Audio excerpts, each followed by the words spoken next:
nothing ever comes down. Sometimes you'll find nothing ever comes down, nothing ever comes down. Sometimes you'll find nothing ever comes down, nothing ever comes down.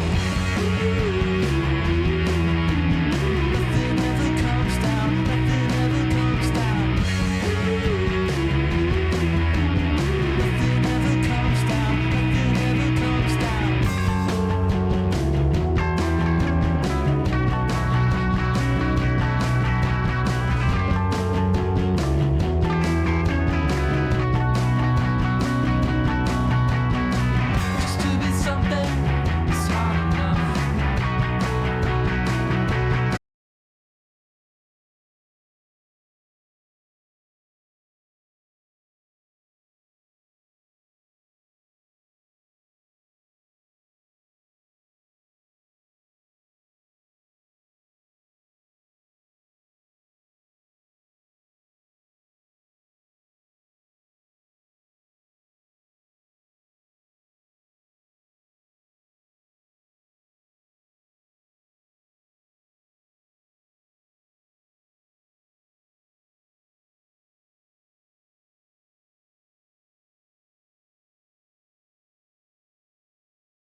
Yep.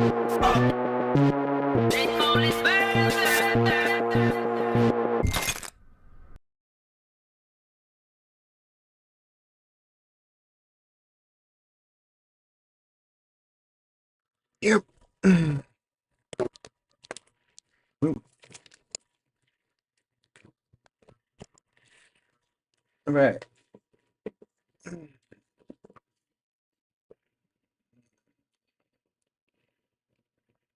Hey, what's going on? What's everyone doing? How's everyone going? How's everyone doing? Yeah. Check it out. My TikToks are done. Look, ready to go. Fucking ahead of schedule. Y'all know about that? Yeah. Let's see. How are you guys doing? How's everyone doing?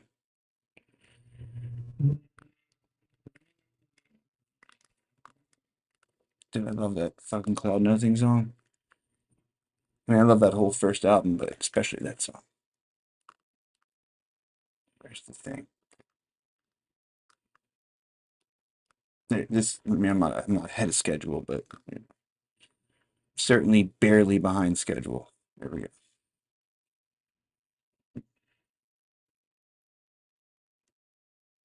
No, the other one. There we go. Mm-hmm.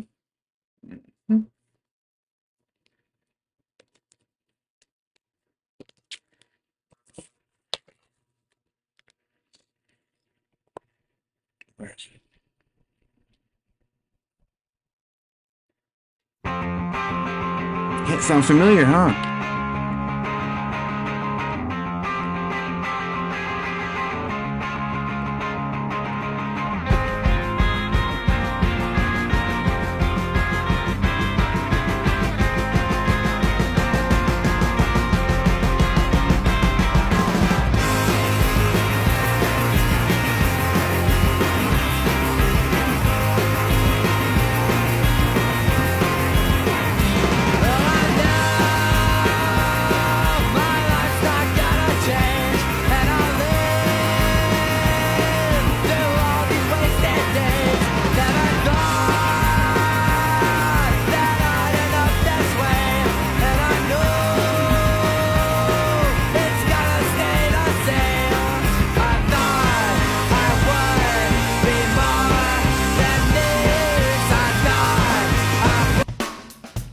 It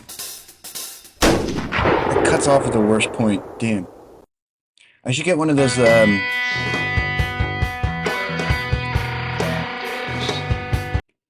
on like a campaign ad when they're like, oh, Joe Biden, I approve this message. I should get one of those, so people think Joe Biden approves of the stream, you know? Big thinking, big brain. I'm Joe Biden, I approve of this message. That's what he would say. Did we watch this one? I think we did, right? Oh, this one's tight. Oh yeah, I said the thing about the drums. That's right, yeah.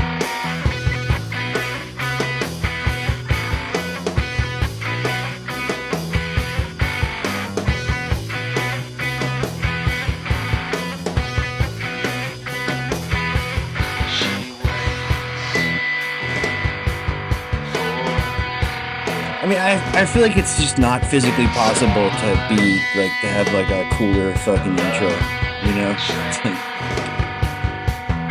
about maxed out.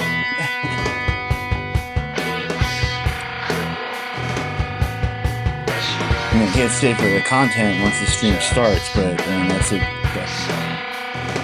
Yeah.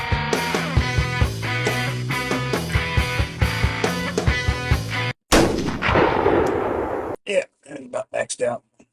Cool.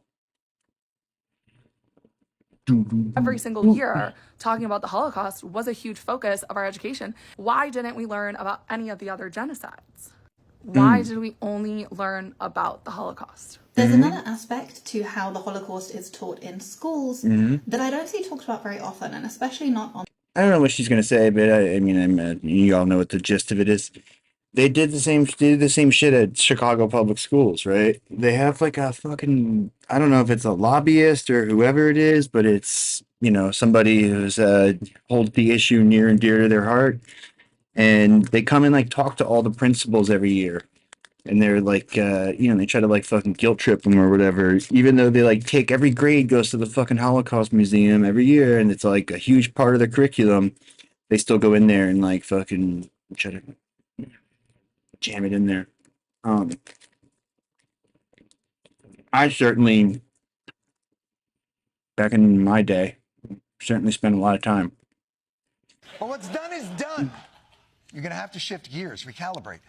You've had Cookie Joe and Sleepy Joe on speed dial. You're going to need a new line of attack. She doesn't like Jewish people. Join the club. We're getting crushed out there. Right now, I'm not even sure how much we like ourselves. It's not like the old Seinfeld days when we were riding high, dun dun dun dun dun. Your husband Jewish?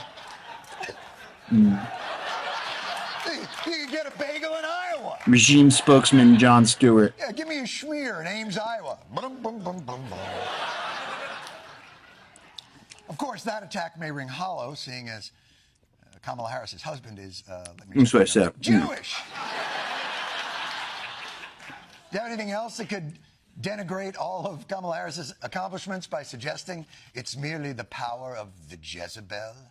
It is relevant when a young candidate tries to sleep her way into politics and into power. And that is what it appears Kamala Harris did. She's never earned or won anything. Like she was legitimately handed her original post in California state government because she was sleeping with Willie Brown. And then he backed her in her race for San Francisco DA. And her race for San Francisco DA. You said race. I don't know, guys. You're being awfully subtle here. Isn't there a grosser way you can say that? Kamala Harris, she's the original Haktua girl. That's the way she got where she is. That's what I'm talking about. That's the kind of substantive and elevated take from a guy who looks like he's one White lemonade away from getting in a fight at his sister's wedding. Yeah, but look at his tie. You little tuft of hair on it. You're not fooling anybody, Baldy. So sexist saying Kamala Harris slept her way to the top. Joe Biden and Donald Trump literally slept their way to the top, and we never heard a peep about it. Does anybody have a substantive critique? Her record is extraordinarily radical. Let me say at the outset, Kamala can't have my guns, she can't have my gasoline engine, and she sure as hell can't have my steaks and cheeseburgers. Dude, I just want to fucking take that guy's shit just because he said I can't take it, I don't want to be rude. It does appear that you could at least that guy share some of your cheeseburgers. No cheeseburger sharing enough. Looks like you'll still be okay, is that right? Tubbs. Good to see you have mutton chops. Dude, my FIFA team is so good. I don't even know what I can do. I'm about to just fucking call it quits. Is Harris Too really good. that radical? If you combine Bernie Sanders and Elizabeth Warren, you get Kamala Harris. Interesting. If you combine Bernie Sanders and Elizabeth Warren, you get Kamala Harris. That can't be. You know what? There is an app that actually does that. Can we? Neil Patrick Harris! Oh my God! It's Neil Patrick Harris! I love that guy! He's the best! Come on, guys. Nobody believes Kamala Harris is the second coming of Karl Marx. And even when they get substantive policy critiques, they undercut them immediately. Even when she was in California, she was very soft on crime. The same Kamala Harris, who as a California prosecutor and attorney general put people in prison to use them as cheap labor. She's too soft on crime. She's too tough on crime. People, we open in 3 months. You're flailing. They'll like, One I don't want to final give them any advice, but like thing the that nobody talks about. fucking Red Scare shit is how he fucking lost it in 2020. You know, like if he had run the 2016 campaign in 2020, he would be president right now. Like I mean, maybe like, you know, some small differences, but you know, that's the basic gist. In 2020, the only thing I remember from him is fucking, you know, Red Scare. That's it. In 2016, he was actually making substantive criticisms that resonated with people. And I don't know why he thought, I guess it's like he's the, you know, surrounded by all the yes men, the fucking occultist or whatever. He forgot that he'd actually appealed to people at some point on a substantive level. This is, I think that he got into office and he's like, none of that shit matters to anybody in DC, so none of that shit is going to make it on the campaign ads. The only reason it got into 2016 was because, you know, he was in touch with regular people at least a little bit, you know, fucking at the country club or whatever. And occultist and Steve Bannon. I don't know why he thinks he doesn't need Bannon anymore. It's really bizarre. Like, I guess he's just too proud or something. Who knows?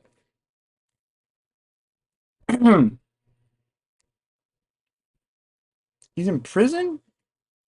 Oh, is he though? I know he got. I thought he was a pending report date. I guess not. Oh, I mean, I know he was found guilty. Oh well. See, I'm torn between my desire to see a fun, exciting campaign and my desire to see fucking both of them lose.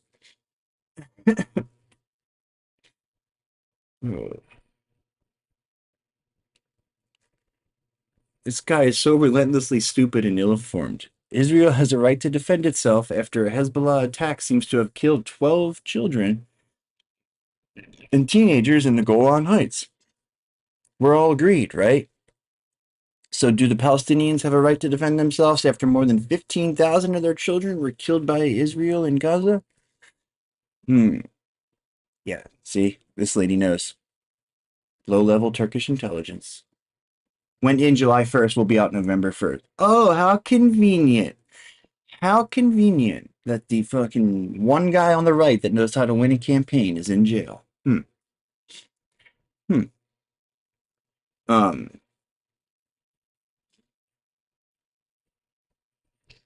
I mean, do you think he like just read the first part of Jank's tweet and then didn't read the end of it? Because it's like, you know, admittedly, when I see tweets that start with Israel has a right to defend itself, I usually keep scrolling too. I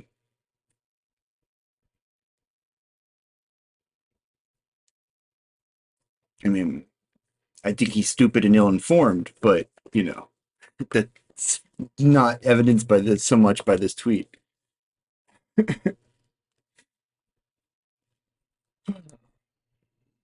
was on Pierce? Ooh, that looks like fucking brutal. All right, so Ben's got a video about the coup plotting. I thought I had more clips on here. Did anything? Did that shit calm down yet in Israel?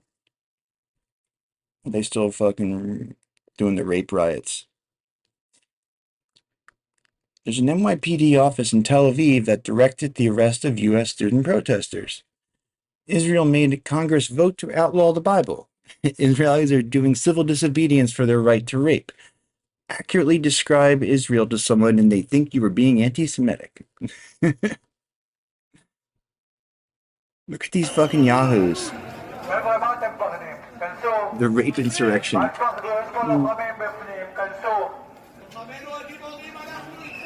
wonder what they're saying.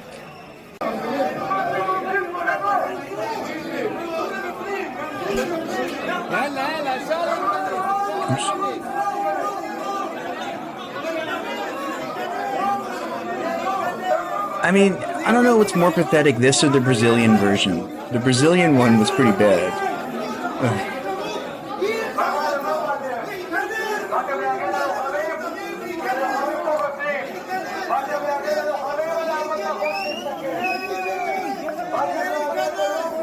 Jesus.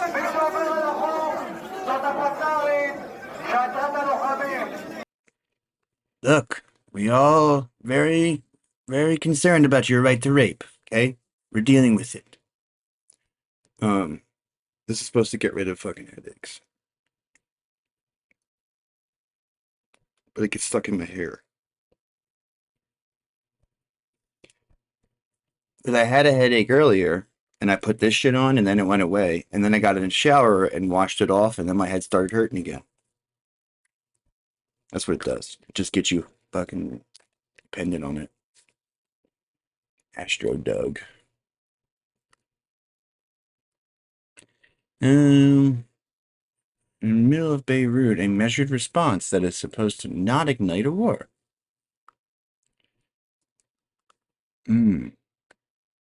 Let's go bomb Tel Aviv. Footage from a concert in Madrid.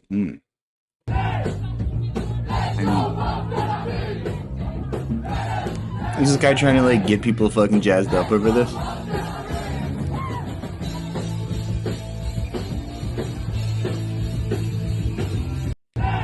I mean, it sounds pretty tight. Why's Tim Walsh trending? Yeah, seriously. We got to go into every Legion Hall to make the case because Kamala Harris won't cut your vets benefit, but Donald Trump will. That's what J.D. Vance is. Yeah, he needs to do the whisper thing like Brandon. No one's doing the whisper thing anymore. Donald Trump will. That's what J.D. Vance's stick is, talking about guns. I guarantee you he can't shoot pheasants like I can, and that's a part of saying, but you... Are we witnessing the is this a pheasant hunting challenge? I would love to see that.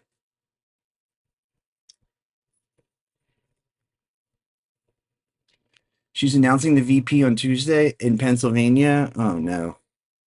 You know what? I guarantee I don't want weapons of war in classrooms, and there's no reason that you can't have reasonable restrictions around that without infringing on your Second Amendment. I can't believe she's going to do that. Around that makes a difference. Democrats need to go into these. The fucking typical Democrats, just like the worst possible option is the one they're going to pick. Yeah, pheasant hunting, more like peasant hunting. Yeah, exactly. Places. I'm going to go in every Legion Hall I can go into and say, Vice President Harris will not cut your benefits. I sat in the VA committee for 12 years to increase those benefits with Republicans like Jeff Miller from Florida. This guy wants to cut them because it's in the 2025. We need to be bolder on that. We need to go out. But he disavowed that. That's what J.D. Tim Vance's stick is. Talking if he's the VP pick, I bet you get Bernie to go out there and show for him. Trump doesn't even carry his own gun case. Yeah, Trump has never fucking... Yeah, well, like, I don't know, did you hear that? What was that, like, leaked tape of Trump yelling at his sons about the fucking big game hunting? You remember that?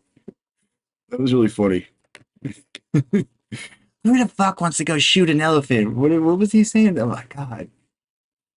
I don't know if I'm looking for it, but it was really funny. Who's asking for this crazy stuff? Who's asking to raise the price of insulin?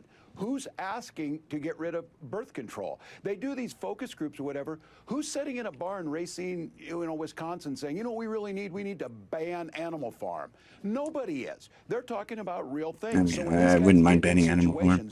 In front of real people and trying to pretend like they know what people are going through, they've got nothing. Look at Saki, man. She looks so uncomfortable.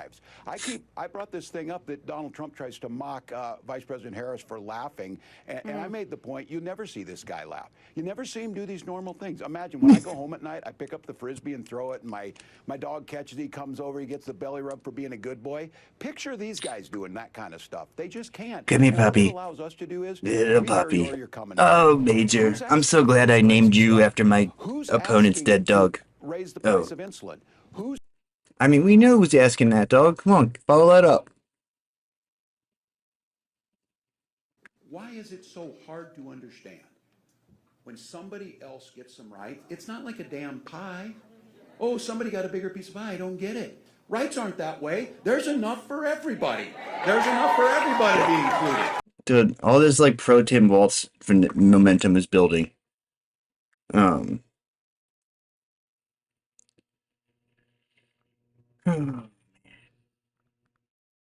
Yeah, I mean, I don't know. Biden intros Harris in Delaware. Okay, well, that's Biden's home base. Trump interests Pence in his home base. Hillary in Florida. Okay, that's interesting. I mean, Florida's a fucking swing state. I guess Pennsylvania is too. Romney, but I don't know if you could do another contestant though. Is the thing? It's like I don't think fucking Biden wouldn't have gone to California and announced fucking Amy Klobuchar. You know, Tim Ryan, and like Tim Ryan.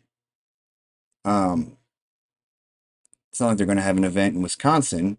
And Virginia is basically like his second home now. McCain and Palin. Again, they're not going to do shit in Alaska. Obama, Biden. Again, Obama's home. Kerry, Edwards. Again, swing state. So, I don't know. I feel like that'd be kind of a dick move if they went into Pennsylvania and did that. Is this still a thing about the Ohio ballot? Do they still have to worry about that? I keep hearing people make up fucking things to be worried about. Yeah, dude. It all fell apart when Saki left. That's true. She was the one who was fucking, covering for Brandon. Oops.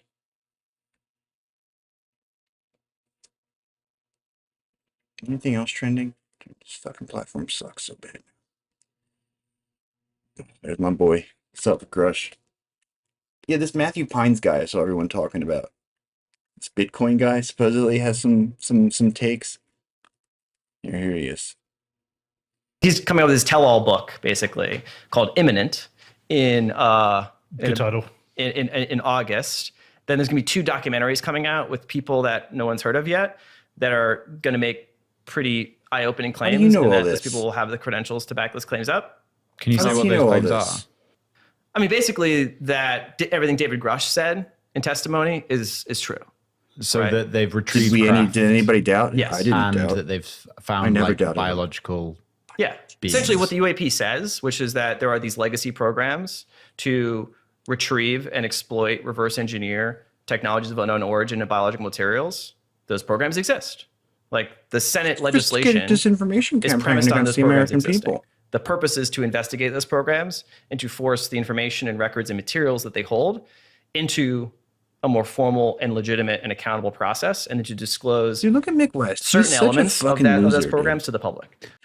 Like, he's such a douchebag. It's like, look at his statement here. It's like, how could you take that comment that guy said and, like, provide somehow less context? Like, it's just use. That is, like, their interpretation of that as, like, when you quote tweet something, you're supposed to add additional context or like analysis of it, not take the thing that the guy said that was quite clear and rephrase it in such a way that it's like has less meaning, It's like, yeah. It's just like, it's like the Tucker Carlson thing where he's like, he says normal things in a fucking weird voice. He's doing like this format, being like, oh, it's fucking no, blah, blah, blah. And just like, okay. I think they want to do it. And is there I guess he's anything read the metrics. He knows that most people don't listen to the video; they just read the fucking comment, that like Grush didn't say that he's going to reveal? So this is all about. I mean, he is telling the truth, right? This is truthful. It's just like lacking the context, right? That like if he was trying to actually discuss the thing in a productive way, he would add additional context, not try to like gloss over the context that's provided, It's like, yes, no one's heard of yet. That's a quote because there are additional whistleblowers who, again, if I was adding additional context to it, I would say, they've already testified before the Senate Intelligence Committee. Something like that, right? And again, Grush never said aliens. No one says aliens. Anybody, it's like when they say aliens, they are trying to like fucking mock it, right? Because we don't know that it's aliens. We just know that it's fucking not ours, right? So there's that. And again, it's like they won't offer any evidence to demonstrate. It's like, what do you like? If someone says there's a fucking classified program that's like monitoring all your traffic on the internet, do you not believe it until you see like a copy of the fucking server or something, or what? What do you need to see for that? It's just like this whole expectation that like we need to be seeing fucking like like, you know, alien body parts or else we can't take. It's just like you listen to fucking people who have firsthand interest, you know, experience with it, and you gauge whether or not you think that they're being truthful. But when they start piling up and there's more and more and more people who have the credentials and they say the same thing, then I think you're a jackass if you're intentionally trying to fucking misconstrue it. You know, it's like, look, I'm fucking quite confident that like he's gonna be like fucking, you know, a laughing stock more so than he already Again, is. In the very Grush, near I don't think the future. job is to say anything new. It's to get more senior people to say basically the same thing. Yeah. Okay, so take So David Grush was sort of the first. That's what I'm saying. It's like that's the context that you can provide, or you can try to fucking take what he states and reframe it in such a way that it sounds like it's like, you know, includes less information than it actually does. Door opener to establish and, you know, into the discourse this concept of retrieved craft and biological materials. That Which was again, like the he didn't introduce the concept. The concept's been around for decades. It's many other people have come out and said similar things. It's just they didn't have the sort of like apparatus in place to, you know, make the most of it. what? And you saw the people in Congress being like, what are you talking about? And then the Senate comes out with Allies this in bill that Congress. says biological materials, technology of unknown origin, defines legacy programs. It ensures that Just like- nobody that's on this review. Like, what is this explanation for like why someone like Schumer would come out and say all this shit and fucking write this bill and all that? It's just like they have no. It's like if you any of these things you bring up, they have nothing to say to them. That's just why they engage only on their terms. Review board can be associated with the legacy programs. What do you think biological materials means? Bodies of non-human entities. Mantoids. Yeah, dude. I mean, we'd really got. I really wish we'd gotten a Klobuchar VP. That would have been great. Would have been better if they had picked her like a week before, and then they had to like walk it back when the shit came out about Chauvin. You know, that would have been pretty fucking. Would have been pretty funny. Do you have any personal knowledge of people who have been harmed or injured in efforts to cover up or conceal these extraterrestrial technology? Yes. I grew up on the crime side, the New York Times side. Have anyone been murdered? What's up, dude? No. Oh, look, here's Green Street. Here's the other fucking asshole. Yeah. Again, why does he say alien UFOs? It's like you can't. It's like you're trying to be derisive and add your own spin to it, right? You're not just trying to like accurately describe the information. You're you know, trying to diss him in some way. It's really that's what we expect journalists to do, huh? That's at least $2 million in damages, by the way. I would say more. Did it for the lulz? I mean, I don't think so, though, because he said it in the context of, what's his name? Fucking Reed, right? You wouldn't be mocking Reed like that. You know, they were fucking homies. Oh, yeah? Oh, this is last night's. It's the sub goal. I'm saving up for a trip to Egypt. Some mysteries there we need to get to the bottom of, you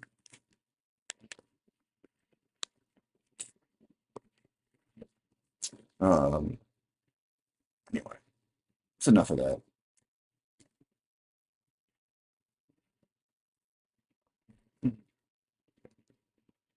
wild scenes coming out of Like, if he was doing it for the lulz, they would have left the part about Harry Reid out of it. You know, they didn't have to say all that.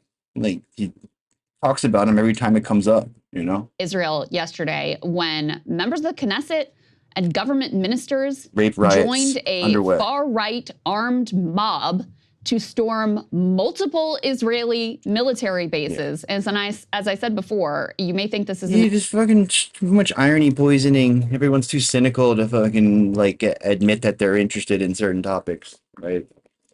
And I think the evidence, like I say every night, the evidence is overwhelming. It's just that people, you know, a lot of reasons why people continue to ignore it. But look, either we're going to find out that, like, all of these people are full of shit, and that's interesting in and of itself, because there's, like, a lot of people, or we're going to find out there's some truth to it. And I think it's the latter. an exaggeration, but it was literally in defense of IDF soldiers who gang raped That's a not a real Palestinian. thing, though. The Project Bluebeam, like, those rumors are not actually based in reality, right? Like, it's an interesting concept, and, like, certain people, like Werner von Braun used to talk about that, right? I don't think he said Project Bluebeam, but he used to talk about, like, an alien false flag, right? And people give him credibility for it because he was right about, he said the Red Scare, and then he said the fucking War on Terror, like, he said they were going to make fucking Muslims the enemy.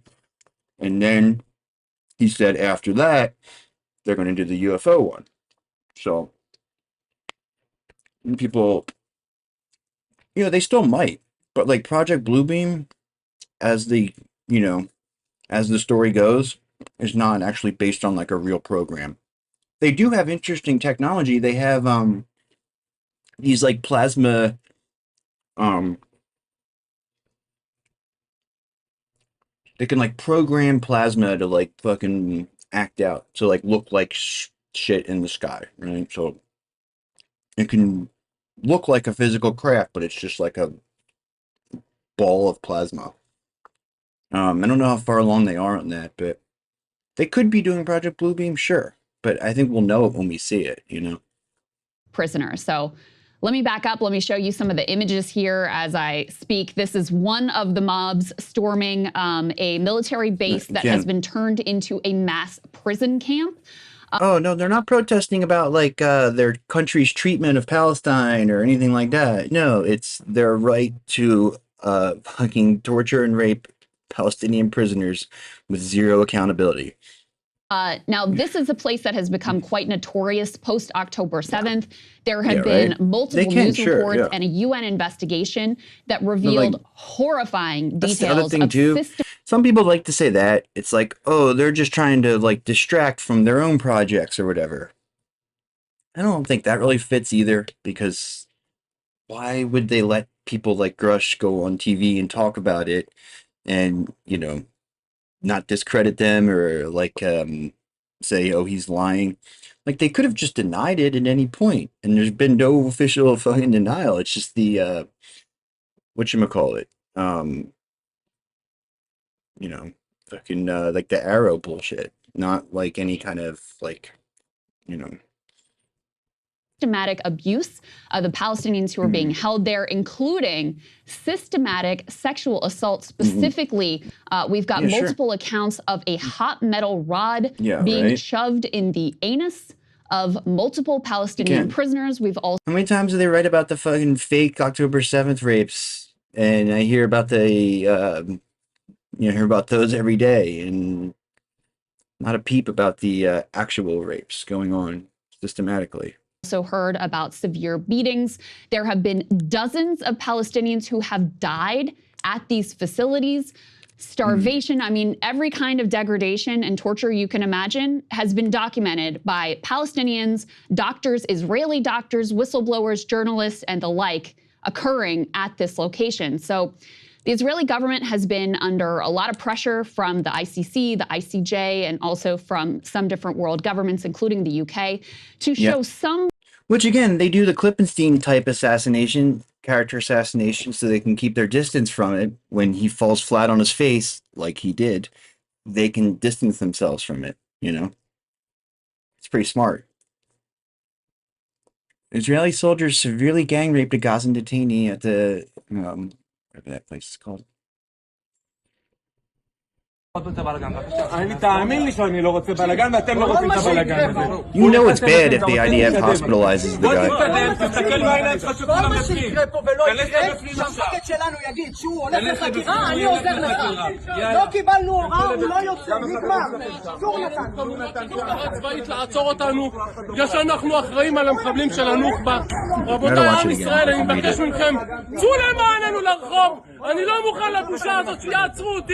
אני נתתי את החיים שלי בשבילכם, למען עם ישראל.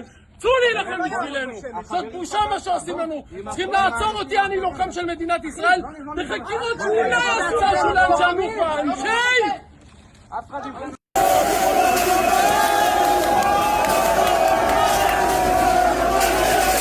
Is it Cedric Hellman?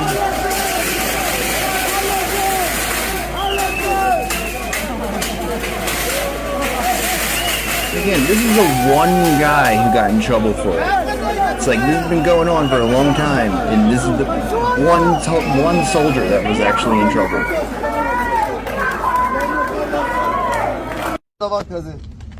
No such thing, because they've already taken some of my soldiers to investigation. They're no longer here, my entire team. Let's go rescue them. Let's get on vehicles and go rescue them. Who will stop us? Who can stop us? The whole soldiers here can do whatever they want, because they are big boys.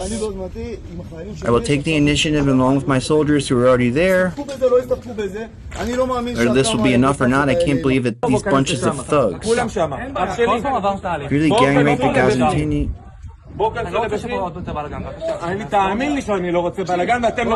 Listen to me, whatever happens or does not happen here is that if our commander tells us we don't get any order, he doesn't leave, that's it.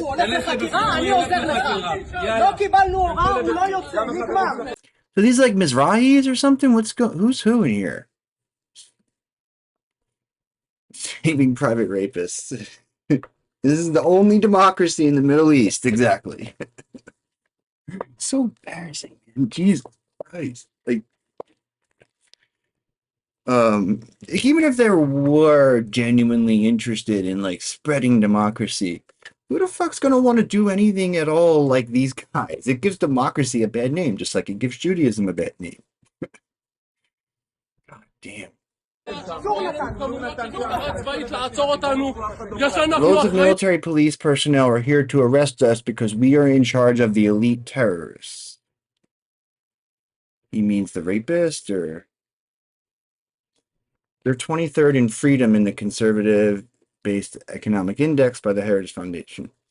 Yeah, well, I mean, those fucking things are all skewed in order to put their allies in the top. And I'm sure that's based on like freedom for an Israeli, right? Because you couldn't possibly rank it 23rd when you have an apartheid system. So, I mean, maybe they could. I don't know. I think Ukraine was pretty high on that list, and it's like a fucking straight dictatorship now. Yeah, exactly, right? Yeah, it's freedom for the fucking, like, the, you know, the capitalist firms to operate without fear of being taxed. Give my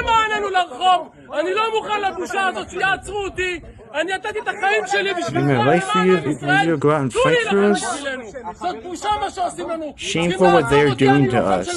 They need to arrest me, a fighter for the So this is their unit. That's who this is. The rape unit.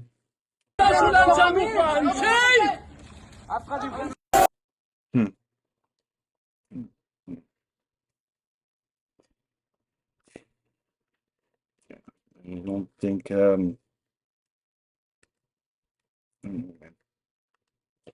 I don't think we're gonna see any progress from here, you know. Yeah, the rape unit. Yeah, I mean, I mean, I think they're going to be right. I don't know. Like, if the see, the protesting is really helpful though, right? Because that's Joe Biden doesn't fucking care, but Kamala, she is like she feels the heat, right, in a way that he never did. So you know, the more that they are trying to make excuses and go on TV and all that, I think that's helpful. You know. You want to watch Piers Morgan, or you want to watch Ben's video? I mean, just watch a few minutes of this. See who's on. Because there is some breaking news. Huge explosion in the Lebanese capital of Beirut. If this is indeed an Israeli strike on Beirut, I think it's an extremely dangerous escalation. I mean, Hezbollah is not Hamas. It has the capacity to respond in a way that, frankly, that guy, I don't think Israel can quite handle. So it's this guy versus both of them? Had Israel fought a much That's what they do, man. They used to like fucking make it 1-on-1 or whatever, and now they can't. They have to like stack the deck against the Palestinian defenders. Much more vociferous and intense war at the get-go, we would have probably defeated Hamas and saved a lot more civilian lives. I expected it to take a little bit longer before Rabbi Fleischer started lying. You're dealing with fascists in Israel. Yeah. It's a fascist government, fascist spokesperson. Even the Nazis did not come close to doing that. Nobody can prove that this was a rocket thrown by Hezbollah. Doesn't matter. If you're Israeli, that's fair game for terrorist organizations, and that is a policy they've had for many, many, many years. The majority, stop interrupting me. Can you please just take a pause from lying for 1 second? Israel has threatened a severe response they're all underneath to the shirt. Hezbollah's rocket attack on a children's playing field in the Golan Heights. 12 children aged between 10 and 16 were killed. This was an attack on Israeli-occupied territory. Okay, by the way, like we saw last night, this was a Yazidi or some sort of ethnic minority, right? Not somebody that they would have a whole lot of qualms about killing. So I don't. I mean, I've never seen Hezbollah like not take credit for their shit, and never seen them, attack so many civilians like that. I mean, I think it seems like it was pretty calculated. If you manage to, in this whole city, you manage to like fucking a rocket attack takes out like almost all children. I mean, it's highly suspicious, But the community targeted are Druze Arabs. Vociferous? And the scale of Druze Arab. Okay, there was Druze, right? Not Yazidi, Druze. I don't know, dude. I don't know. The horror now threatens to tip the region. I mean, I feel like if it was them and they missed, wouldn't they just say, "Oh, my bad, we missed. We weren't aiming for all those kids."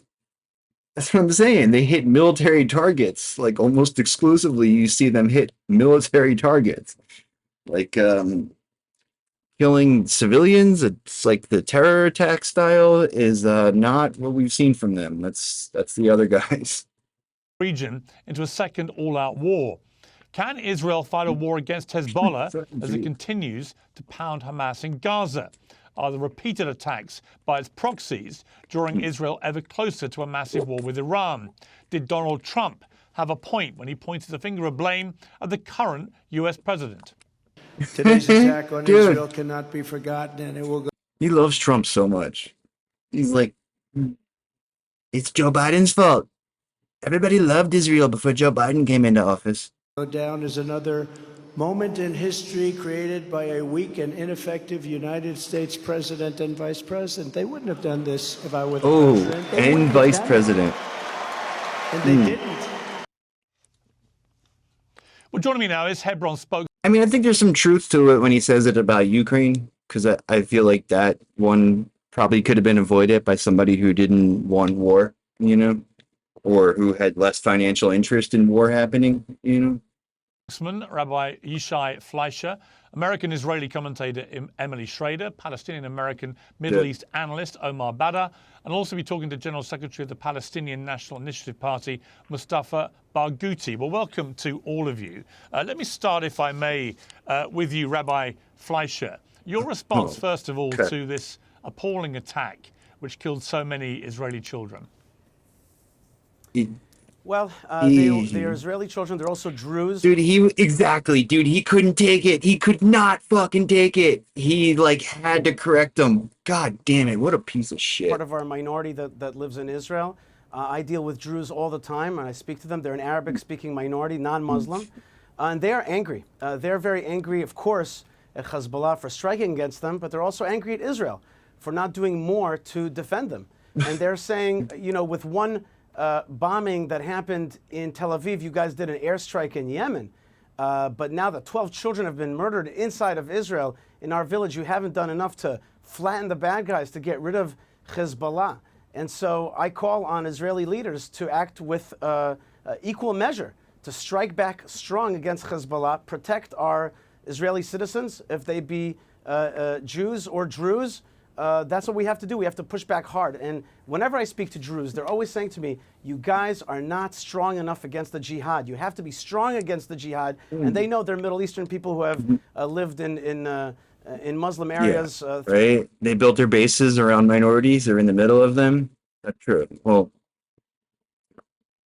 throughout their history, and they know that you got to be strong against these guys and push them back. So if we don't push them back, we're going to see more attacks like that, and Israel simply has to be strong and destroy and disarm the enemy to the north. That's the Iranian-backed Hezbollah militia.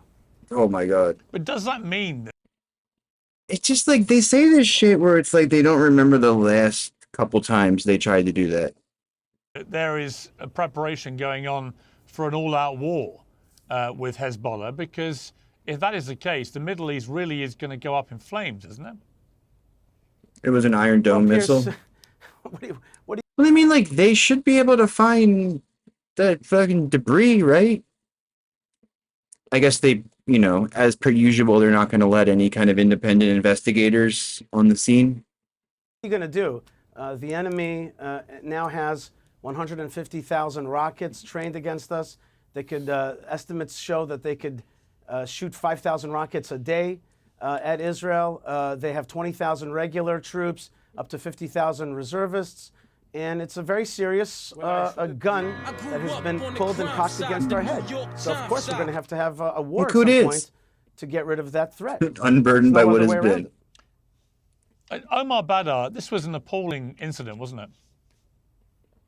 Of course it was appalling. It's unspeakable, although I expected it to take a little bit longer before Rabbi Fleischer started lying. Let's be clear about a few facts. First of all, we don't know who's responsible for this rocket attack. Hezbollah has not disavowed any of the literally thousands of attacks that they have launched. This one in particular, they instantly said that it has nothing to do with them because they have neither the political incentive nor a military incentive to target an Arab Druze town Look at Emily smiling. Golan Heights. And it's quite frankly, at this point, between their denial and the fact that there is no independent investigation, it's not really clear who's responsible for this.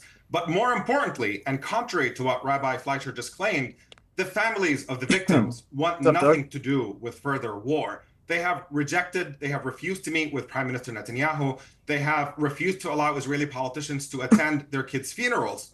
You can see video of them yelling at them to leave. And there was just a piece in Israel's leading newspaper today, Haaretz, talking. I mean, if I had to guess, if I had to bet, if I was betting money on it, I would bet on yes, false flag. I mean, that's awfully convenient. All the fucking places they could hit, that they just happen to hit the playground of the minority. And interesting. Like, I mean, they can fucking pinpoint somebody's exact apartment window.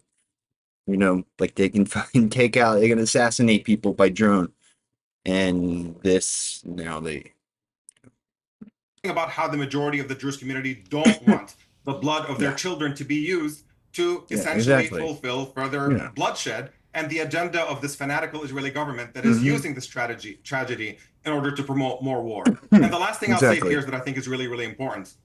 If this incident were to take place 1,000 times over, it still would not come close to the death toll in children that Israel has inflicted in Gaza over the past 9 months. So anybody who's actually serious and sincerely concerned about the killing of children and violence should be insisting on an immediate ceasefire in Gaza and the handing of Prime Minister Benjamin Netanyahu and the people around him to The Hague for the war crimes they have committed against tens of thousands of innocent civilians over the past several months. Hell yeah. Okay, before I go to Emily, if it wasn't Hezbollah, who was it? Look, like there's many possibilities, right? It could be potentially an errant Hezbollah rocket. It could be another group that launched it, or it could be a potential misfire of an Iron Dome missile or something. We're not really sure. The one thing that we do know, I don't think it's any. I think it was an intentional false flag. I mean, the fact that it only hits the Druze fucking kids, and like I can't remember anything I've seen. Like, does anybody recall a similar thing? Yeah, he's got to dance around it. Look at fucking Emily's shit-eating grin. Oh my god, such a fucking ugly person.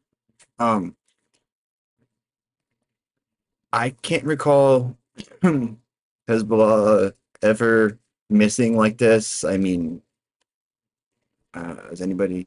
I mean, they don't even take out like non-combatant like settlers. Like, appears is that the Israeli government lies through its teeth time and time again. They lied about who's responsible for the killing of Palestinian American journalist. Yeah, it sounds like something they would do. They lied about 40 beheaded babies on October 7th. They're just a machine of lies. And so you have to get an independent investigation to actually look into this and sort it all out. But even if it does turn out to be a Hezbollah rocket, if that is indeed what the evidence points to, it's almost certainly an accident because there is no incentive for that target to actually take place. And we should be looking to de-escalate tensions, not rising them up. That's how you actually save the future of the region and pull us back from the brink of war. You work towards de-escalation, and you certainly don't allow this warmongering Israeli government to continue with this plan to wreak havoc throughout the entire region to achieve a level of dominance that it no longer has, and it's desperate to hold on to. All right, Emily Schroeder, your response. I mean, I think it's highly ironic that he has the audacity to come on your show and talk about how Israel is targeting children when we're looking at what Hezbollah has done. Hezbollah leaders such as Samir Kuntar, who literally murdered an Israeli child face-to-face with the butt of his rifle. Hezbollah, who in previous wars murdered 50% of the civilians. Let me just pull out my fact book and just get all the fucking every fucking, you know, arguably atrocity ever committed by any Arab in this fucking region. Who were killed were actually Arab Israeli citizens. There were rockets coming down onto majority Arab towns like Nazareth, killing Arab Israeli babies. There has been no differentiation by terrorist organizations when it comes to targeting Israeli citizens, whether they're Druze or Arab, Christian, Jewish, doesn't matter. If you're Israeli, that's fair game for terrorist organizations. That is a policy they've had for many, many, many years. There is no reason to believe that suddenly Hezbollah wouldn't be targeting children. It's patently absurd. These kids were not Israeli. It's patently absurd. And also what he's saying, about the Jewish communities, the majority, stop interrupting me. Dude, the majority she's not even Israeli. Fight side by side. They fight side by side in the IDF. They fight side by side. I know what you're going to say. I know what you're going to say. I know what you're going to say. I prepared for this. The Druze in Majda Shams were all offered citizenship, and they are eligible for citizenship anytime they want to take it. Whether or not but why would they want to be part of that murderous fucking animal? They're entitled to Israeli citizens. Some of them were Israeli citizens. I do not know that 100% of them. I do not know if 100%. Let me speak. Stop lying, Emily. Stop lying. The entire time. Stop lying, Emily. Please don't talk over each other. She just yells louder and louder. Omar, with respect, Emily let you speak. Hang on. Emily, you can he didn't lie. I did let Omar, you did speak without it. Omar, you spoke without interruption. Because he didn't lie. And I will then come back to you, but let her respond. Sounds good. Go for it. Israeli citizens in the Golan The Israeli citizens in the Golan Heights are entitled to Israeli citizenship. They have been offered, and many of them have accepted. The numbers are actually going up over time. In addition to that, I, as a journalist, have spoken to people in Majd al-Shams, since this started.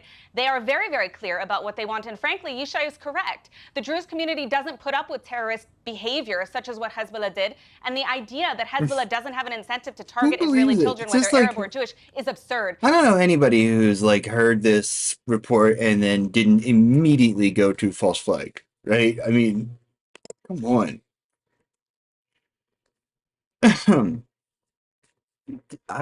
Well, I mean, they've been trying to, I think, get Hezbollah to,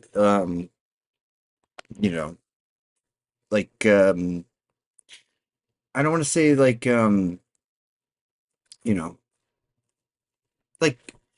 clap back in such a way that they can get the U.S. to come help them, right? Because I think if it's a full-on war against them, they're going to need the U.S. soldiers, right?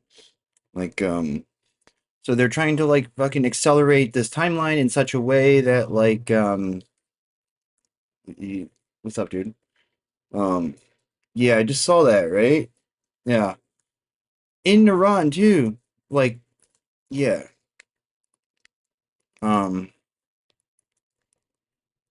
Yeah.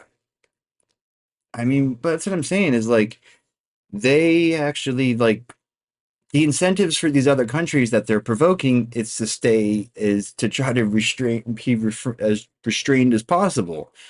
Because I think if they do hit them back with what they deserve, they're going to get, U.S. intervention, right?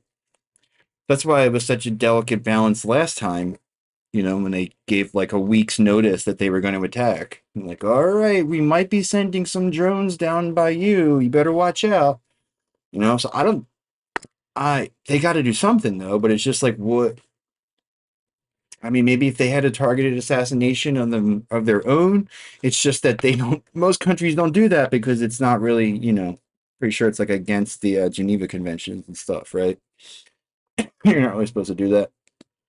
And it's like other countries tend to like at least attempt to play fair, Because since their existence, since they were founded, this is a policy that they have had. They have targeted civilians. That is why they're a terrorist organization. And I want to remind everyone of one more thing. That this terrorist organization is a direct proxy of the Islamic Republic of Iran. So big. They're acting at the direction and at the behest of the Islamic Republic of Iran. And the rocket which was fired, according to especially in a third-party country, itself, was an Iranian-made rocket.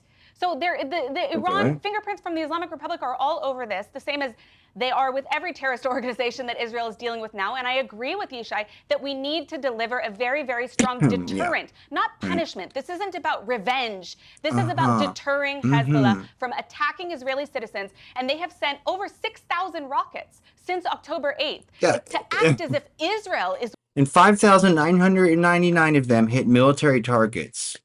So that's why they decided to switch it up and hit a playground. Warmongering here is patently absurd. Okay, let me go. Let me just let Omar. Hang on. Hang on, please. Omar, you respond to what Emily just said. Then I'm going to go to Rabbi Fleischer. That's why they're like. I mean, I think that's the thing is like the army, the IDF has been embarrassed. I think in Gaza, right? Their deterrent is basically gone now, right? Or very nearly gone. It's just they still have those U.S. fucking battleships and the or aircraft carriers or whatever. I guess that's still a deterrent, but like that's not gonna. I don't know. Maybe Yemen was enough to destroy the U.S. deterrent too, between Yemen and Ukraine.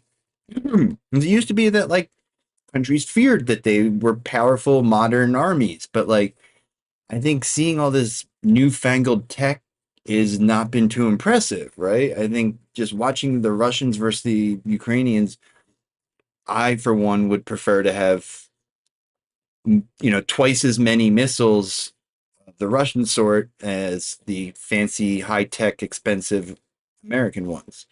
Right? I'd rather have twice as many dependable, reliable, easy to make, cheap to produce, whatever like the shit that the fucking Hamas uses. It's like basic shit, but it's effective, right? All this Israeli stuff, they try to mark everything up and do this, expensive marketing campaigns for all their shit, and not really working. The only countries who buy it are the countries who feel compelled to for political reasons or whatever.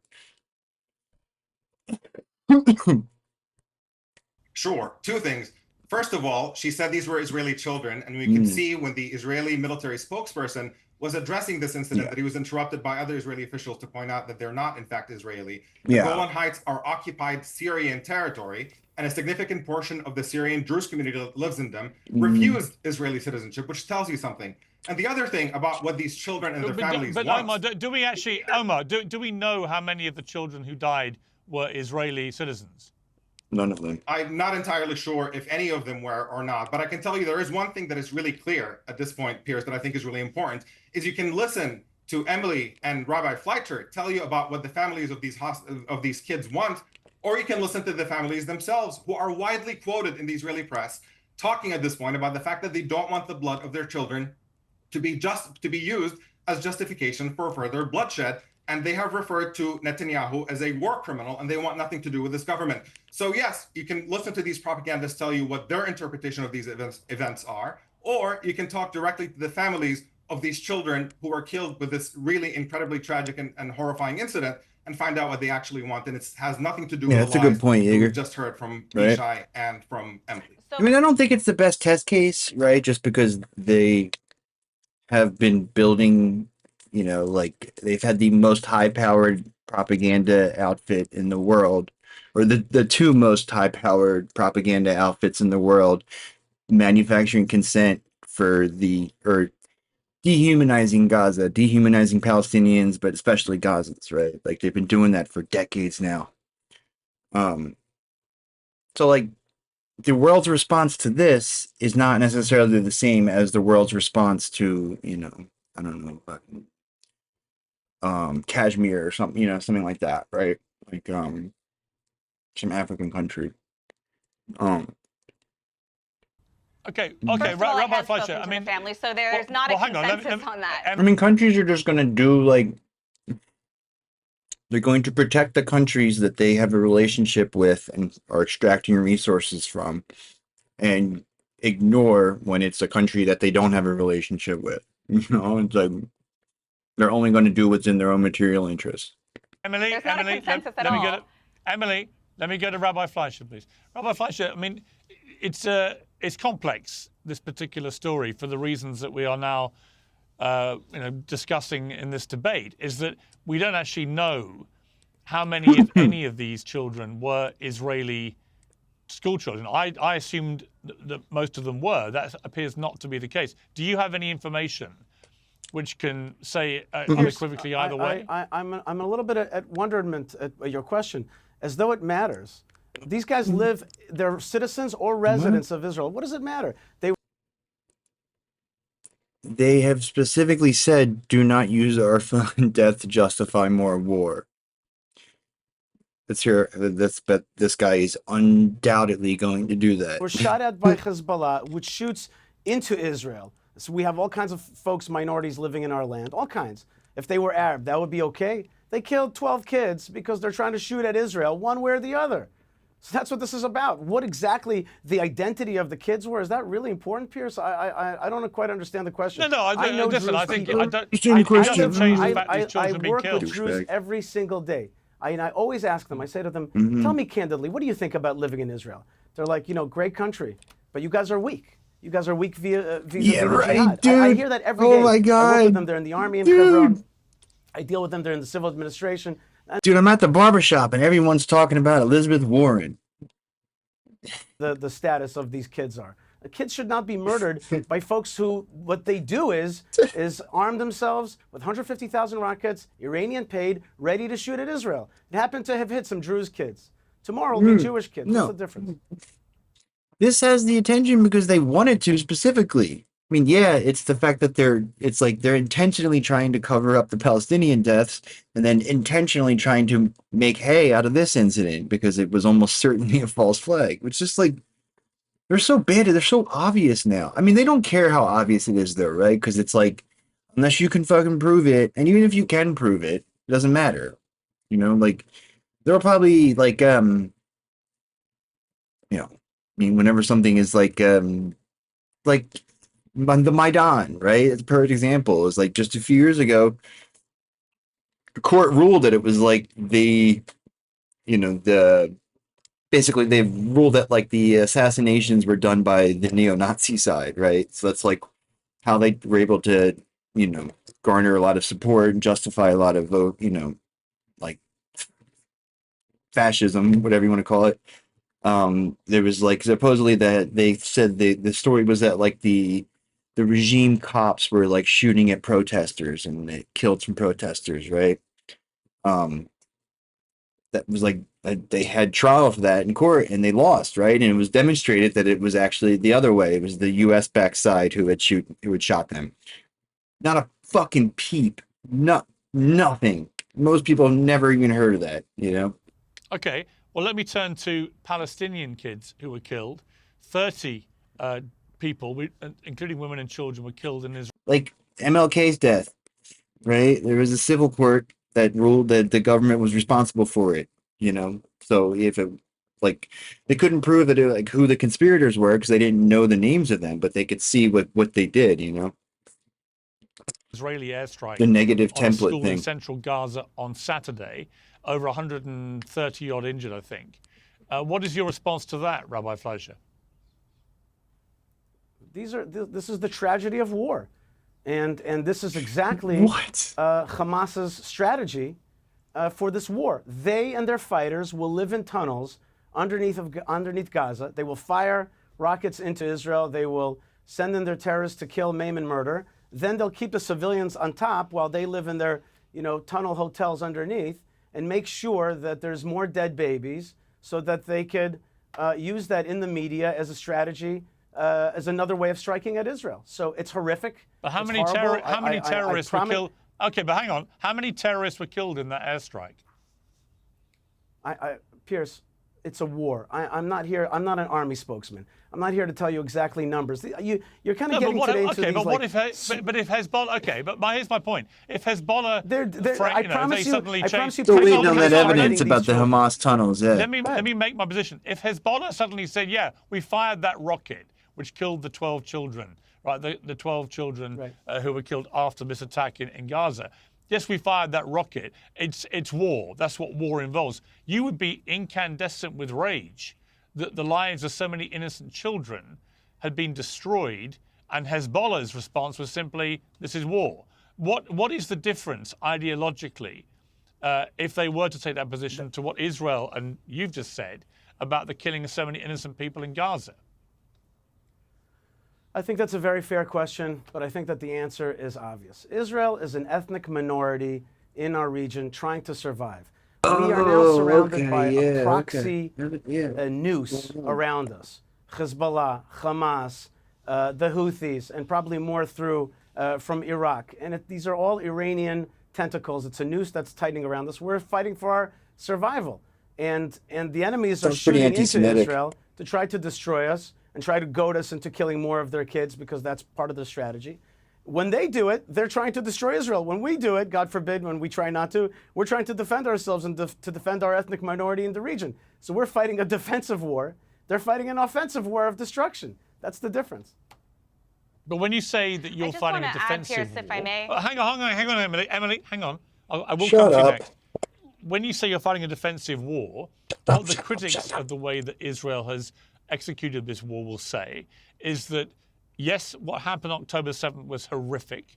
1,200 people murdered, including many, many innocent women and children. Nearly 7,000 more wounded, some of them horrifically. Yes, that was a despicable terror attack.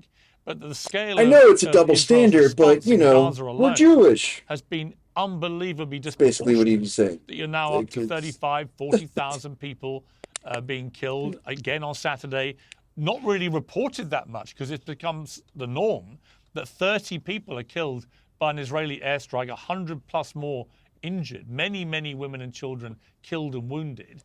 And this is going on an almost daily basis. And there seems to be no apparent plan by Israel's government for what happens at the end of this, or indeed how it ends. Pierce, let me use this opportunity then to actually criticize my government as well.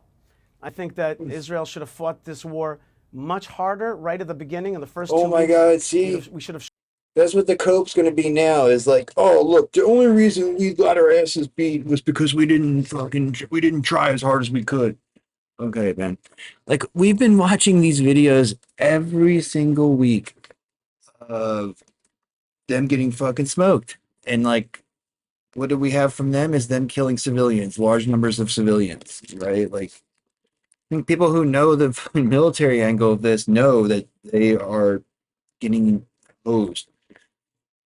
Shut down the electricity and the water and the fuel and we should have dried out the terrorists. We should have turned off all those turbines that bring air into those tunnels. Oh my God, that water plant they blew up the other day. Fast war instead of a drawn-out 10-month war where we still haven't even destroyed Hamas. And so and they're fucking government officials talking about that had Israel fought living a there. much more vociferous and intense war at the get-go, we would have probably defeated Hamas and saved a lot more civilian lives. When you draw it out, when you let the international community send in food, which then gets taken by Hamas for their fighters, and you slow everything down, He's got to get every more of attrition, more and more people die. And so I say, be much more aggressive, quick, strong, push back on the bad guys. And I agree with you 1,000%.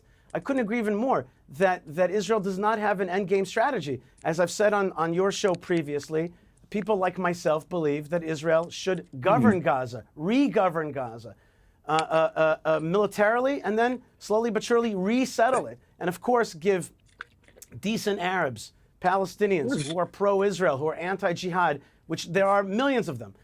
There are millions that are sadly pro-jihad, but there are millions who are against it and want to do why don't you just follow international law? This is our ancestral land. This is part of the mandate for Israel. And so this is the place that we should govern. I might even be in disagreement with some of my colleagues in Israel, but people like myself believe that we should be bigger, bolder, hold on to that land. And that's the end game strategy, which is to govern that place, rid it of jihad, rebuild it, give decent people an opportunity for a decent life.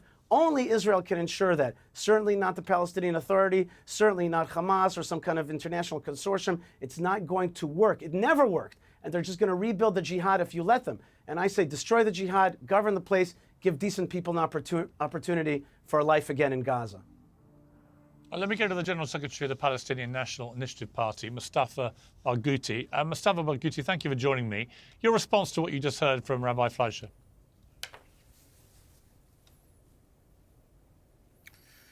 Well, there are several things. I think what was described is nothing but a fascist point of view. You're dealing with fascists in Israel. It's a fascist government, fascist spokesperson who are advocating not only killing Palestinians, but also cutting off electricity and water and starving people to death. What is this? Even the Nazis did not come close to doing that. It's a horrible Holocaust that Israel is conducting in Gaza. And it's not defensive, because no army can claim it is defensive when it is occupying another people and another country. And it cannot call itself defensive when it is committing and conducting a system of apartheid against another people. And speaking about children, 16,800 Palestinian children killed by the Israeli army. That doesn't count. Aren't we equal human beings or not?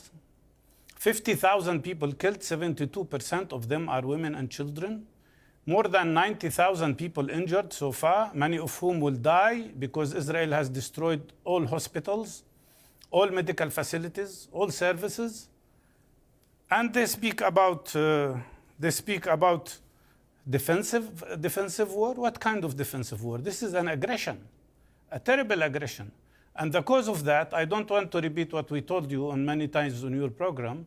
Before the 7th of October, there was ethnic cleansing of Palestinians for 76 years. There was occupation of Palestinian land for 57 years. There was a system of apartheid and oppression. There were 1 million people arrested in the occupied Palestinian territories. And by the way, about the Golan, nobody can prove that this was a rocket thrown by Hezbollah. And Hezbollah asked for an international investigation. Why Israel refuses that? Why Israel refuses to have an international investigation of what happened in the Golan Heights? And the Golan Heights are occupied Syrian territories. And the citizens there are Syrian citizens, not Israeli citizens. They are occupied by force. And they don't want to be Israeli citizens. They're very clear about that. And at the end of the day, let them allow an international investigation committee to check what's going on. I am so worried about the situation, not only because of the injuries and the killing on our people, but also about the fact that now Gaza Strip is totally devastated in the worst kind of man-made humanitarian crisis. More than 1.5 million people are stuck now in a very little strip with no food, no medicine, no shelter, no place to go to, and the bombardment continues. Just because Netanyahu doesn't want to stop this war, and just because Netanyahu wants to save his guts and wants to continue this war because he knows that the end of this war means the end of his political career. This is terrible. And I can see that what we see in Israel, unfortunately, is the rise of fascism. And the proof to that is what you have seen yesterday when the Israeli fascists attacked even Israeli soldiers, because they wanted to investigate the cases in Sdetiman prison, or concentration camp, I should say, where Palestinian prisoners were tortured to death. They were beaten, they were starved, they were shocked with electrical shocks, they were hanged, and some of them had their hands amputated because of the chains that were put on them, and some of them were raped. Sexual abuse and rape happened in Israeli prison, Sdetiman, by Israeli soldiers. That's not my report, it's the Washington Post report. How could Israel live with that and still claims it is a democracy and claims that it is supporting human rights and that it is conducting a defensive war? Okay, let me go to Emily Schrader. I mean, Emily Schrader, the charge there is that Israel's become a fascist state and that it's committing torture and rape and other heinous crimes against Palestinians. It's all just like objective truth. What is your response to that?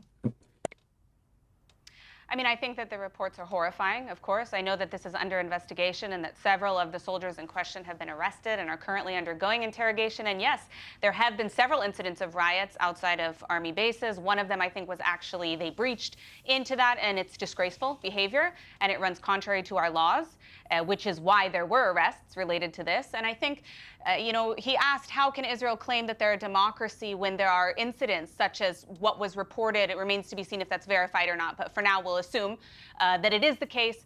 How can that happen in a democracy? And the answer is, reported when like that every happens, single or day. if that happens in a democracy, those people are arrested and those people are tried. This is what that looks That is what like. should happen in a democracy, and I Jesus. do think that those incidents do need to be her mouth investigated. is so and big, and her if you teeth- really want to know how democratic Israel is, front all you have teeth to look know all is that today the state of giant Israel as was actually speaking to some of the terrorists who were involved in the October 7th massacre in order to investigate the treatment of Palestinian prisoners. Now, I don't condone everything, certainly everything that's been reported, everything that I've heard. I think it's absolutely horrendous if it does turn out that that is true as reported. However, the fact that we are investigating it alone shows a stark contrast when you look at how people reacted to what happened on October 7th. You know, Hamas tried to claim falsely that rape wasn't something that was condoned. It turns out from the materials that were recovered from the terrorists themselves, including their instructions that She's were still given to them going with this. by Hamas. You In those instruction shameless. booklets, Absolutely they had shameless. religious approval to commit acts of sexual violence against civilians that day, which was committed against both men and women, as we have seen from survivors as well as those who did not survive. Who's seen as well that? as Who's from told the you terrorists this? themselves who carried them out. Give me Some of them one have admitted fucking this during victim. Give me one investigation. person. In addition to that, what we also found on the Not a terrorists single was that there was a fucking list report. of words of how to say certain phrases in Mm. Hebrew. A lot of them make sense in order for the terrorist operation that they were This carrying one too, out. right You know, here. certain terminology that they needed in order to get around physically. But something that really stuck out to me when I looked into this is that on that list of words that they learned how to say in Hebrew to their victims was take off your clothes and It's take such off a your lie. pants. Now That's you tell such me, a why would lie. someone need, or I'm sorry, open your legs and take off your clothes? Mhm. Why would someone need to open their legs in order for any security purpose whatsoever? Well, I don't think. Listen, I don't think So there we are, know that despite rape the was a protestations. strategy. Well, I have no doubt The that there was response- sexual abuse, including rape, perpetrated on Yes, that day. but the response of Hamas is the difference. Well, okay, Because but what we look, see in rape response is to rape, that isn't sexual that abuse, Hamas sexual abuse. investigated it. Israel is investigating. Israel's investigating, and those people, if they No, I committed that, understand should that, be Emily, but prosecuted. I They should be understand that. imprisoned. But if it, Hamas I doesn't do understand that. it, but if it Hamas turns, praises it. I understand Yeah, I that. miss Big But Eva, if it turns out that these Israelis soldiers have been perpetrating these crimes, it is just as despicable as the sexual abuse and rapes that were committed They have by them. the other So, side. okay, wait a minute. We should all be able to agree on that. But let me. Why do you so you have enough evidence without a single victim's report that Hamas was doing all kinds of sex crimes, but then you have dozens of people testifying and then internal whistleblowers have they've seen how heinous it is, which is saying something for one of these guys, but somehow that's not enough. So you're gonna give them the benefit of the doubt, but not the Palestinians with just like zero evidence. It's like. Ask you on the wider point. Yes. Is I don't understand how this war ends. Gaza is being completely flattened. The people have been displaced now to places where they get continually bombed. We had 30 plus people killed at the weekend in an airstrike on an area they've been told to go to. You know, where does this end? What does victory look like for Israel? Because right now it's very, very hard to see what victory is. I mean, I think that Israel people say does it's a genocide, need to come up with a better strategy. I actually agree with you, Shay Fleischer, on that. I do not agree with him, however, about resettling Gaza. That's something even the Prime Minister flatly rejected, even in his speech in Congress, and I'm not a supporter of his. So that being said, I don't think that's on the agenda. I think that Israel needs to come up with a plan in order to allow Palestinians to have their own self-determination in that territory at some point. A two-state solution, not something we can even speak about now, unfortunately, because I think far too much of the population rejects the right of Israel to exist in any capacity. But there does need to be a longer-term strategy when it comes to this. That's why. I also have to mention that part of the reason this has continued to go on is because Hamas continues to hold those hostages. I mean, if you give back those hostages, you're taking away a lot of incentive. How many hostages do you have? Really demoralized. They've really been How many destroyed lies for do the I have to sit here majority. before I get a chance to some of The this? majority of this organization. But I do think that Israel needs to come up with a better plan for a long-term exit strategy when it comes to dealing with Gaza, and also. Well, I don't think, with respect, I don't think Israel has a plan at all. That's the problem. Let me go to Omar Badr again. You were shaking your head there as you heard what Emily said. Why? Practically for 20 minutes straight. I mean, look, Rabbi Fleischer's views, I think, are quite honest and transparent. He thinks Israel is not genociding Gaza hard enough and wants them to genocide them harder. Wants a war of conquest where Israel takes over whatever lands it wants that actually don't belong to Israel under international law. So none of it merits a response. I think the fascism in what he has to say is quite blatant for the audience. But when Emily engages in this kind of systematic dishonesty, I do think that it is really worth responding to. One, on the question of the torture of Palestinian prisoners. You have a situation in which every major human rights organization in the world, Amnesty International, Human Rights Watch, even Israeli human rights organizations like B'Tselem and others, say that there is systematic torture of Palestinians in Israeli dungeons, and the fact that there is no accountability, and this, for the most part, happens with complete and total impunity. In this case, there happens to be a particularly egregious case. Yeah, the fact that we're investigating our own war crimes. Exactly. Who was gang raped by the 9 soldiers, and when there is overwhelming evidence and there are horrific injuries that have emerged from that, there is an effort to arrest these soldiers who are involved in this. And what you end up with is riots, not just riots by random fanatics on the streets like Rabbi Fleischer and his friends and others, but by ministers in the Israeli government, where you have literally a minister sitting in the Knesset talking about how rape of Palestinian prisoners in Israeli dungeons is okay by him. This is stuff that is being said by government ministers. And I'm sorry, when a society has disintegrated into this level, where people who are supposed to represent a country in government are rioting and defending riots in defense of gang rape, you know something is terribly, terribly wrong here. And you have to. Come on, Jack. January 6th was completely justified. The small but important human rights community that exists within Israel. They just want a fair shake, Jack. Start talking about what shifts need to happen in order to push Israel in a more moral direction. And as far as what can happen in Gaza with moving forward at this point, the reason we are here is because Israel insists. I mean, look, we can get into a million different details about what happens at this incident and that war, but the fundamental reality it's is like his safety blanket. Rules over when he's getting owned, he says you condemn Hamas. It denies them equal rights. It denies them the right to a state. It steals their land at will. It robs them of their water. They are blatant about it too. It's like, drives me nuts because like they will say these things in public, like, no, yeah, we're not going to do a 2-state solution no matter what. Like that's no.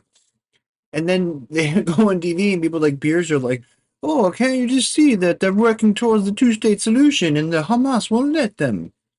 You know, it's like fucking just blatant. It's just like with the protests here, it's like before they used to like make shit up to lie about protesters or, you know, whatever kind of left-wing thing was going on. Now they just say, oh, they're anti-Semitic protests, you know, and just if there's a protest against war crimes or atrocities or whatever the fuck it is, it's just automatically labeled anti-Semitic without any kind of, it doesn't matter.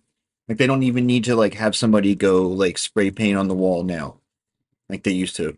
You know? Engages in every single imaginable war crime that you can imagine against this entire people who are subject and held without any freedom or human rights. And as long as we are in that situation, I thought you were an Arsenal fan. Unfortunately, the phrase "no justice, no peace" is not just some empty slogan. It's not just a protest slogan. It's a description of what human nature is, that in any situation where you have injustice against the people who are being held without rights, that is a recipe for conflict. And if we are, once again, serious about getting out of a situation of perpetual conflict, we have to move towards recognizing Palestinians as equal human beings. Okay, but Omar, who deserve how do you see? That does not exist. Okay, I understand it, but presumably you don't see any future for Hamas in any kind of government role in Gaza. Hamas.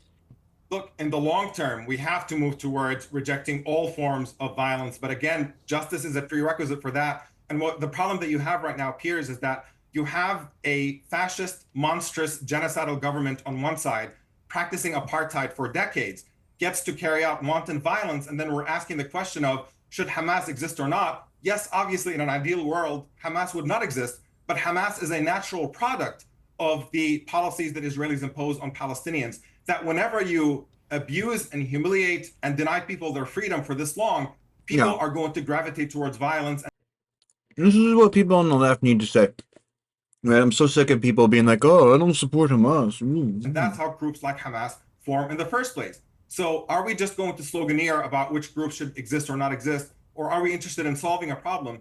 And if we are interested in solving it, there is no denying that our complicity in Israel's war of conquest for decades now, stealing land in the West Bank, occupying the Golan Heights, imposing a suffocating siege on the people of Gaza and denying them water and electricity and all of this, that's a recipe for more conflict. And we have to end international support for this regime until that apartheid system falls, and then we can move forward towards a better future. And that is a future in which Hamas would not exist, because people who are calling for violence on the Palestinian side would not find any support, because Palestinians would see that there is a prospect for a better future and justice. It's actually the opposite, you know. It's like the Rabbi Fleischer, you know, my problem. Hang on. The fucking Palestinian libs, you know, the fucking whatchamacallit, Palestinian Authority. They lose all credibility when they say, "Look, guys, I made a deal. They're not going to kill us anymore. I talked to them. It's going to be all good." And then they just like brutally kill them. Why would anybody trust the Palestinian Authority? It's like if you want to have, you know, if you want the moderates to have any kind of credibility, you have to stop embarrassing them in front of their base. Hang on, Emily. Emily, hang on. Let me get to Rabbi Fleischer. Rabbi Fleischer, my problem with what you said earlier when I spoke to you was that you basically outlined a situation where what you wished it wasn't fascist enough was that very early on, after October the 7th, Israel turned off, I think you said, the water, the power, the food. And then you talked about Israel basically taking over the whole of Gaza at the end of this. That is an occupation. I mean, that is pure evidence, is it not, that Israel is an occupying country, because what you're saying is you have the ability to control the on and off switch for Palestinians to have food, to have power, to have water.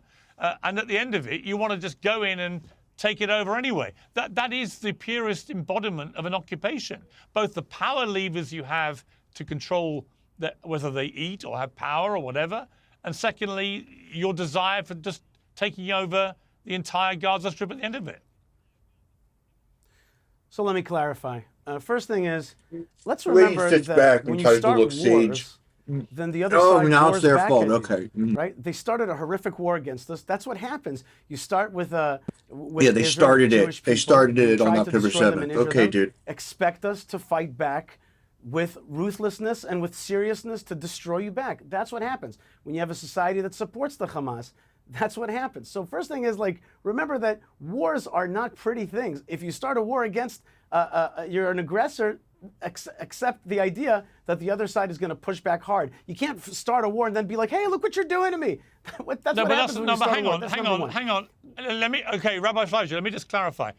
I'm not disputing that Israel had an absolute right and duty to defend itself and was obviously going to respond with significant force. I was really pointing out that what you said was they should have turned off the power, the water, the food. It's Israel's ability to do that that is part of the problem. That is what an occupying force does.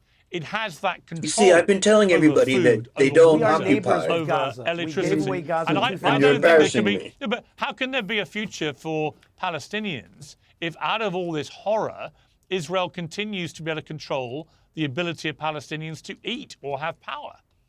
Pierce, please. Let's be He's got no Every response to power this. in the world controls other minorities. You have a British accent. It's not at some their point. fucking England country, controls dude. a lot of the world, but there's all kinds of minorities that live in England to this very day. Every power, if it's the Turks or the Iranians or the Egyptians, and any power in the world has other minorities living inside of it. We have an Arab minority living within the Jewish state. The Jewish area is a tiny area within the Arab majority. There are minorities living in the Middle East, like the Kurds, like the Israelis, who are armed and defend themselves. Now, we have neighbors that have attacked us. We're pushing back on those neighbors. Not their fucking country. Please be accurate about let's quote me accurately. What I said was, had we fought a more ruthless war from the get-go, it would have been done in 2 weeks. We would have saved countless of civilian lives, because when you draw it out, that's when people die. When you make it fast and furious, which is the Israeli military doctrine, then you save a lot of lives. Name one incident where they actually fought the enemy, right? The only one I can think of is that one of the hospitals, right? When like they had like already went in and fucking killed everybody and attacked and destroyed everything, and then they came back like a couple of weeks later, and they had been trying to they were trying to reopen it and whatnot. And they actually fought the IDF, from the parking lot or whatever, at least a little bit. Other than that, it's just been Israeli soldiers getting picked off from fucking buildings nearby, There hasn't been any kind of military engagement like this guy's trying to imply. So you're saying if that had happened, you would have actually gone down to the tunnels and actually faced your enemy, or you would have continued to just kill more civilians quicker? It's like he's so full of shit. Like he's trying to imply that, like, oh, dude, we would have totally gone down in those tunnels if we had done it the right way or something. No fucking way. No chance, man. Chicken shit motherfuckers. To see Israel destroy the terrorists and the tunnel system from the get-go quickly. And not so how are you going to do that? He's trying to say that. That's what he's trying to say. He's trying to imply that, oh, bro, that we would have gone down there and fucked him up. Yeah, right, man. No chance. Now, I believe that this is our land from the get-go. Gaza is not Palestinian. It's never been Palestinian. That's a recently created narrative. It was wrestled away from Egypt. The fucking Romans called it that, man. In the 6-Day War, Greeks and Romans called it Palestine. Living there, good. They could live under Israel. Minorities live under Israel. Puerto Ricans live under America. It happens. There's such a thing as minorities. I say control that area. Give people a chance for life. That doesn't mean occupation. And the word occupation itself, speaking of lies, I've been called. He has no argument here. He's just I've been fucking called every spitballing. name. Fascist, liar, apartheidist, every word, except there's one word that's missing from the lexicon of my interlocutors on this program, which is jihad. They make it look like Hamas is some kind of human rights organization. Yeah, because describing this conflict in terms of the religious background is an obfuscation, It's like trying to put that out there, I feel like is just, it's like the that's what enabled them to, like, that was like the kernel that they used to start the lie in the first place, right? It's like, oh, we need homeland and blah blah blah, and then it's like just an excuse to do like more empire shit when you're trying to tell Europe to stop doing it. It's like they were trying to be like, oh yeah, you got to get rid of all these colonies and whatnot, and it was just like, hey, this is how you got to do it. Like, you got to do it like this,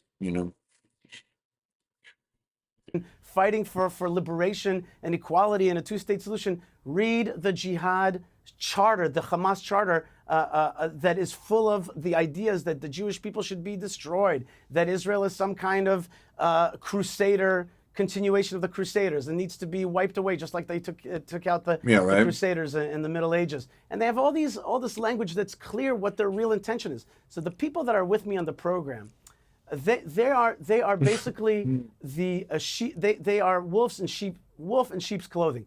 They dress up like liberals. They talk the stuff about Emily. that Western folks, you know, can understand, apartheid and all that stuff. But in their heart, they have jihad. They want to destroy Israel. Ask them when the occupation began. They'll tell you 1948, or they'll tell you 1917. They want to see the end of Israel as a Jewish state altogether. That's what this is about. So they dress up in these clothes. They come on to the show. They talk about Israel being an occupier, i.e. Israel's not an ancient country. He doesn't know what the fuck he's talking about now. They don't belong in this region. They need to be evicted altogether. That's what they want. They want to erase Israel and replace it with Palestine, which they created in the 60s. That's what this thing is about.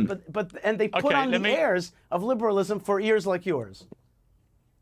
Okay, let me just go to Emily, because there is some breaking news. Sky News Arabia is reporting a huge explosion in the Lebanese capital of Beirut. Now, if that is a retaliatory strike by Israel against the, as they see it, Hezbollah rocket attack that killed 12 Druze and Israeli children, what is your reaction to that? And how concerned should we all be that if this is an Israeli strike at the heart of Beirut, that this is now a dramatic escalation in what is going on in the Middle East?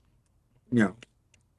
Right. Well, if it is Israel, that definitely is a major escalation, and we'll have to follow that closely and see what happened. But I do have to say that the fact that Beirut is even involved in the first place is a part of the problem. Nobody's speaking about Lebanon's involvement and Lebanon's role. Lebanon's a sovereign country. You know, it doesn't have the same excuses that some of these Palestinian factions have, and Lebanon does bear responsibility for that. And unfortunately, so you are occupying the Palestinians by the Islamic Republic of Iran. But that doesn't change the fact that that country does bear responsibility. Not only that, the United Nations bears responsibility. It was the UN that's supposed to. But not the country that systematically fucking like encroached on them and invaded them and attacked them for decades. Like, the reason that they exist is as a defense against you fuckers after the 80s. Like, Jesus. To keep Hezbollah in line, according to UN Resolution 1701, and has failed to for many, many years, as Hezbollah has used that southern border to build up what they've built up along with the Islamic Republic. Now, I also want to just correct one small thing, and that is that if that is Israel, it's not in retaliation for a strike that killed the 12 children. It would be in response to the over 6,000 projectiles that have been fired at Israeli civilian areas on that northern border. Now, remember, a lot of these people, tens of thousands of Israelis. I'm getting lying about this. We've seen video of this, of them like documenting the IDF soldiers moving into residential houses and residential neighborhoods, and like they've released the videos that shows like them fucking like civilians being pulled out and them going in, and then they attacked it, and then still people like Emily say it's like, oh, fucking. They keep attacking these civilian neighborhoods. Israelis have been evacuated from their homes for 10 months and counting. This is not a sustainable reality. Israel does have an obligation legally under international law to respond, to push back Hezbollah, and that's what needs to happen. And the best thing to save lives on both sides is that international actors intervene and pressure both sides, especially Hezbollah, to retreat and to stop firing at Israel. Israel didn't start. Joe Biden, come save us, please. Please, Joe Biden, come save us. Joe Biden and Keir Starmer, we need your help. Come on. War with Hezbollah. We don't want one with them. We don't want one with the Islamic Republic. But we do have to protect our citizens. And I also want to add one more thing I wanted to say earlier. I hope they bomb her house Omar, when and they that is return. that he mentioned how there's no justice, no peace, when all these things have happened, a lot of propaganda buzzwords about what happened with Palestinians, in addition to what Mustafa told us as well. If you're talking about no justice, no peace, that's the exact same logic that someone, not me because I condemned it, but that someone could use to justify the egregious acts alleged at this point, but egregious acts committed against Palestinian prisoners. The fact that they are still holding hostage 100 people, this is outrageous. Emily, I want to get What is she even talking about? Okay. Emily, I'm going to interrupt because we're running out of time. Oh, yeah, I they want to know. go to Omar for These the two final in word. particular, Omar, they know they're reaction full to of this shit. explosion, which is being widely reported now in the Lebanese capital of Beirut. It is being seen as potentially Israel responding to what they say was the Hezbollah rocket attack, which killed 12 children at the weekend. What is your reaction to this? If this is indeed an Israeli strike on Beirut, I think it's an extremely dangerous escalation, and we could be heading towards a configuration that has unknown bounds. Hezbollah is not Hamas. It is infinitely more powerful. It has the capacity for deterrence. It has the capacity to respond in a way that, frankly, I don't think Israel can quite handle. But the issue is that there has been literally Rabbi Fleischman's going to have to get on the battlefield. Bombings over the past several months, including plenty of civilians, including Lebanese children. So you have this dynamic of a back and forth across the border. And once again, it ultimately comes down to the fact that Israel is refusing to end the genocide in Gaza. That is the cause of the fact that we have a tension and this back and forth on the northern border. And rather than come together and say, okay, how do we calm the situation down? Israel is insistent on a dynamic in which it can dominate and kill and obliterate and steal land at will. They can occupy the Golan Heights, they can occupy the West Bank, they can besiege Gaza, they can slaughter tens of thousands of children in Gaza. But if somebody fires something across from Lebanon, then that's justification for Israel to expand the war. It is utter and complete lunacy. We have every single time that we've lived in a world in which crimes like this have happened in the past, people have sat around and said, how could people back then let that happen? Why didn't anybody intervene? And right now we have a dynamic in which a rogue apartheid state that is engaging in genocide is escalating us towards regional catastrophe. And rather than the world stepping up to actually hold this country accountable and demand de-escalation and demand equal rights for everyone and a way to solve the problem, it's nothing but throwing more arms and more money at this genocidal state that is actually pushing us all towards the cliff. It is incredibly dangerous, and it requires intervention in a very different direction than the one we've seen.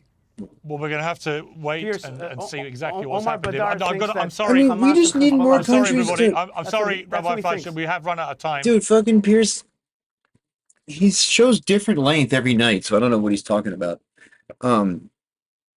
We need more countries to stop trading with them, right?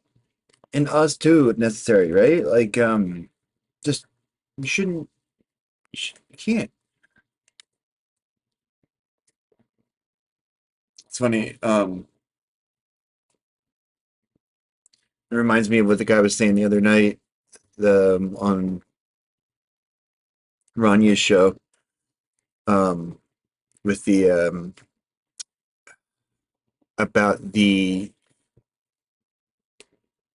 in the 1930s, you know, they were trying to boycott the Germans, and the German, you know, obviously the European Jews were against it, but the Zionists were not, they didn't participate in the boycott. I'm sorry, no, the European Jews were supporting it, the Zionists not so much.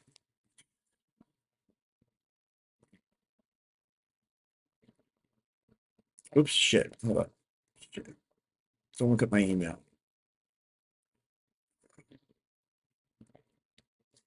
Because there is some breaking news, all huge right. explosion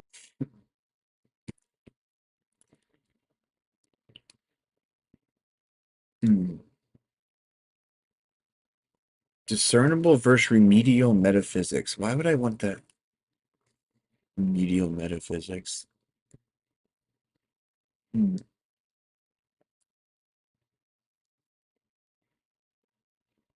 just going to scroll through this real quick. See. Classical sculptures. Broken statues of marble Korea fragments. Music is so loud, man.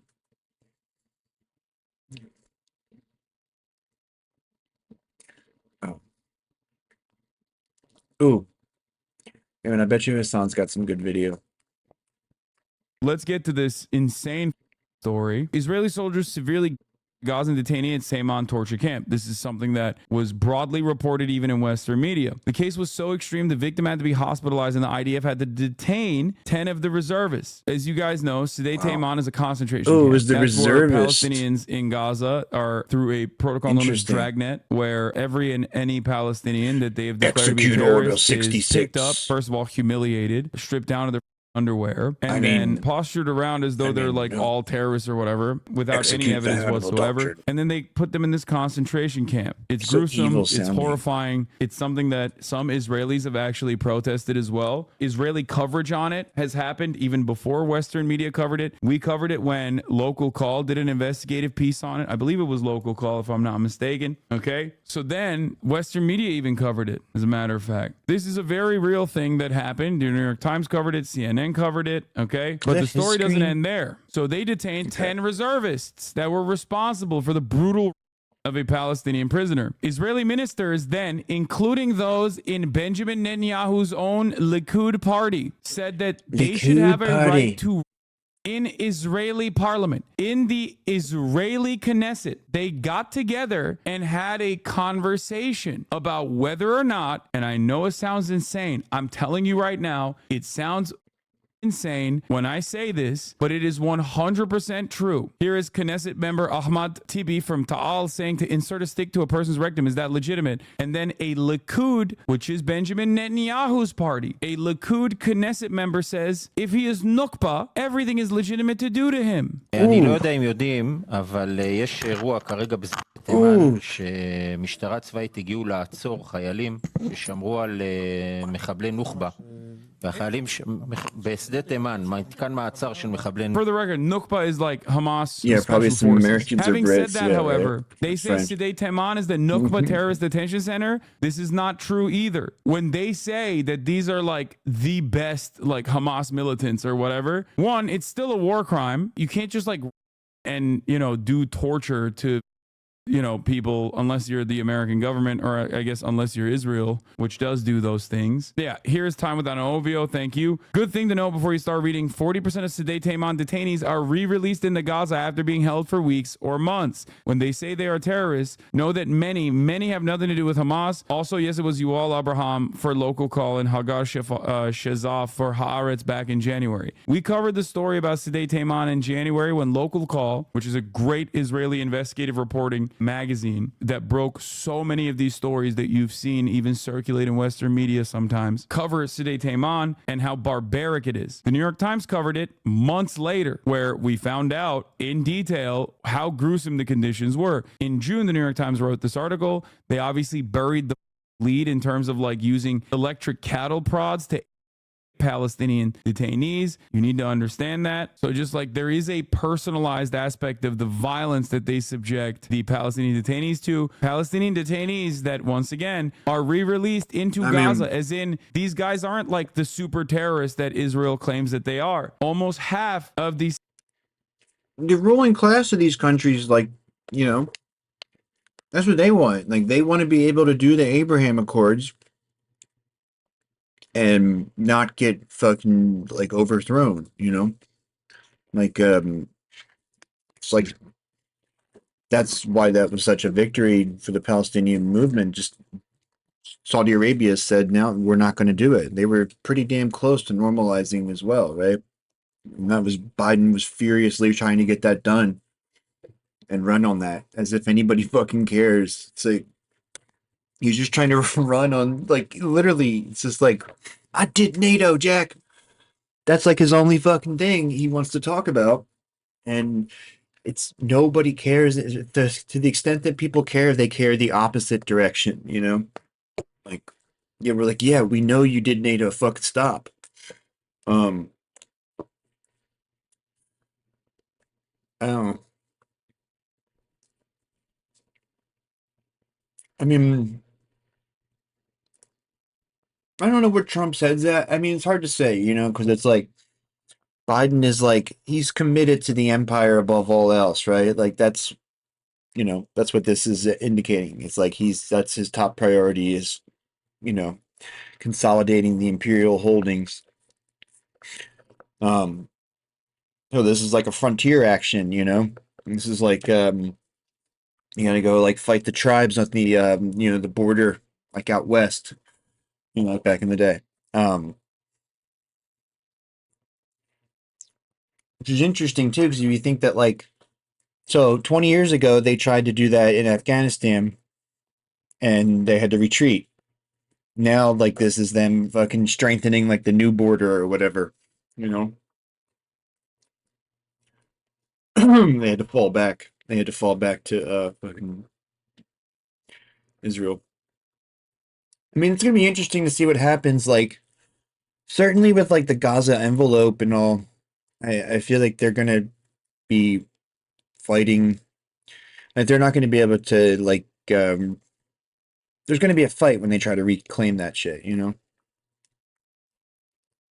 Detainees are re-released into Gaza. We have seen their personal testimony. We've heard. You know, same thing up north, right? They've been, the buffer zone is inside Israel, as Elmer likes to tell us. Their personal testimony. They are released in a gruesome, situation where they talk about the most steel rods, Jack. Treatment that they receive. Just mass torture. It is a torture factory. It is a death camp. It is a concentration camp. That is exactly what's going on here. And the way that they try to package it is by saying, oh, these are Nukba. Like, these are the special forces of Hamas. That is also a lie. המשטרה צבאית שם הגיעה לעצור כמה לוחמים שם שכנראה בגלל איזשהם טענות של יחס למחבלי נוח'בה ויש שם אירוע של התפרצות הטרלול. This insanity that our country is having around the story is crazy and we need to stop it. I think we need to give a personal example here, and I call on the other coalition members to do the same. I'm getting up and I'm leaving here, and I'm not going to vote on anything anymore until this story and this insanity that there's someone in the prosecutor's office that thinks that it is possible to come and arrest soldiers for things that they're doing the Nakba terrorists is not over. You can't rape terrorists, like, man. What was Abu Ghraib? That prosecutors detained Israeli soldiers at the concentration camp brutally Palestinian prisoners so badly that he had to be sounds like this was worse than Abu Ghraib too, by the way. Hospitalized. This guy is saying not the brutal is like unimaginable and unconscionable. He's saying the prosecution of the people that did the is unconscionable. He's mad that like there's any accountability for the soldiers. And I'm really asking, and I think my coalition friends will do as well if they do the same as I do. We cannot continue as usual. And then the Tal Party Knesset member says to insert a stick in a person's. Is that legitimate? He says, shut up. Yes, if he's a nukba, everything is legitimate to do.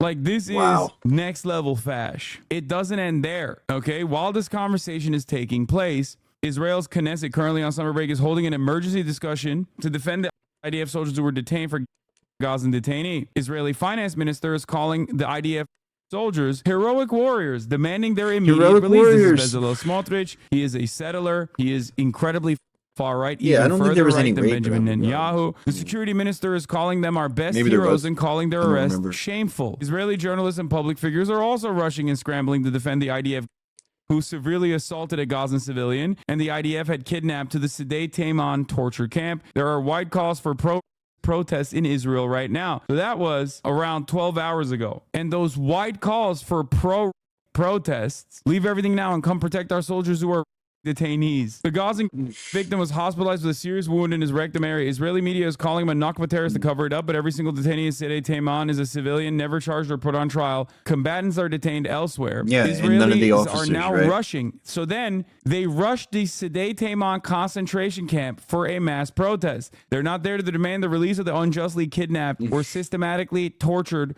/ Gazan civilians. Those protesters are there to show the full solidarity to the IDF. They did a protest at the concentration camp. Like, the Nazism that is leaking out of every orifice is just so comically evil, but it's not even comical. I don't even know how to describe it. Like, one of the most insane things I've ever seen. I thought we had reached, like, peak insanity in Israel. Turns out, nope, there is more out there. There is more insanity that could be unlocked. New, fresh hells that could be unlocked in this situation.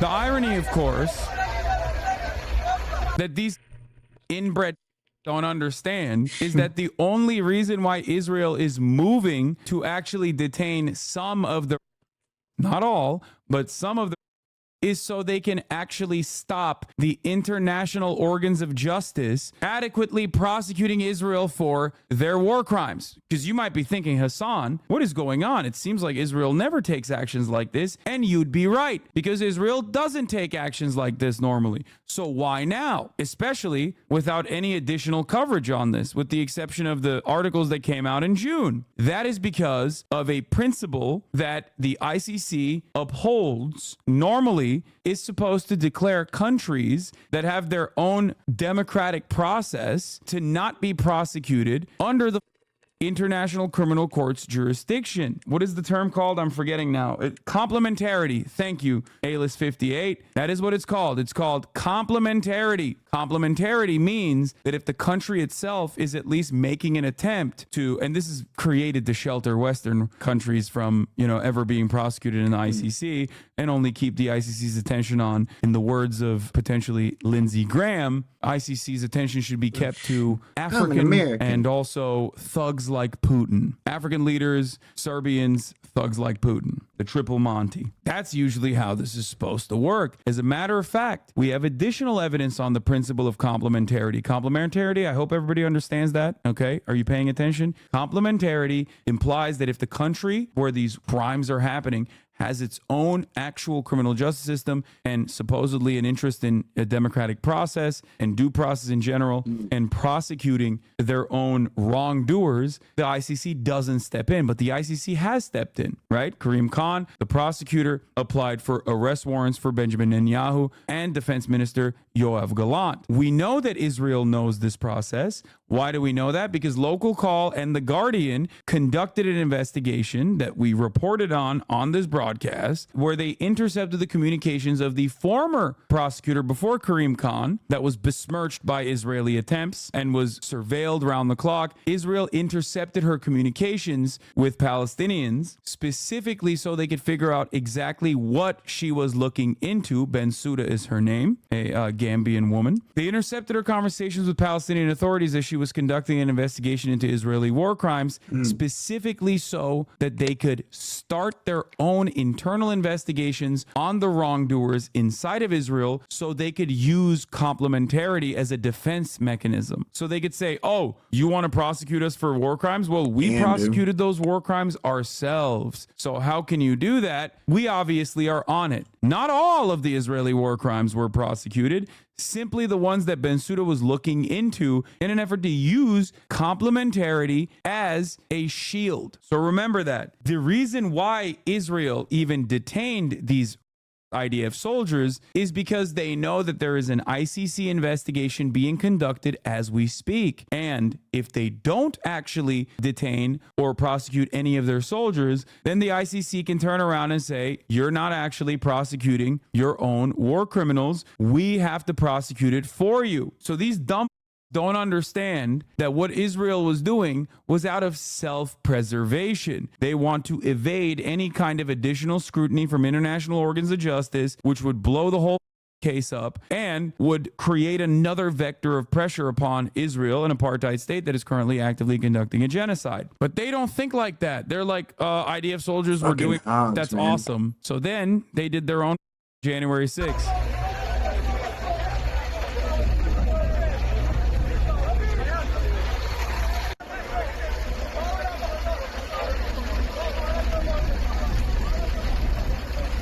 But it doesn't end there. Dozens of Israeli settlers then stormed the military headquarters in Beit Lid in support of the suspected soldiers from the Sdei Taimon torture facility who are being interrogated. I thought I had another fucking cartridge. I can't find any. After a Palestinian prisoner was assaulted and hospitalized. Some of the Israeli settlers apparently were armed.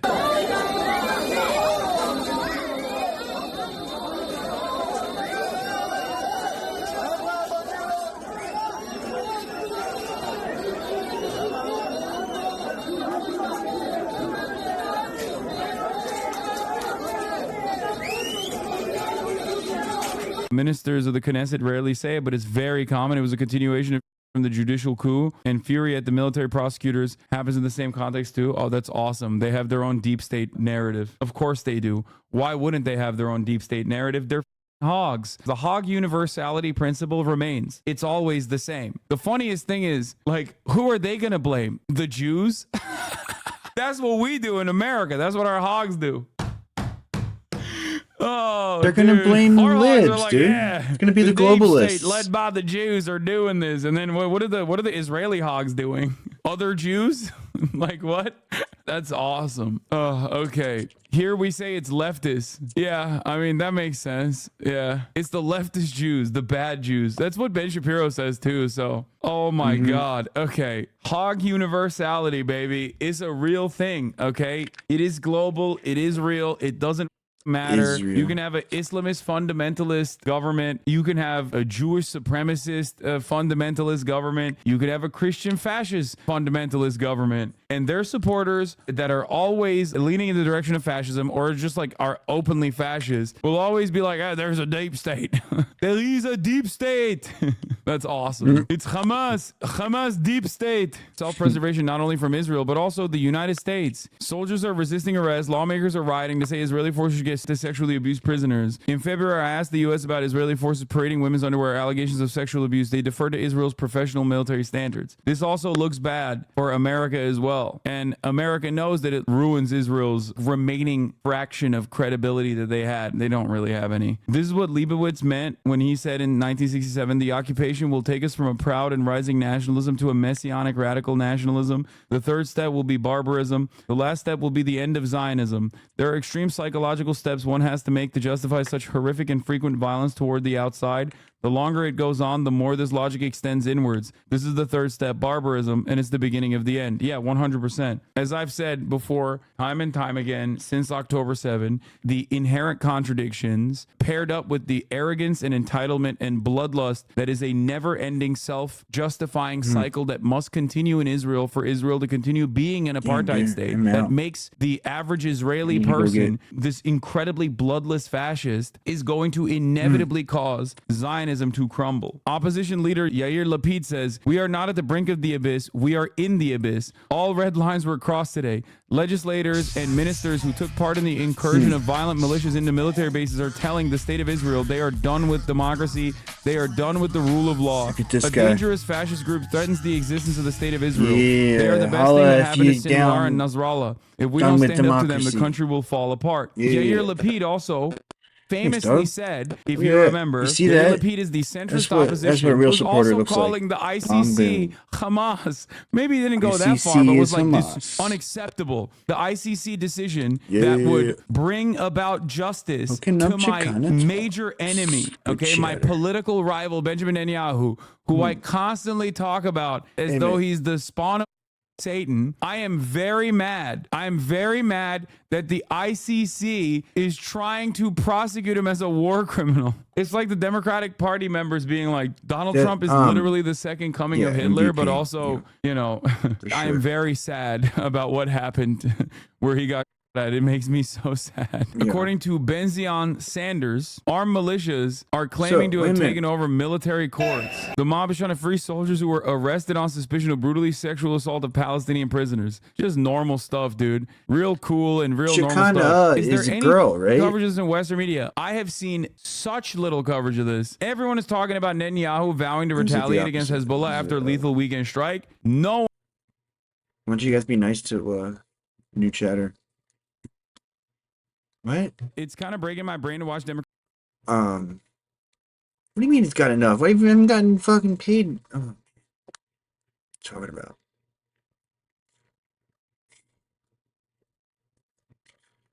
I got look. My accountant is Tony. Like he is handling it. No, we just like we're waiting on a bunch of our shitty clients to pay us, and it takes forever. Kind of, you know, our cash flow is a little dicey.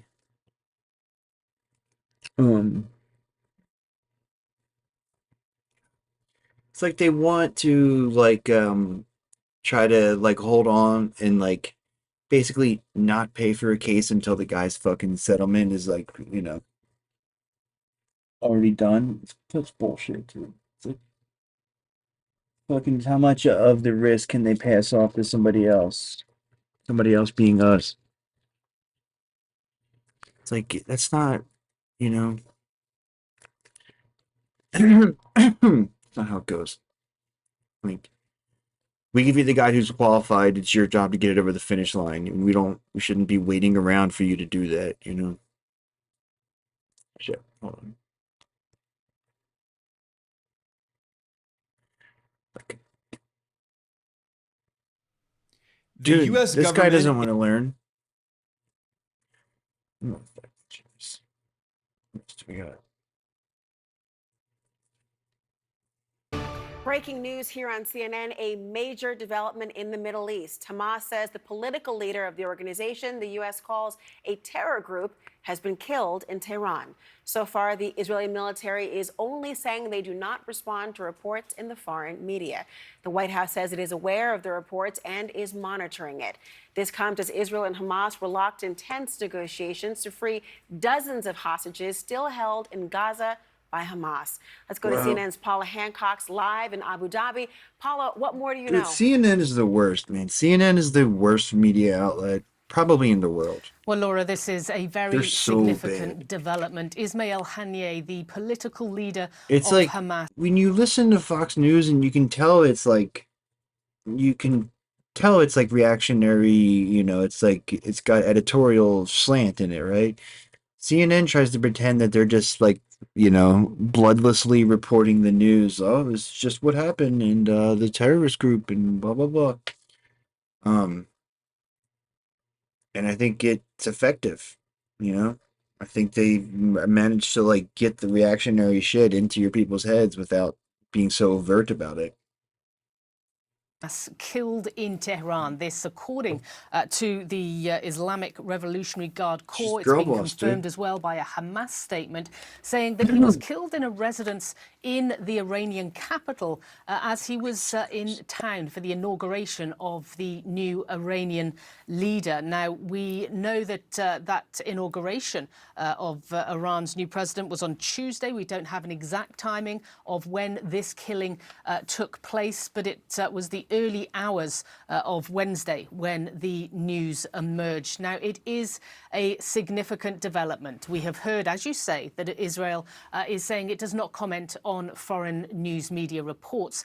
Not an unexpected response from the IDF. It is one we have heard before when there have been these reports of high-profile killings in other countries of Hamas or even of Hezbollah leaders. But everyone in the region does believe that Israel is behind this. Israel has made it very clear from October 7th, after that Hamas attack in Israel, that all of Hamas leadership was considered a target, that it would be going after the political and the military leadership of Hamas. Now, we know with Ismail Haniyeh that his residence in Gaza City was attacked by an Israeli airstrike just 1 month after those October 7th attacks. We also Didn't they just kill his grandkids recently? A number of his children were killed in Gaza as well. So his family has also been considered a target. Now, Ismail Haniyeh himself has been out of Gaza for some years now. You see how she said that? Living largely. So apparently his past family is also a target. She just kind of says it nonchalantly like that, like it's just completely normal when it's not like in fucking psychotic, right? In Doha, Qatar. He has been free to travel around the region. We know he has been to Tehran a number of times. He has been to Turkey. And so the fact that this has happened in the heart of Iran is very significant. The fact that that the assassination was able to take place, that the intelligence was able to be gathered in Tehran itself is certainly something that is going to send a chill through the Hamas organization. Now, it is not the first time that the leadership has been targeted. We know that that the military number 2 in Gaza, Mohammed Daif, Israel believes they killed him just recently. Also, back in January, Saleh al-Aruri, who was really considered a deputy political leader of Hamas, was also assassinated in Beirut. So this is not the first time that this has happened, but certainly the fact that it is the political leader of Hamas is a significant target. He has been very vocal. He has been very visible over recent months, not least when it comes to negotiations for a potential hostage deal to release Israeli hostages from Gaza and a ceasefire deal, which those discussions were ongoing. One can only imagine that this could well stall those, at least in the short term. Laura? Paula Hancock, please stand by. We have CNN political analyst and foreign policy analyst Barak Ravid on the phone. Barak, what are your sources telling me this is very consequential? Yes, it is very consequential, and just to understand how this assassination happened, according to the Iranian media, there are new details that are being published. Some sort of aircraft fired a missile into Hania's bedroom through the window and killed him. You really need to have very good intelligence and very good operational capabilities to conduct such an operation. This is when you add that to the assassination of Hezbollah's top military leader in Beirut, and to an airstrike conducted by the U.S. military in Iraq against pro-Iranian militias. This is a very bad day for the pro-Iranian axis in the region. And usually when Iran gets hit like that, there is a retaliation. Sometimes it's immediate, but sometimes it takes time. And I think that the Iranians are now starting to work on how are they going to respond, both directly and through their proxies in the region, for that wave or for that series of hits that they just got in the last 24 hours. She should send out coconuts. Another interesting thing, the White House top Middle East official, Brett McGurk, is now in the region. He had talks yesterday in Saudi Arabia, headed a delegation of all the top Middle East officials in the Biden administration. She sends me a coconut, I'll vote for her. To talk about the situation in Yemen and the Houthis. He's going to Egypt later today, and he's there while the whole region is getting more and more and more tense. And that's a big deal because I am a major misogynist. Changes his plans and goes to Israel and to other countries in the region from Egypt, maybe to Doha in Qatar, maybe to other places. But his visit in the region is in a very interesting timing. But Barak, the lime in his presence in the region, does it make his safety more precarious at this juncture? Make some more. Again, I think, I'm pretty sure that, he's taking all the needed security measures, but I think it's just, it will be very, very interesting to see how the region is going to react to this series of events that are very, very dramatic. And I don't think, when I think about this, is one of the most dramatic days in the war since October 7th. And it's dramatic because it's not only in Gaza, it's in Beirut, it's in Tehran. And what we're seeing right now is how the whole region right now is engulfed in this crisis. CNN international diplomatic editor Nick Robertson is joining me as well. Nick, what does this mean for the entire organization of Hamas? I mean, this is one man. He is a very important one among the organization. There are other leaders, though. There are. I mean, one thinks immediately of Yahya Sinwar, who's sort of the most important, described by the Israeli officials as a dead man walking, days after the October 7th attacks by Hamas, the main leader of Hamas, who's believed to be hiding out in tunnels in Gaza. It's significant in a way that Israel has the ability to reach into Tehran to take out a Hamas political leader there, one who lives in exile and is an important, a vital interlocutor so far in the talks on the hostages, and also be able to reach into Beirut at the new year or around the new year to take out Hamas's top figure there, reach into Beirut just yesterday to take out perhaps the number 2 in the Hezbollah command structure after their supreme leader. So it's significant that Yahya Sinwar is still able to hide out and so far as we know, avoid Israel strikes inside of Gaza. I think that's one thing. But I think when we think about the consequences and the symbolism of taking out Ismail Haniyeh inside of Tehran, Specially designated global terrorist. Oh, okay, he's good. Been to Tehran Gotcha. before. Iran is widely seen as bankrolling, supporting ideologically behind Hamas, helping them prepare for the brutal October 7th attacks. But the reason that he was in Tehran now was to be there for the inauguration of Iran's new president following the death of their president a few months ago in a helicopter crash. There were elections, and it was understood that of the candidates running, it was the sort of most moderate candidate that was put forward or allowed to run by the Supreme Council in Iran, who won the elections. And Ismail Haniyeh was there visiting him, watching his inauguration. So this, when you understand that Iran struck back directly at Israel for what it described as a targeted strike on its diplomatic compound inside of Damascus earlier this year. This, when Israel took out, assassinated one of the top interlocutors between Tehran, one of the most senior is backing yet another coup attempt in Venezuela. In the past 2 decades, Washington has sponsored several coup attempts, many of which were violent, trying to overthrow Venezuela's government. The former revolutionary president Hugo Chavez and his successor, Nicolás Maduro. Back in 2002, the US government backed a military coup that briefly overthrew Venezuela's democratically elected left-wing president, Hugo Chavez. This was admitted even by the mainstream British newspaper, The Guardian, which revealed that the Bush administration, George W. Bush, backed this coup in Venezuela.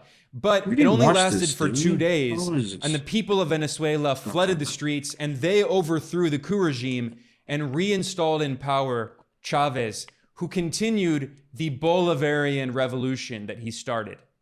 So this story is not new. There have been so many US-backed coup attempts in Venezuela just in the past few years. On July 28th, Venezuela held presidential elections, and Maduro won those elections again. However, the US and its allies in Latin America have refused to recognize the results, and instead, violent extremists are burning down public institutions and government buildings and hospitals. They're destroying buses and looting offices, trying to overthrow President Maduro. And these extremists have the support of some very powerful people, like the billionaire oligarch Elon Musk, who is now campaigning for Donald Trump for president.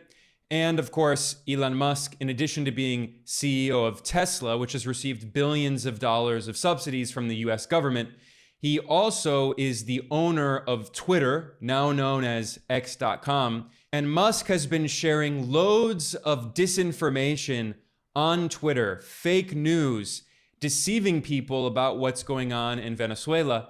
And he is pretty openly calling for overthrowing President Maduro. Now, honestly, this is not very surprising because Elon Musk has a history of supporting US-backed coups in Latin America. In 2019, violent far-right extremists overthrew Bolivia's democratically elected left-wing president, Evo Morales, and the US backed this coup, and so did Elon Musk. And a critic on Twitter called out Elon Musk, and he said, quote, You know what wasn't in the best interest of the people? The US government organizing a coup against Evo Morales in Bolivia so you could obtain the lithium there. Bolivia has some of the world's largest reserves of lithium, which is needed for electric vehicles made by Tesla, the batteries in electric vehicles, the batteries in phones and cameras and computers. It's very important. And what was Elon Musk's response back in 2020? On Twitter, he said, quote, "We will coup whoever we want.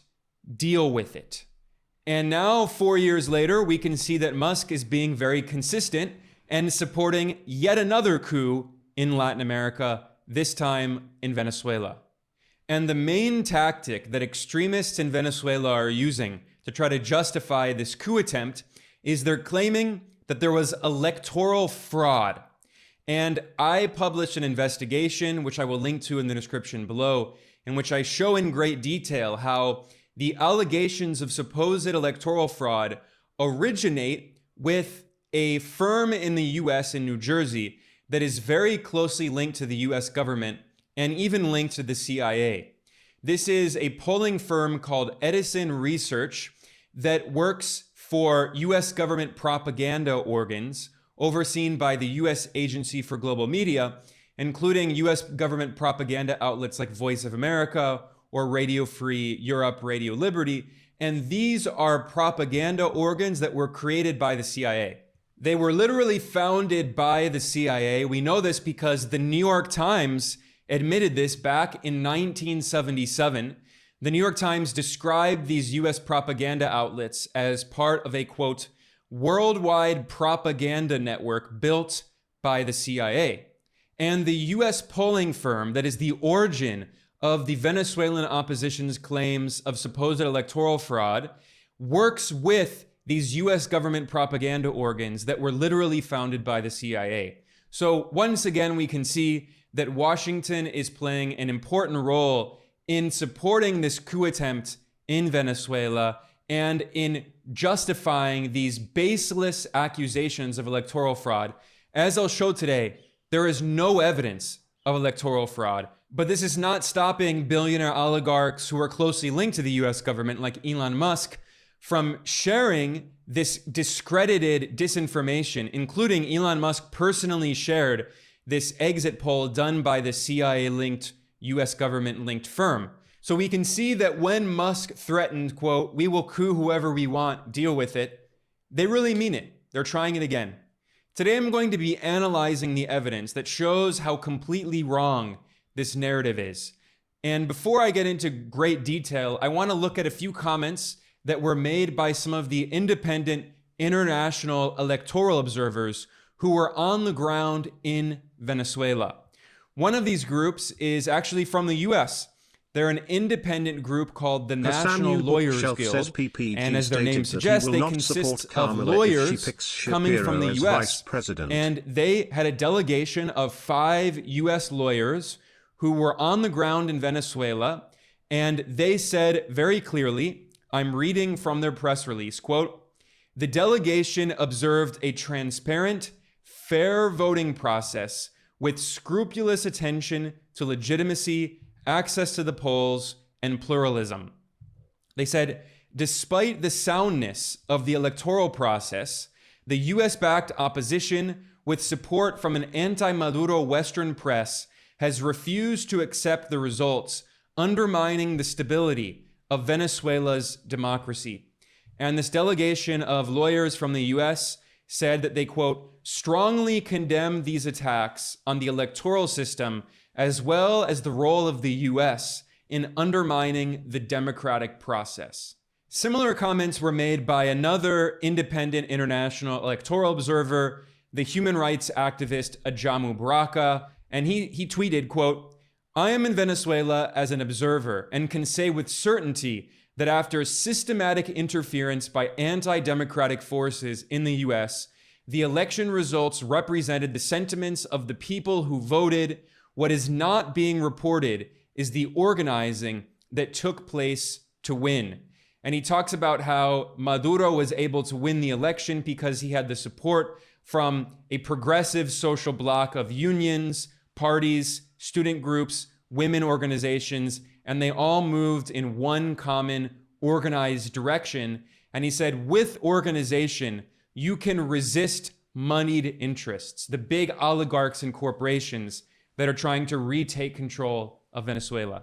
We can see this clearly in the response of the right-wing governments in Latin America that are controlled by oligarchs and big corporations and banks. An example of this is Argentina's far-right president Javier Milei, who's extremely pro-US, extremely pro-Israel. Immediately after coming to office, Milei took a trip to Israel to support Benjamin Netanyahu as he carries out horrific crimes in Gaza. And Milei is, of course, a close ally of Donald Trump. They have repeatedly talked in coordinated policy. And Javier Milei is a close friend of Elon Musk, who is joining him in backing this coup attempt in Venezuela. And on Twitter, the Argentine president openly called on the military in Venezuela to overthrow President Maduro. So quite literally, he and other far-right leaders in Latin America, backed by big US corporations and banks, they're calling for a military coup in Venezuela.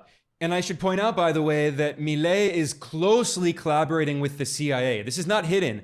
He boasts about it. The director of the CIA, William Burns, visited Argentina. He visited the presidential palace, and Milei's chief of staff went to Washington and Virginia, and he also met with the CIA. And in addition to collaborating with the CIA, Milei made an agreement for Israel's spy agency, the Mossad, to train Argentine intelligence officers. So quite literally, the CIA, Israel's Mossad, and the far right in Latin America are all openly collaborating. They're not hiding it.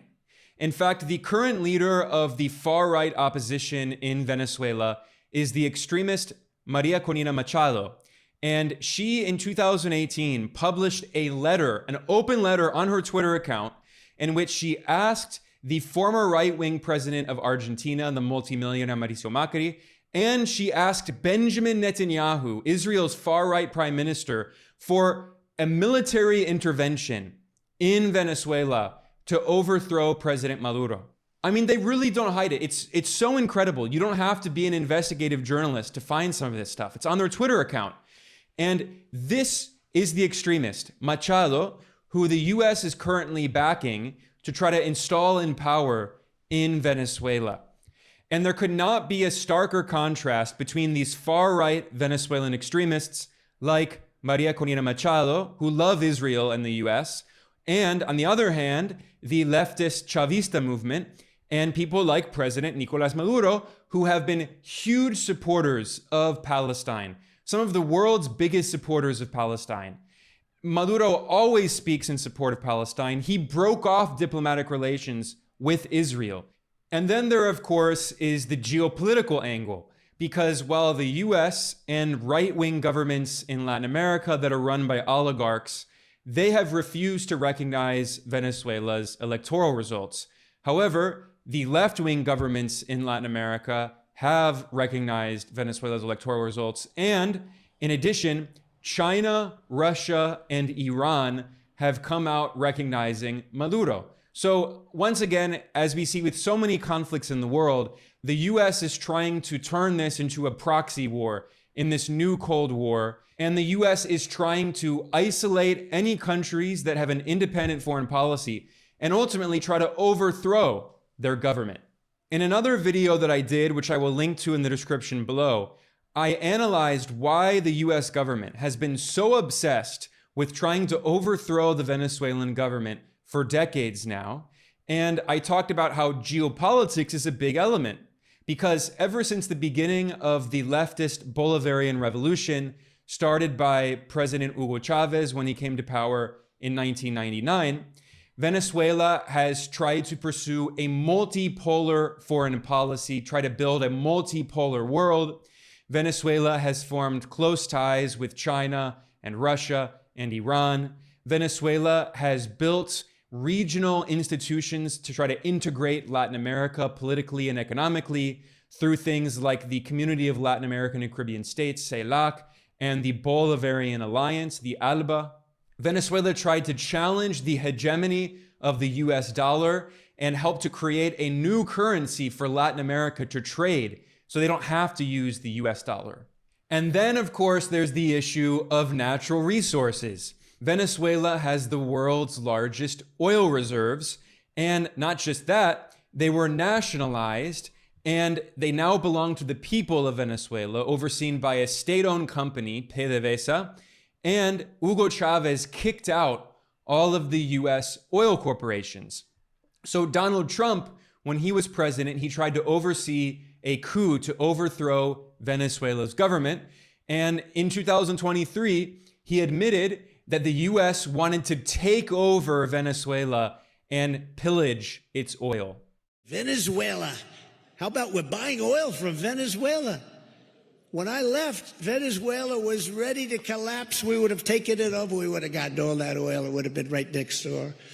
And furthermore, Donald Trump's neoconservative national security advisor, John Bolton, likewise admitted in an interview on Fox News that the Trump administration was working with US oil corporations that wanted to profit from exploiting Venezuela's oil. We're looking at the oil assets. That's the single most important income stream to the government of Venezuela. We're looking at what to do to that. We're in conversation with major American companies now that are either in Venezuela or, in the case of Citgo, Nobody here in the wants to United do States. dude. It'll make a big difference to the United States economically. None of these American companies want to shell out the cash to invest there, like, because you have to build all kinds of refinery equipment and shit. It's like it's a similar thing with Iraq, right? Like, after all that, like, I don't even think American companies bid on any of the oil wells.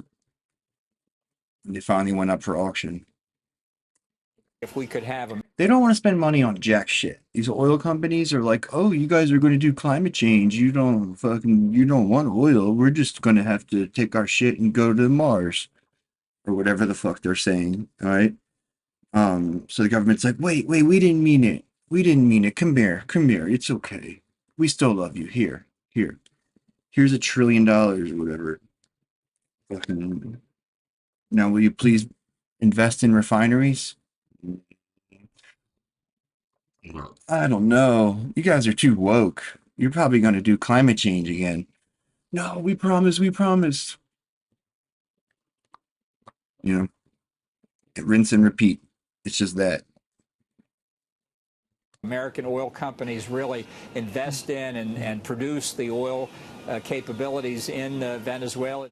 Of course, you all probably remember the US coup attempt that Donald Trump launched in 2019, in which Washington recognized a little-known right-wing opposition figure, Juan Guaido, as the supposed president of Venezuela, despite the fact that he had never participated in a presidential election. And the fact that this was a coup attempt is not even hidden. It was Donald Trump's neoconservative national security advisor, John Bolton, who, by the way, was one of the architects of the Iraq War.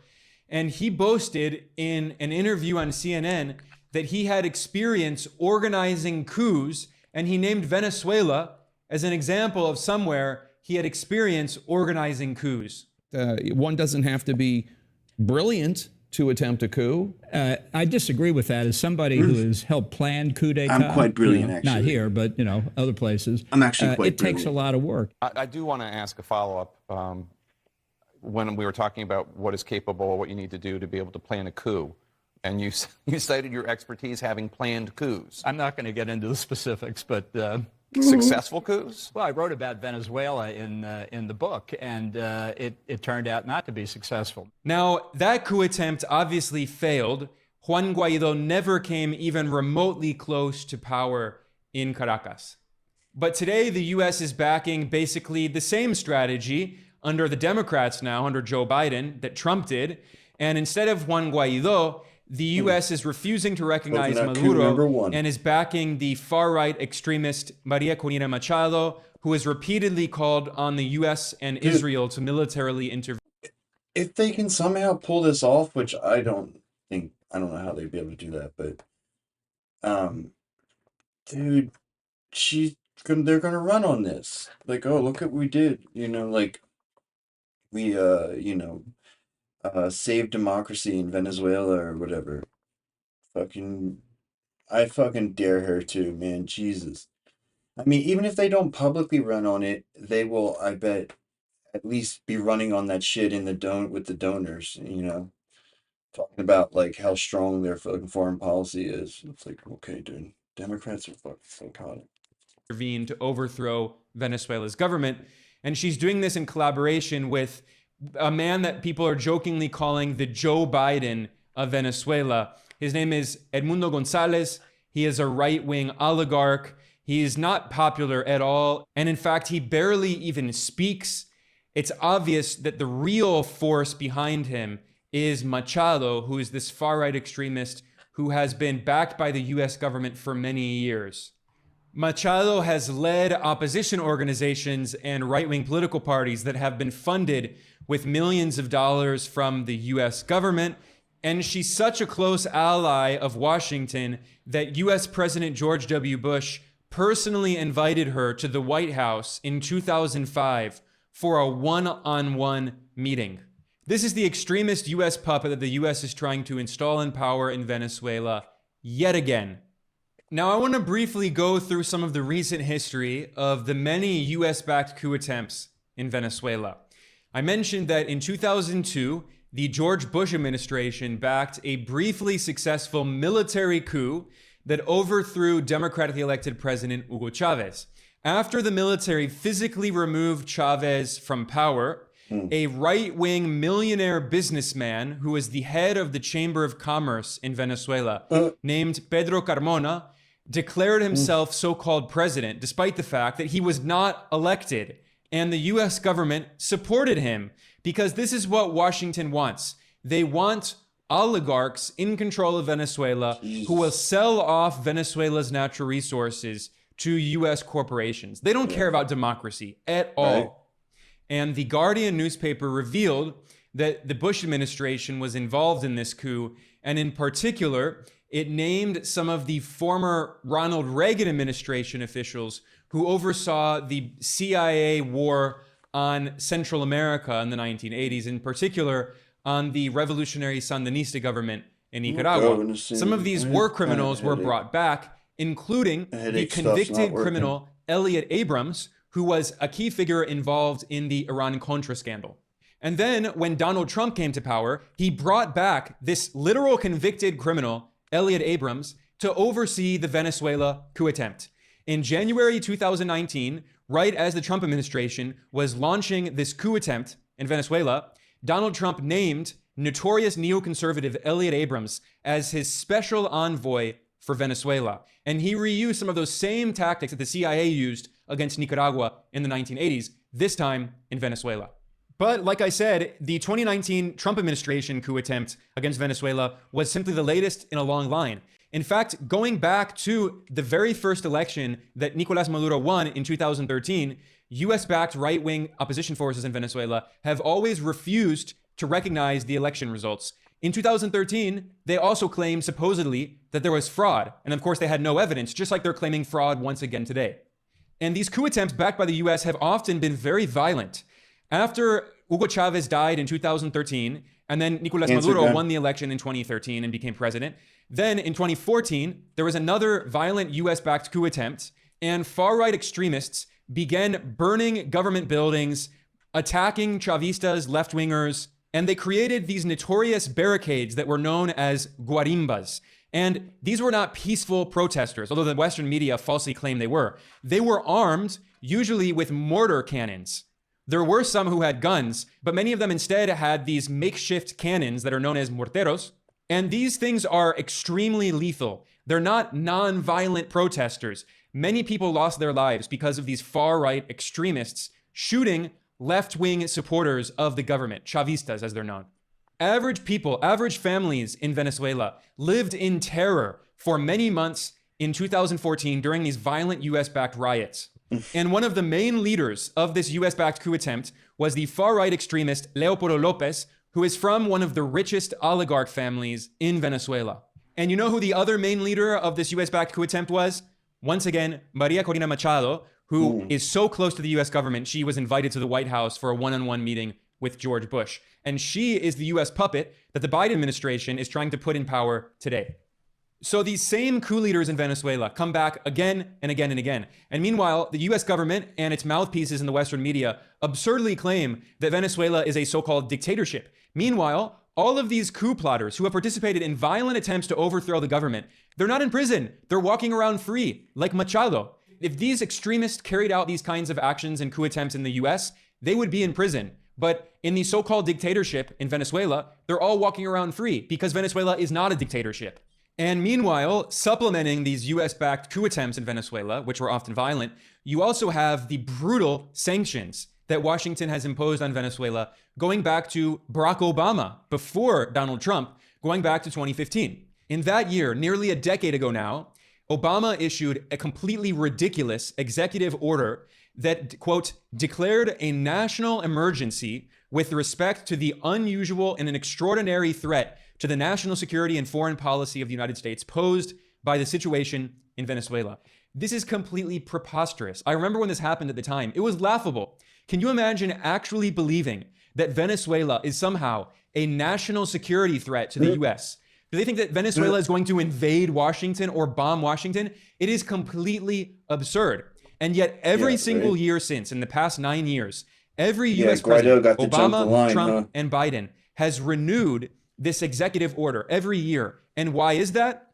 Because this is how the White House justified imposing illegal unilateral sanctions on Venezuela, waging economic war. It was Obama who started imposing the sanctions, and then Donald Trump took them to a whole new extreme level. And in 2019, when Trump initiated the coup attempt with Juan Guaido, he imposed a full economic embargo on Venezuela, like the illegal US economic embargo that has been on in Cuba for over 60 years now. And that the entire world, the entire international community, votes to condemn every single year in the UN General Assembly. But the US and Israel are the only countries that support this illegal criminal blockade.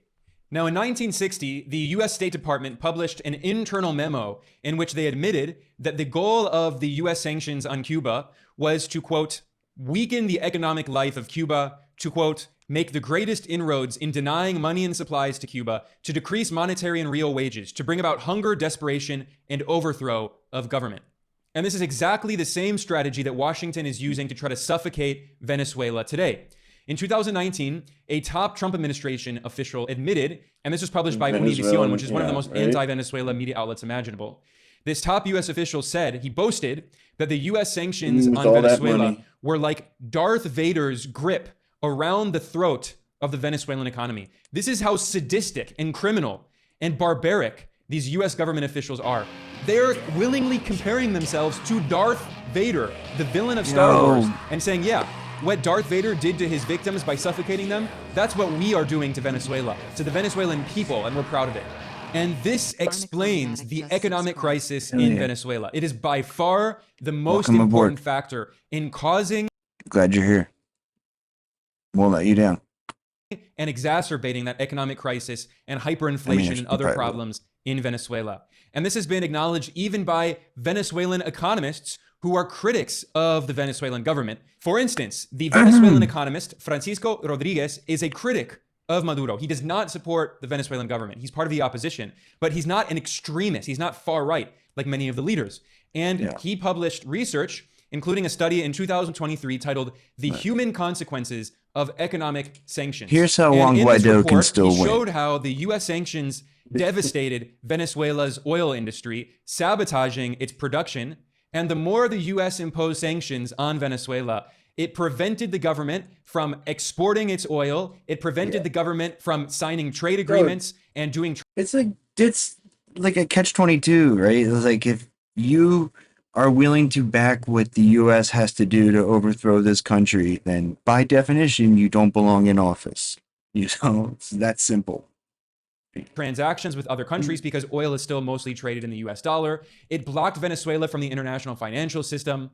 It also made sure that no foreign investors would come anywhere close to the Venezuelan oil industry. It made it almost impossible for Venezuela to import technology that it needed to modernize and maintain its oil industry. It made it almost impossible for Venezuela to import the parts that it needed for much of this technology because most of Venezuela's oil industry was still using technology built in other countries, like in the US or in Europe, in Germany and Switzerland, and Venezuela was unable to import those parts, which meant that in addition to being unable to simply process its oil transactions and trade, it was unable to maintain its oil infrastructure. And the US government was proud of this. They boasted. The US Energy Information Administration, the EIA, published a report in 2019 during Trump's coup attempt titled Venezuelan Crude Oil Production Falls to Lowest Levels Since January 2003, which, by the way, was part of another US-backed coup attempt in Venezuela. So here we can see that the US government was gloating. They were proud of the fact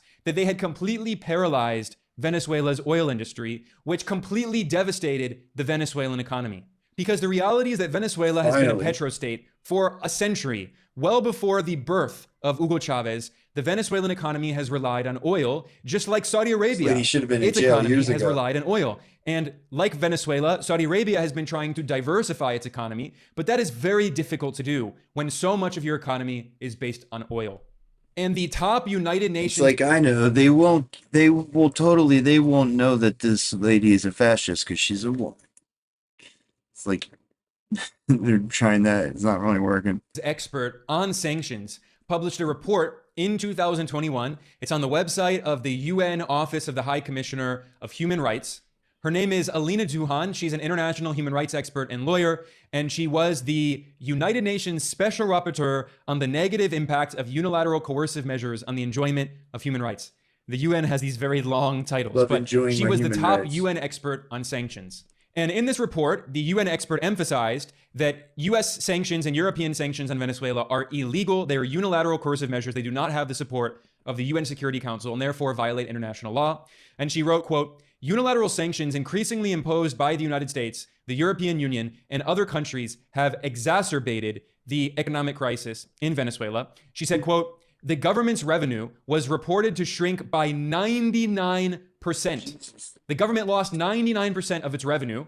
The country is currently living on 1% of its pre-sanctions income.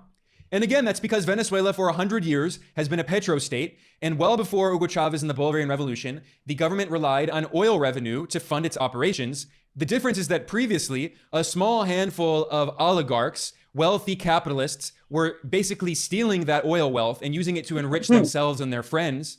And instead, Hugo Chavez came to power in 1999 and he launched the Bolivarian Revolution. And he said, the oil belongs to the people of our country, and we're going to use it to fund social programs and build housing units, millions of housing units, and create free education and healthcare and jobs programs. And by the way, despite the extreme economic difficulties in Venezuela, President Maduro has continued these policies that were started by Hugo Chavez. In fact, right before the election, Maduro announced that the government had built the housing unit number 5,100,000. So the government has built more than 5 million housing units for poor and working class families in Venezuela. And they plan on building 3 million more social housing units by 2030. They're investing so many resources in trying to help poor and working people. And this is exactly why Nicolas Maduro won the election.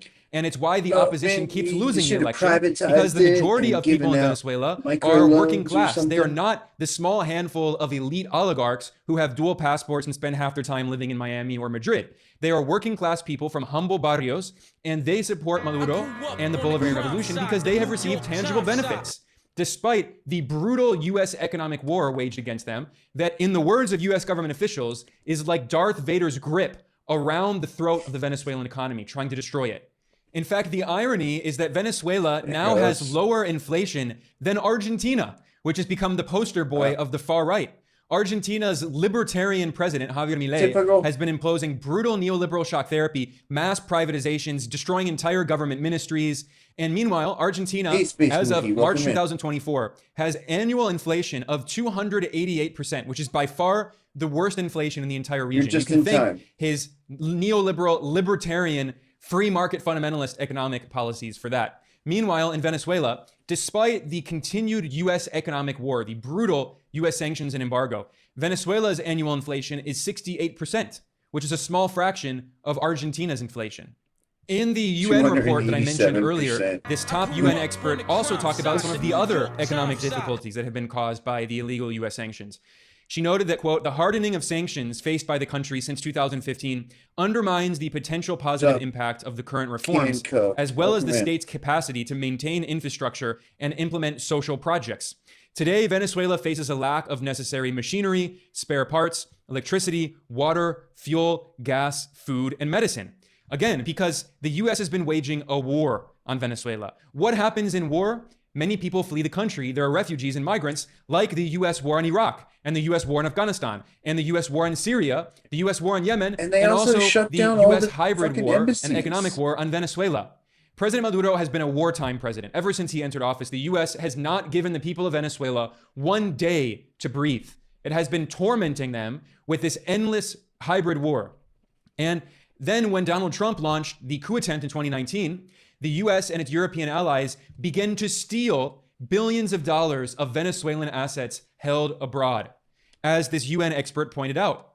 Furthermore, the illegal Western sanctions made the purchase of goods and payments by public companies impossible because they were blocked or frozen. Even private companies in Venezuela faced rejection or reluctance of foreign banks to open or keep open their bank accounts because of the fear of US sanctions. They had to pay extra insurance costs, which led to high inflation because in order to import products, they become more expensive to import. And then you also have the issue of over-compliance of sanctions, because even if a Venezuelan institution is not directly sanctioned, foreign companies and foreign exporters and foreign banks, they might be afraid of doing business with Venezuelan firms, not only government firms, but also private companies, because they're afraid of secondary sanctions. They're afraid that they might get sanctioned by the US for doing business with Venezuelans.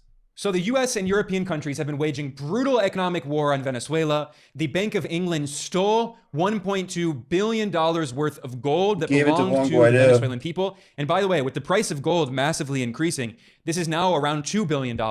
The US has also been trying to steal from Venezuela Citgo, which was a state-owned oil refinery company, and it had a lot of branches based in the United States. It was actually based in Houston, Texas.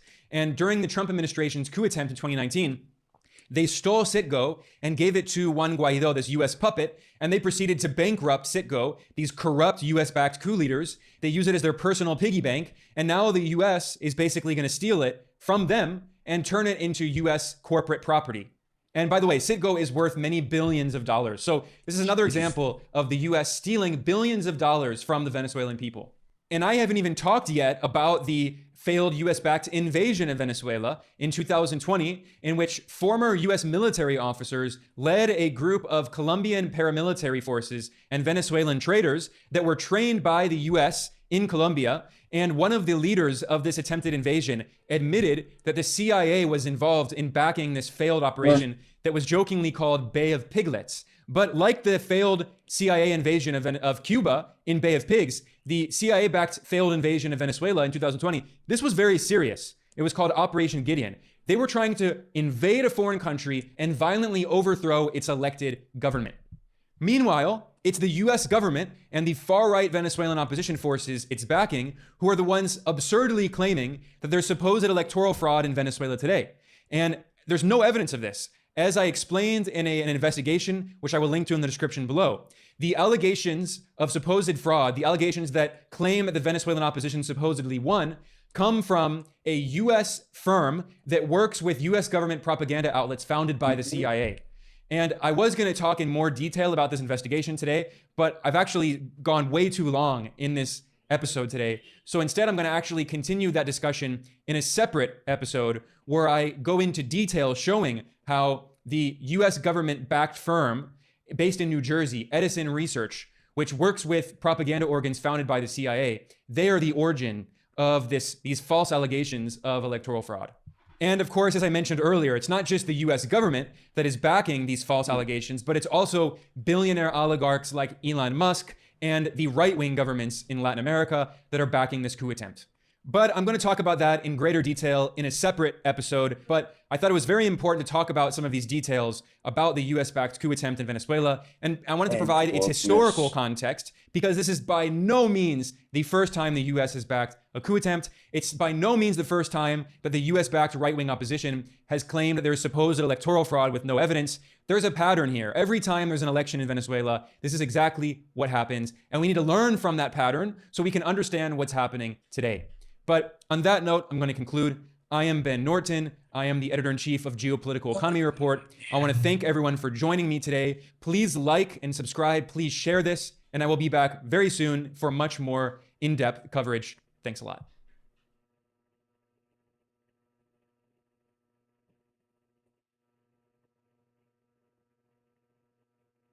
Before we get to this first story in our rundown, let me preface it by saying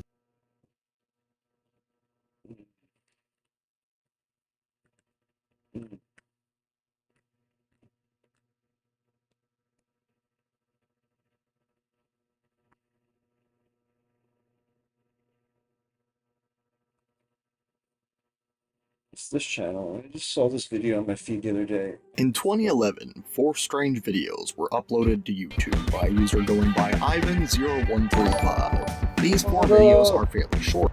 What up? What up? What up? You're just in time. Look at this kid.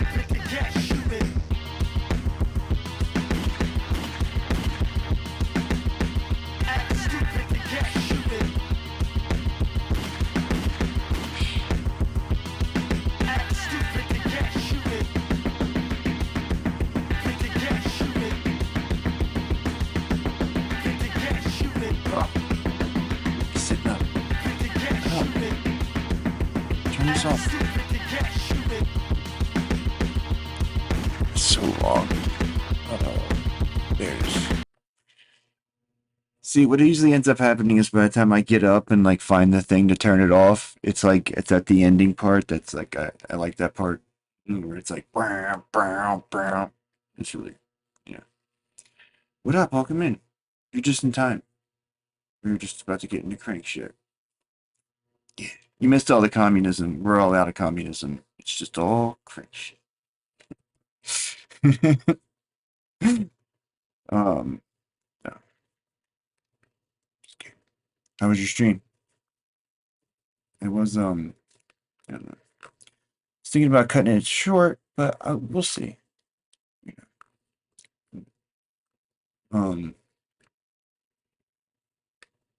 Good night. Good night so far. Yeah, this channel is new. Or new to me. Just going to see kind of. Is it? Is it? This guy might suck. Forewarning. Yeah.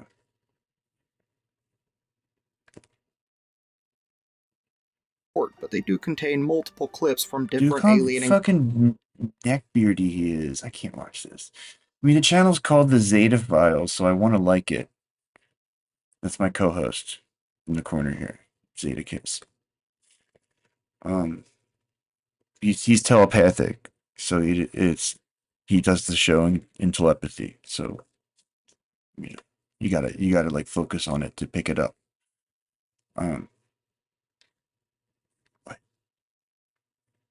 This is a YouTube investigation into Skinny Bob, the famous alien, I don't know what you call it, image character, whatever the fuck it is. Like, we've definitely seen it on I think it's probably fake. This one in particular. I don't know. Like, there's so many fucking alien images on the internet. It's like, I don't know what to make of all of them, but I mean, they all kind of look fake. It's like the Uncanny Valley thing, I guess. This one in particular, though, it's like the head is so fucking. I mean, I think if they look like the Nazca mummies, if they look like anything. Speaking of, maybe we should watch that first, actually. We've been following the. Here. But, here, Joe's got a thing. Did we watch this one? I think we did.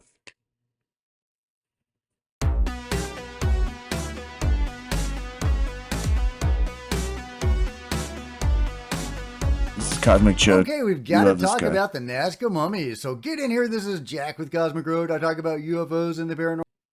Here's the thing. It's like, I haven't fucking looked at it. I mean, I'm not down there. I'm not a scientist.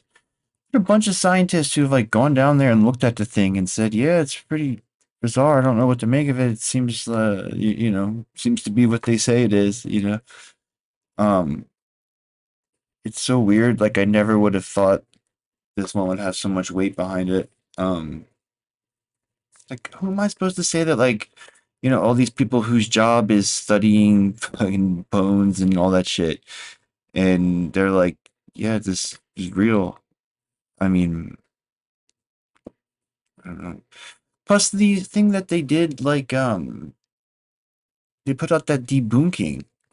They put out that fake debunking, which is an incredibly suspicious thing to do. Like, if I catch you putting out like a fake debunking that is, suspicious as fuck. Normal, please hit like and subscribe and let me know what you think in the comments That's below. right. Hell yeah. So yesterday, Unraveling there was Cosmic an Plans. Let's go. live stream with Jaime Maussan, Joyce Mantilla, and Dr. Ricardo Rangel talking about the latest findings of the Nazca mummies. Now it's over 2 hours long and it's not in English, so Eclectic. I haven't watched the full thing. But fortunately, there are those who have and that have broken down some of that information. So let's get to it. Here is some of it. From Jose Bassan, Maria is a reptilian we did watch humanoid this. from an ET origin. Now, I'm not sure if Dr. Rangel said that where or does if he know that that's from? Jose adding that, but here's the breakdown. I say alien man scientist. Made from African primates, Asian man, human, and ET DNA. I would think that would probably be unknown DNA. So, due to its reptilian-like skin, no what am I ears, supposed to no say? hair, It's like, and I it don't know could be how. a hermaphrodite, since no sexual So if, like, organs are evident. Somebody who studies this kind of fucking DNA, and they go down there and they look at the DNA and they're like, it appears to be a DNA that's a combination of these things. How am I supposed to be like, that guy doesn't know what he's talking about? I can't do that. I mean, just because it's fantastic? Like, I'm going to need to see some, I don't know. I just don't know how I can dispute that. This was said by Dr. Ricardo Rangel.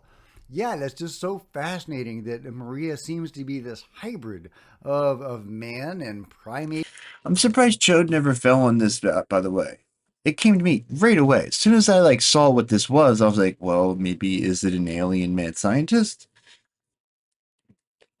I mean, this story is bizarre. Like, the idea of splicing human DNA with aliens is very old. It's a lot older than you would think, right? Like, that's the fucking Sumerian, the Annunaki story that's in there. It says that they came here and they genetically modified the primates and turned them into humans. I don't believe that. I don't think that's true. I think even if the Anunnaki did exist, I don't think that they did that to us.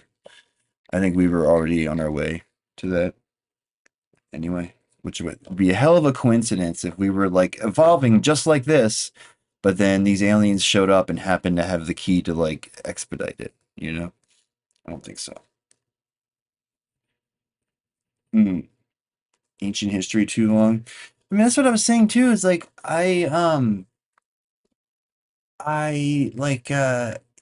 it's fine, but a lot of this shit is very fine distinctions that are either made or not made depending on who's making the argument, right? It's I feel like I would be very skeptical if I hadn't already fucking gotten so deep into it, right? It's the amount of shit I had to learn to know who's trustworthy and who's not, and who's got a credibility and who doesn't is it's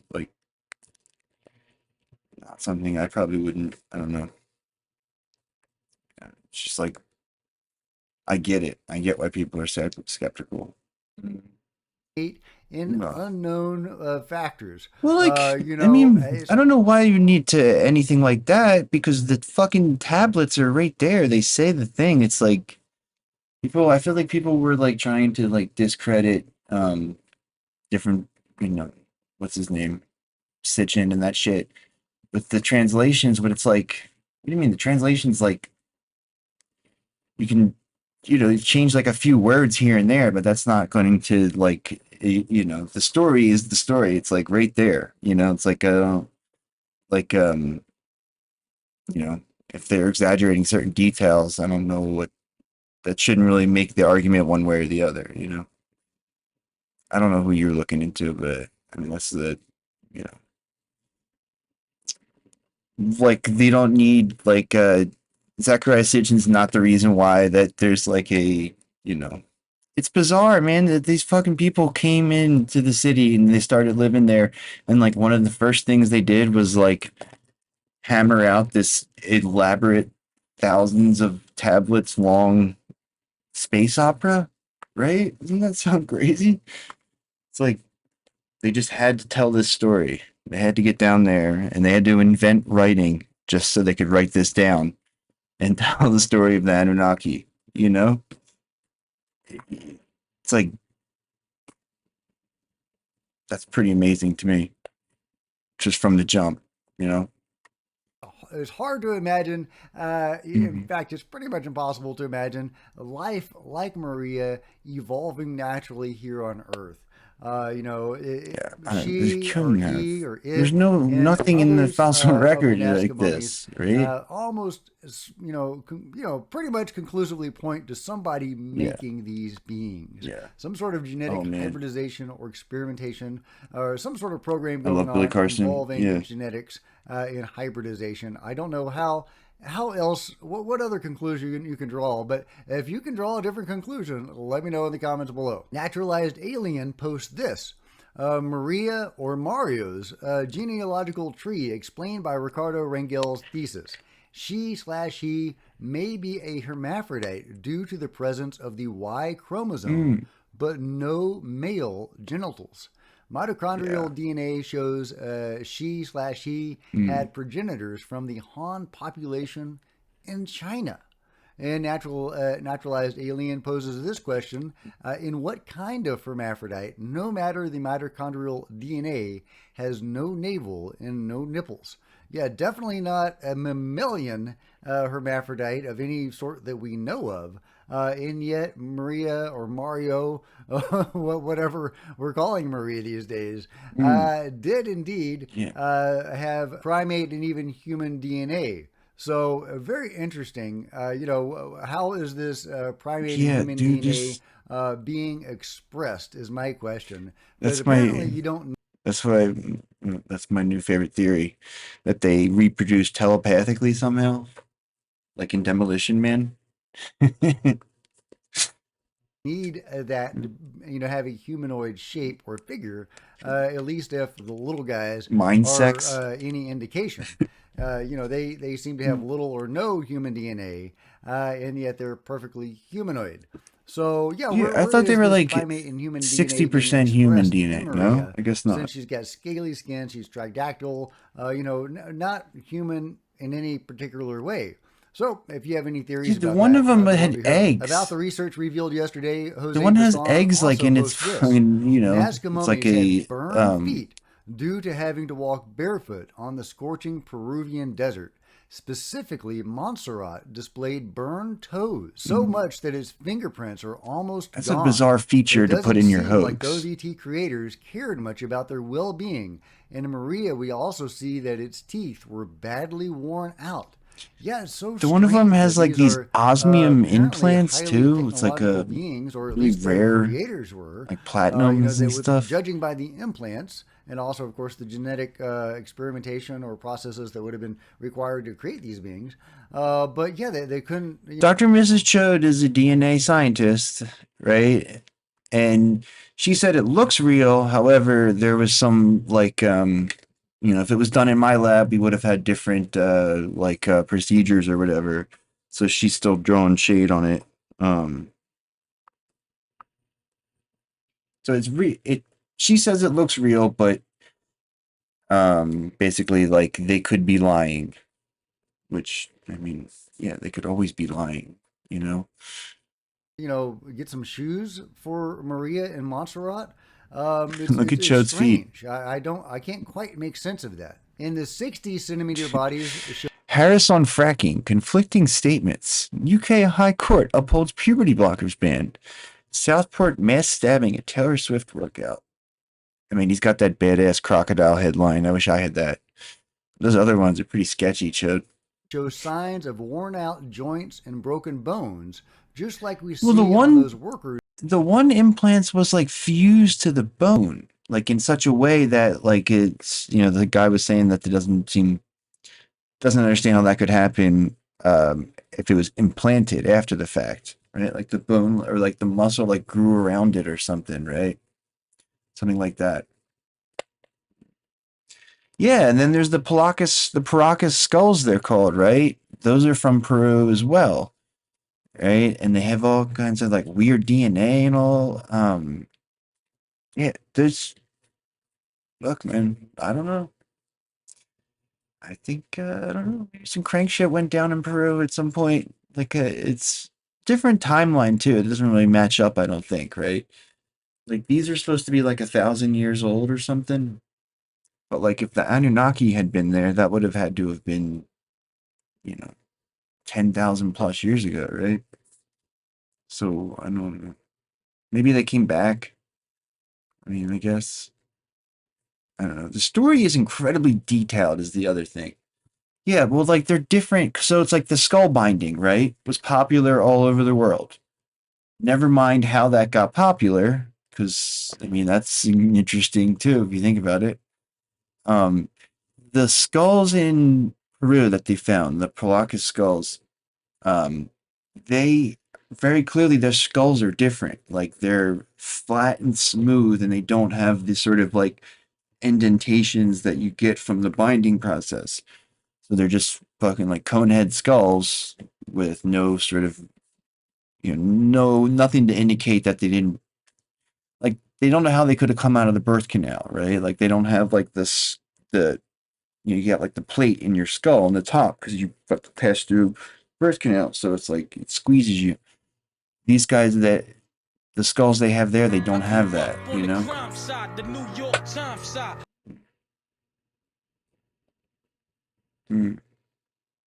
Who built the Egyptian pyramids. So were the little guys some sort of worker beings? How does that make any sense? They're so small, their limbs didn't articulate particularly well. From what we know, it doesn't seem like they would be ideal candidates for some sort of slave race or worker beings. And yet, they look a lot like the gray aliens. And the gray aliens, or at least the small gray aliens, seem to be intermediaries or functionaries of the tall grays or the mantis beings. They seem to have been created as a workforce. So, there's definitely a parallel there. Yeah. But obviously the gray aliens seem to have access to technology that the, Nazca beings don't seem to have had, at least judging by the wear and tear on their bodies. I don't imagine that the gray aliens aboard their ships have such wear and tear, but if you have any information to the contrary, well, let me know. Jose also says the evidence showed that they were eating unprocessed grains, just like you would see in donkeys, pigs, and other beasts of burden.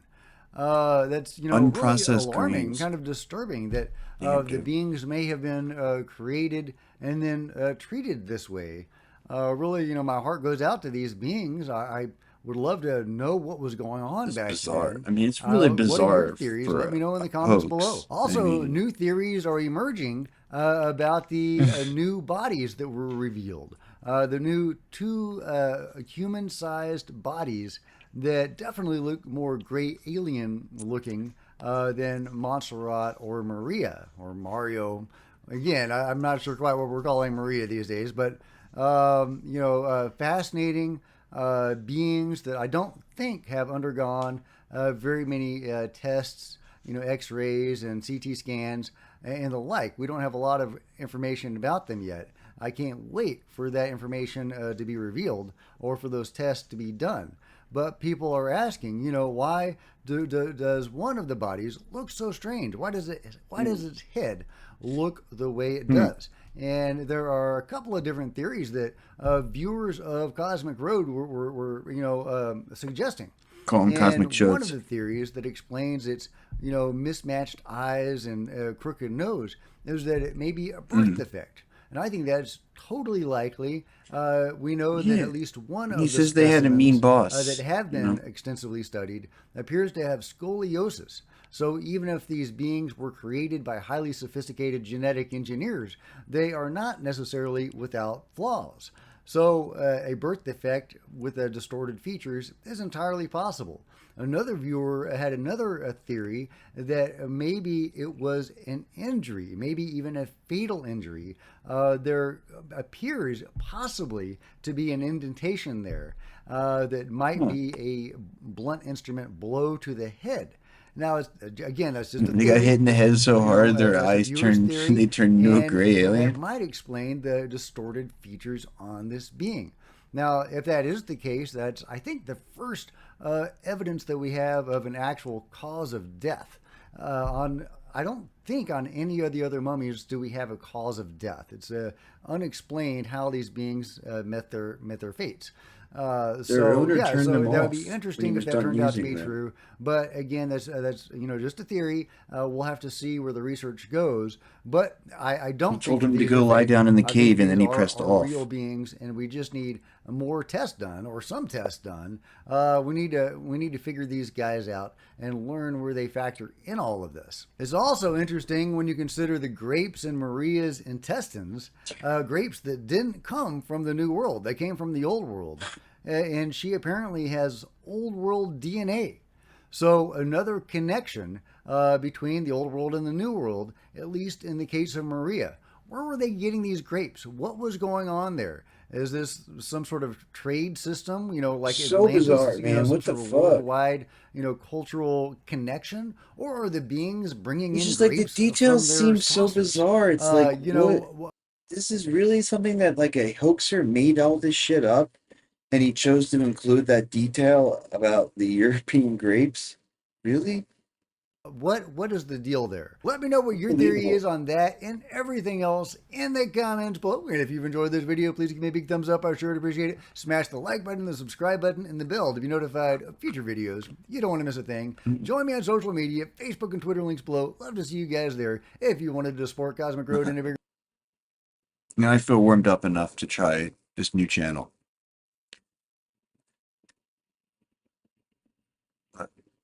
I hate that poster. I hate that I want to believe concept. Because I don't want to do anything. I want to fucking follow the evidence to the correct conclusions. I don't want to believe. I want to know the truth.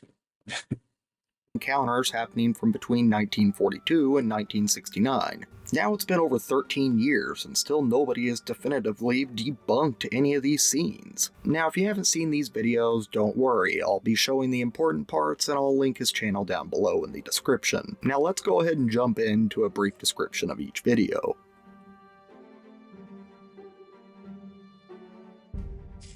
Okay.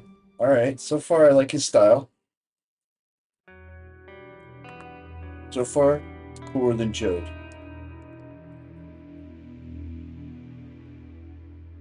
Ivan's channel was originally created the same day he posted his first video, April 14th, 2011.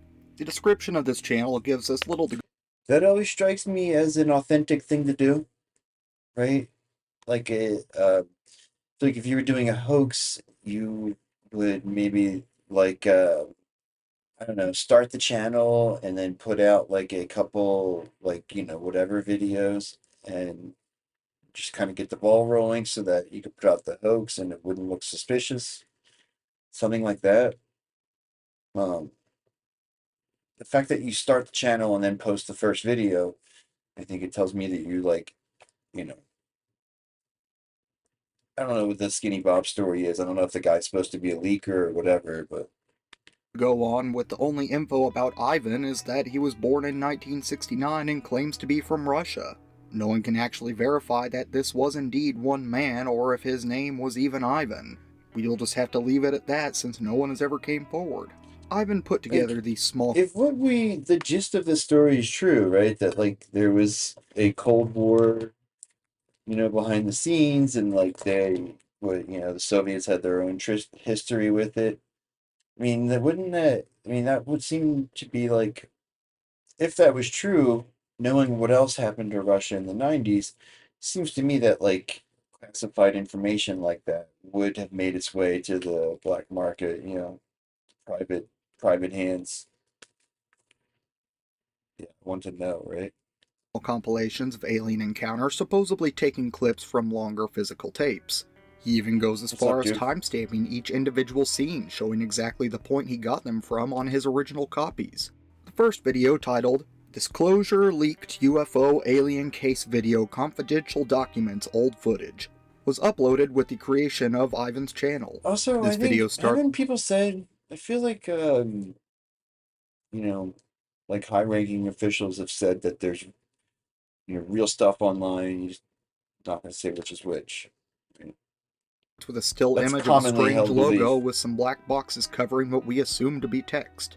We then see an object hovering in the distance above what seems to be a large house. One. In the next scene, possibly the same object is recorded flying over a small town, with the cameraman seemingly recording it from the side while flying in a plane or a helicopter. These have been around forever, right? Then we see a poorly lit figure standing and looking towards the camera, possibly a gray alien. Next, the camera pans around what appears to be a UFO crash scene, showing an alien corpse lying on the ground with a smoking saucer present behind it. In the last scene, we see an autopsy being performed on an alien, possibly the same one previously shown in the video. The audio doesn't give us much more to go on, with only old film projector sounds being heard through the whole video. Published on May 2nd, 2011, Ivan's second video, titled Alien Gray Extraterrestrial Zeta Reticuli UFO Leaked Footage, was a bit different from the first. The beginning of the video had several paragraphs where he seemingly provides some background information for all of his videos. He claims that these clips came from, quote, 7 videotapes with material recorded between 1942 and 1969 containing UFO incidents and the recovery and study of extraterrestrial life forms. He continues writing, due to the importance of these documents, maintain the anonymity of these sources. Ivan then moves on, showing info on where the next clip comes from in his tape and their titles. The next fragment, as he put it, shows a gray alien moving his head and arms, even blinking. After a few seconds, we see a panning shot starting around the shin level and moving up to the head, showing the gray alien standing in an idle position looking towards the camera. These previous 2 clips, both named Skinny Bob, would go on to gather a lot of attention, giving these little aliens their own specific name. At the end of the video, we get a glimpse of something that looks very hard to make out, titled How to Drive. Some theorize that this is some sort of steering device. Again, through the whole video, only an old projector rattling can be heard and nothing else. The third video to be uploaded, 1 week after the second, was a personal message from Ivan himself, addressing the negative comments and reactions he was receiving. He wrote, "Your opinion and the conclusion you draw from this material do not depend on us. Maybe you are looking in the wrong direction. You are the ones who reject this material." Among other information, he would also state, "The material does not belong to any film, video game, television series, or other commercial products that have been revealed to date or which are currently in production." And, "The revelation of further material will depend on the events and people." In the background, we can see a 4-fingered handprint, and after this, nothing else appears in the video. Titled, Alien Gray Extraterrestrial Zeta Reticuli Tape Number 6, Family Vacation, the final video Ivan would ever publish would be put up on May 18th of that same year. Unlike the other video, this one is in color and also provides a bit of a backstory for the clips we're about to see. The text contains references to documents that mean nothing to us but is included by Ivan for some unknown reason. Simply put, we made first contact with extraterrestrials in 1942, where then a treaty of secrecy would be put into place. Ivan wrote, "These meetings would take place in secrecy. A limited number of special agents would escort visitors, and they would only meet high-ranking officers." Also stating, "At the meeting of 1961, there was an incident involving 3 subjects due to the violation of an agreement by officers at the military base, when they discovered that their arrival had been filmed with a hidden device without their consent. This is where we get the context for the next clip shown, a shaky film of multiple aliens walking, with the last one even possibly glaring at the camera. Yeah, but she was doing telepathy. Videotape fragments deep dive.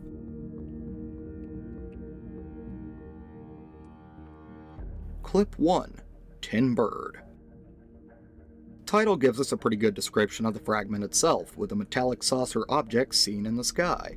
The video is quite shaky, giving most people the impression that the craft is flying through the sky. However, once the video was stabilized by Reddit user Shatidi, it could be seen that the saucer is actually hovering in place and not flying along a trajectory.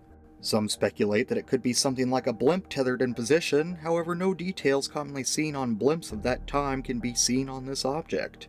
Seemingly recorded on a moving train or vehicle driving down a road, not much can be learned from the landscape. Some have said that the house seen below the craft is similar to the houses in the southern US, but no certain location has been found. Details of this house, however, fit with this time period, as no power line can be seen running to the house. In 1940, only 25% of American farm homes had electricity, giving credit to this often overlooked detail. Assuming Ivan posted these clips in chronological order, this same craft is seen in multiple other fragments, eventually leading to the crash seen in the second video. Wow. Clip 2. Flying Twin. Flying twin is believed to be referring to situations when a UFO is seen flying directly next to an aircraft, often mirroring the movements of the pilots. This is exactly what we see in this clip, as a metallic craft is once again filmed in the sky, but this time flying in parallel with the camera person. If the object was a significant distance away, and the person recording had to zoom in to see it, then it could easily lead to the extreme shaking present throughout the fragment. Users on Reddit have stitched all the frames together, giving a better view of the landscape below. However, the quality of the clips keeps us from being able to get much information from this. Many 3D models have been made in an attempt to find the location that this was filmed, and although many have ideas, no definitive location has been found. Using the models, they were, however, able to roughly recreate the scene to approximate the speed and height of the camera person. The aircraft seems to be traveling about 200 miles per hour at about 1,000 feet up in the air. Wow. And this does in fact reflect the capabilities of low-flying contemporary aircraft such as the Beechcraft Model 18, one of the most widely used utility airplanes of the time. It's like Indiana Clip Jones 3. airplane. Blue Boys. The title of this one is a bit of a mystery, with several theories being put forth, with some saying it's a reference to Project Blue Book created in 1952, and others saying it's a translation of the term often used as an informal term to address German Marines of that period. Most think, however, that the name Blue Boys was referring to the staff members of the Project Blue Book itself, with a report by Lauren R. Gross being discovered by Reddit user Shine Psychological 87. In this report, one paragraph states, "I duly noted the myriad explanations given out by the Blue Book staff, widely referred to as the Little Boy Blues or the Little Blue Boys, of sightings which they evaluated as mistakenly identified stars, planets, meteors, birds, reflected lights, mirages, marsh gas, or as delusions, hoaxes, publicity stunts, etc. Although the quality is rough in this fragment, we can see a humanoid being standing and looking at the camera. We can't quite tell what's happening in the background, but given the next scene showing a crashed UFO, some assume that we are just seeing it from a different angle in this clip as well. Other Reddit users have speculated that it could just be army personnel sitting on a rock with either a gun or radio antenna sticking off their back. Like the quality is just so low, it's hard to make anything out for. It's a weird hoax, right? Like, if you were gonna hoax this, to come up with this pile of different videos of, like, this varying issue, like, all kinds of, like, different topics, like, sort of, like, subtopics, and, like, it's... Yeah, I mean, I don't know. Seems like if you were going to hoax it, you would just do like one or the other, or whatever. For certain. The next Blue Boys segment shows what appears to be that same UFO, seen in Tin Bird and Flying Twin, crashed on the ground. Panning over, an alien body can be seen laying in the dirt, presumably a passenger of this craft. User Red Dwarf B had the idea of stitching these frames together, letting us see a larger view of this whole scene. Working with a previously mentioned user, Shatudi, they also stabilized this footage, allowing us to see more clearly the wrecked object, showing damage and even smoke plumes on the rear side. I mean, that's like the Danny Sheehan pick, right? He tells the story of seeing that in the files, right? Like, the story is that he got access to the classified Blue Book files, because as we all know, but rarely report it, there was a classified version of Project Blue Book that was going on the whole time. The better known version of it was going on, the disinformation version of it. We know that there's plenty of cases that were sent there. So, like, if there's like, what is it, like 6% or whatever of all the cases are unsolved and highly compelling, and that's in the unclassified version. So what happened in the classified version? Like, if you couldn't rule out 6% of them in the regular one, the ones that supposedly don't pose a threat to national security. I mean, damn. It's also now easier to see possible footprints next to the alien being as well, with the prints seemingly originating from the direction of the crashed saucer. This leads many to speculate that it was able to exit the craft and walk away before collapsing from its injuries. It was during the viewing of the stabilized version that Red Dwarf B discovered that the alien on the ground is actually slightly moving and possibly still alive. Although hard to see, the head seems to be rolling just a little to the left, and the hand appears to be twisting. Wow. Clip 4. Blue Boys Meeting. Again, the name of this clip is a bit of a mystery, but it might suggest that there's actually more to this clip than the few seconds that we see. The last fragment given to us on Ivan's first video looks to be showing us a close-up of an alien autopsy, because again, it's quite hard to see Red Dwarf B has stitched the image together, revealing the whole alien corpse. Right away, we can see huge black eyes and a long skinny body, which many have pointed out suspiciously looks like Greys in pop culture. However, we can also see a bright tablecloth on the table in the background, which is noticeably different from most hoax videos that show bare metal tables trying to amp up the horror feelings of the autopsy environment. The tablecloths seen in the clip actually do match operating rooms of the time period, with many pictures from the 1940s showing similar situations. Some say that this clip shows evidence that gray aliens also.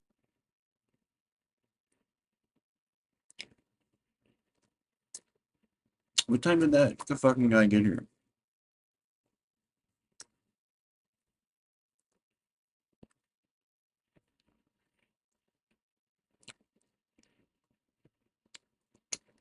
We just spent like an hour talking about Venezuela, so it's not like you're asking because you like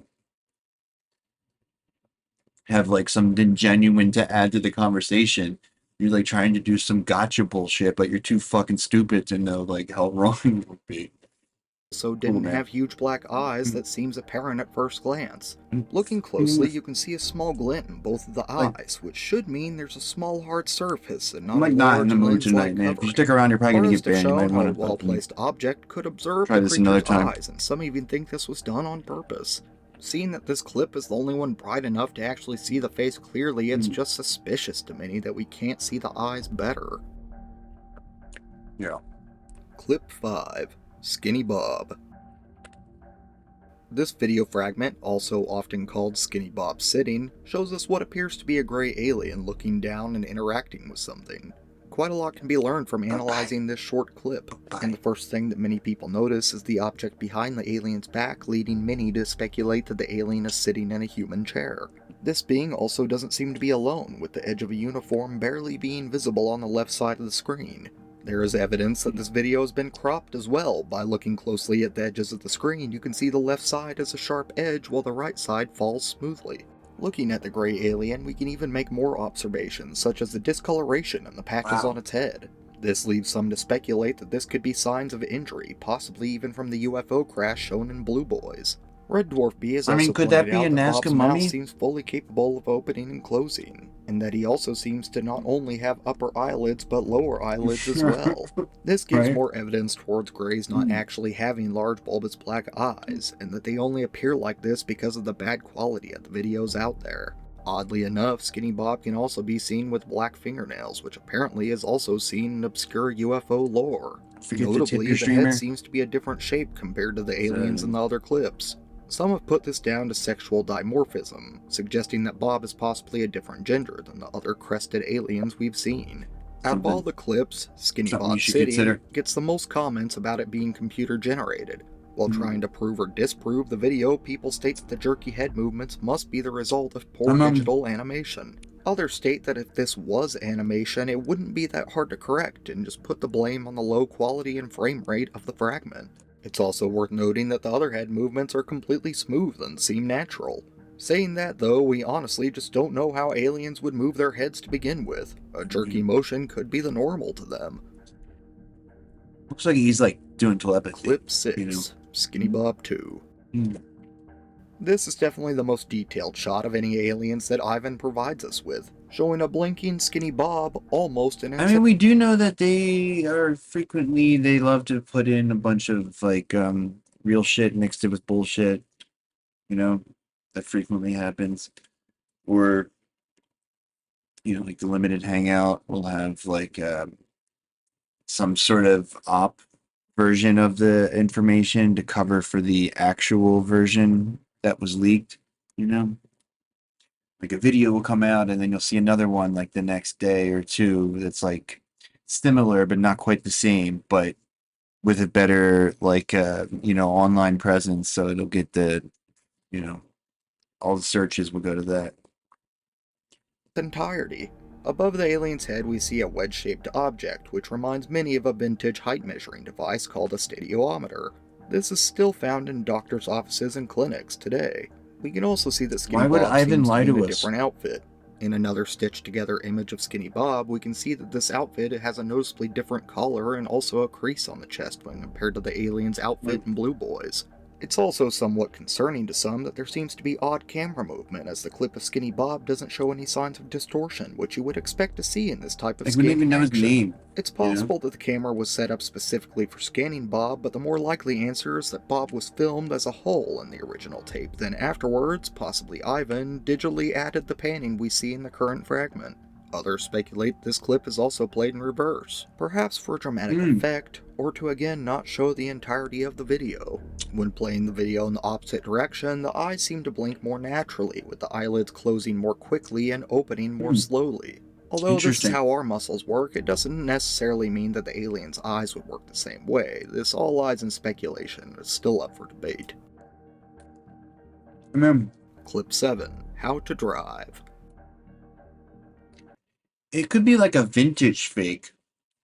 You know, like it could have been some shit that they made like back in the day, so it's really good, but it's made with really old tech. You know? Like for some reason, like you know, some like regime change and, you know, reasons. Like we know that they used to make all kinds of weird propaganda content just to try to overthrow different leaders. Like the most famous one is like the sex tape they made with the Indonesian prime minister, but then it backfired because then the Indonesians just thought he was like Giga Chad, you know? He was like banging all these like hot Russian women. But like they could have been doing that, like this could have been like, you know, to like convince the opposition leader in some country, you know, some shit like that, you know? And then they just never used it and held on to it. This one has some terrible quality, and it can be quite difficult to tell exactly what we're looking at. Given the title to the video and the but again, a bizarre thing to include in your hoax. That we are seeing some kind of alien steering device for maneuvering the spacecraft. The clip appears to show some sort of glass-like plate with some bulges on it. The bulges also seem to have some sort of symbols, although what exactly the symbols are or represent are still up for debate. Some Redditors have even recreated this scene and attempt to explain the shadow cast on the glass plate. It seems that there are two likely answers. How come Mick West never comments about this? One is that the plate is somehow fixed or mounted above, or maybe even hovering above the table, catching the shadow, which is fixed. Another possibility is that the plate is lying on the table and the camera person is casting their own shadow while also moving the camera around. Some suggest this fragment could be showing us the interior of the craft Skinny Bob came in on, or possibly even the inside of the crashed UFO seen in Blue Boys. Clip 8, Handprint. One of the highest quality images we see on Ivan's channel, this handprint shows 3 long fingers and an opposable thumb. The image also seems to be printed on paper, which is notably different from the scanned film present in the other clips. Yeah, it's a new channel. It's called the Zeta Files. I figured I had to give him a chance. We can also assume that this is an alien handprint given the context within the other videos on his channel, but not everybody agrees with this. Some say that this could be a print from an animal or a human with birth defects, or perhaps more probable, a digitally altered handprint from a normal person. Photoshop was around at the time, and although it would be difficult, it's completely possible for an experienced person to make images like this. Clip 9, Family Vacation. This is the last fragment that Ivan would upload to YouTube, and notably the only video in color. This could be another indication that the clips were posted in chronological order, and this clip was the most recent one. The text that accompanies the video places it in 1961, which further supports this theory. The name, Alien Gray Extraterrestrial Zeta Reticuli Tape 06, Family Vacation, also brings its own questions with it. Was it named this because the aliens visited in a group, or was it referring to Eisenhower's infamous dentist visit while on vacation in Palm Springs? For those that don't know about Eisenhower's dentist visit, I'll go over it briefly. While on a golf vacation in California, he left the ranch and made an unscheduled trip to the dentist after chipping his tooth on a chicken wing. However, some suspect that this is just a cover-up, and many people argue that he actually made a secret trip to the nearby Edwards Air Force Base, where he would have a meeting with extraterrestrials. This meeting supposedly involved talks about de-arming nukes and the dangers that come with nuclear technology. With all this being said, it could be a possible link to the title of this video, possibly suggesting that it was also a secret meeting during a government official's family vacation. While watching this clip, it's hard to tell exactly how many visitors were walking past, but Ivan himself writes that 3 aliens were present that day. From what we see, it seems the aliens are walking along a concrete wall with possibly some humans accompanying them. Too, doesn't it? Apparently, an army officer was attempting to film the aliens secretly upon their arrival, but was found out. This forced the visitors to correct a treaty they allegedly had with us since '42. In which they already stated that they wouldn't be filmed during meetings with government officials, but now they had to add that they also couldn't be filmed at any other time, such as their arrival. Towards the end of this clip, it almost seems as if one of the mysterious beings turns and glares angrily towards the camera. Yeah, it really does, doesn't it? Images and effects. In the first video at the very beginning, we see what we now know as the KGB insignia from a documentary made in 1988, called The Secret KGB Files. In this documentary, we see the same picture, although without the black box censoring. The text also translates to Top Secret KGB Archive. This film also featured a crashed UFO as well as an alien autopsy. The Secret KGB Files is a known commercial hoax in Russia and has been thoroughly debunked. This, however, does not mean Ivan's video has been debunked. It only means that he was aware of this documentary and has decided to use the image for an unknown reason. Just barely visible for the first few frames, a lens flare can be seen in the Blue Boys fragment. Lens flares are made when a very bright light like the sun hits the camera lens at an angle and are actually produced inside of the camera housing. This might not seem important, but when the clip was stabilized, it can be seen that the flare moves across the screen in an almost linear path. This means the shaking in the clip was most likely an overlaid effect, because if the camera was shaking like this in real life, then the lens flare would also be shaking along with it. Many believe if the original video this clip was taken from exists, then that video would present a much calmer approach to the camera handling. The damaged film look is actually a post-processing edit, with the exact overlay stock effect being found by user Brooklyn Robot. Even the software and plugins Ivan used were found by user Jazz Like Squirrel, with it most likely being After Effects by Boris FX using the Sapphire plugin. This, along with other effects, show that Ivan intentionally tampered with the footage before posting them on YouTube. Many speculate his reasoning, but we still don't know for sure why Ivan added the effects. All of the videos either have some sort of old film projector sound or are completely mute. The sound of the projector is accurate for the time period, but it could also just be a stock effect. Although the exact one used has still yet to have been tracked down. They never found that one, It's thought that these were likely added just to give the audience the feel of watching old film reels, and was purely just an effect. Since it is already known that Ivan did indeed use stock effects, many see actually looking for the audio as interesting, but not actually worth any value if it's found. It's also worth noting that the timestamp at the bottom of these videos are also in effect, with the font now known to have been created in 2006. It's not sure exactly why the time codes were even included, and many are curious to Ivan's motivation to add the effects to the videos at all. However, there are many reasons why Ivan would want to use these effects in his videos, and although speculation, many of these ideas make quite a bit of sense. Many believe that Ivan only wanted to show a little bit of the film and hide the rest for maybe several reasons. Some think that it could have just been used as blackmail, just showing enough to scare the original owner of the clips. Others say that he added the effects to stay in some sort of gray zone. Yeah, like there's probably censors like the YouTube filter, right? Like it like looks for copyrighted material. I mean, I imagine there's probably a similar version of that for classified material, right? You know, like knowing the kind of tentacles that fucking deep state types have, they could probably have it set up so that like if the footage is uploaded to the internet anywhere, they would fucking get dinged about it, right? So you have to try to disguise it, just like you're trying to get past the YouTube filters. I mean, I mean, it does kind of sound like cope, but I don't know. I mean, I think it's pretty reasonable.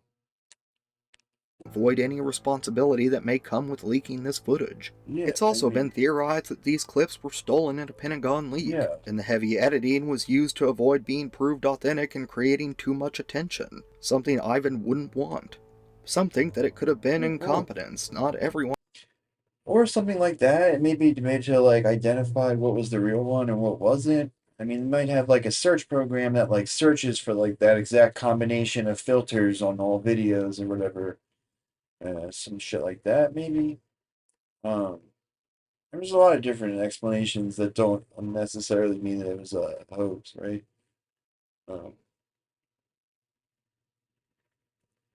Or sometimes they do that just so they can say, so they can create the ambiguity, right? It's another common tactic. It's like they'll change like little details in documents so that the document like so everybody can say, "Oh, look, that's clearly fake," right? But then it's not. I mean, it's what Grant Cameron was saying. Like they have some sort of really bad job trying to explain it, but like there's some incentive. Like they want to have the conversation. They want people thinking and talking about it for some reason.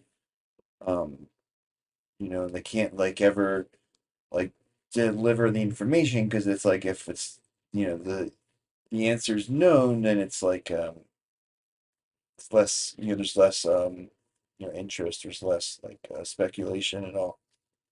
For some reason they want that. I'm not sure why. One is a great editor, and Ivan could have just thought it simply made it look cooler.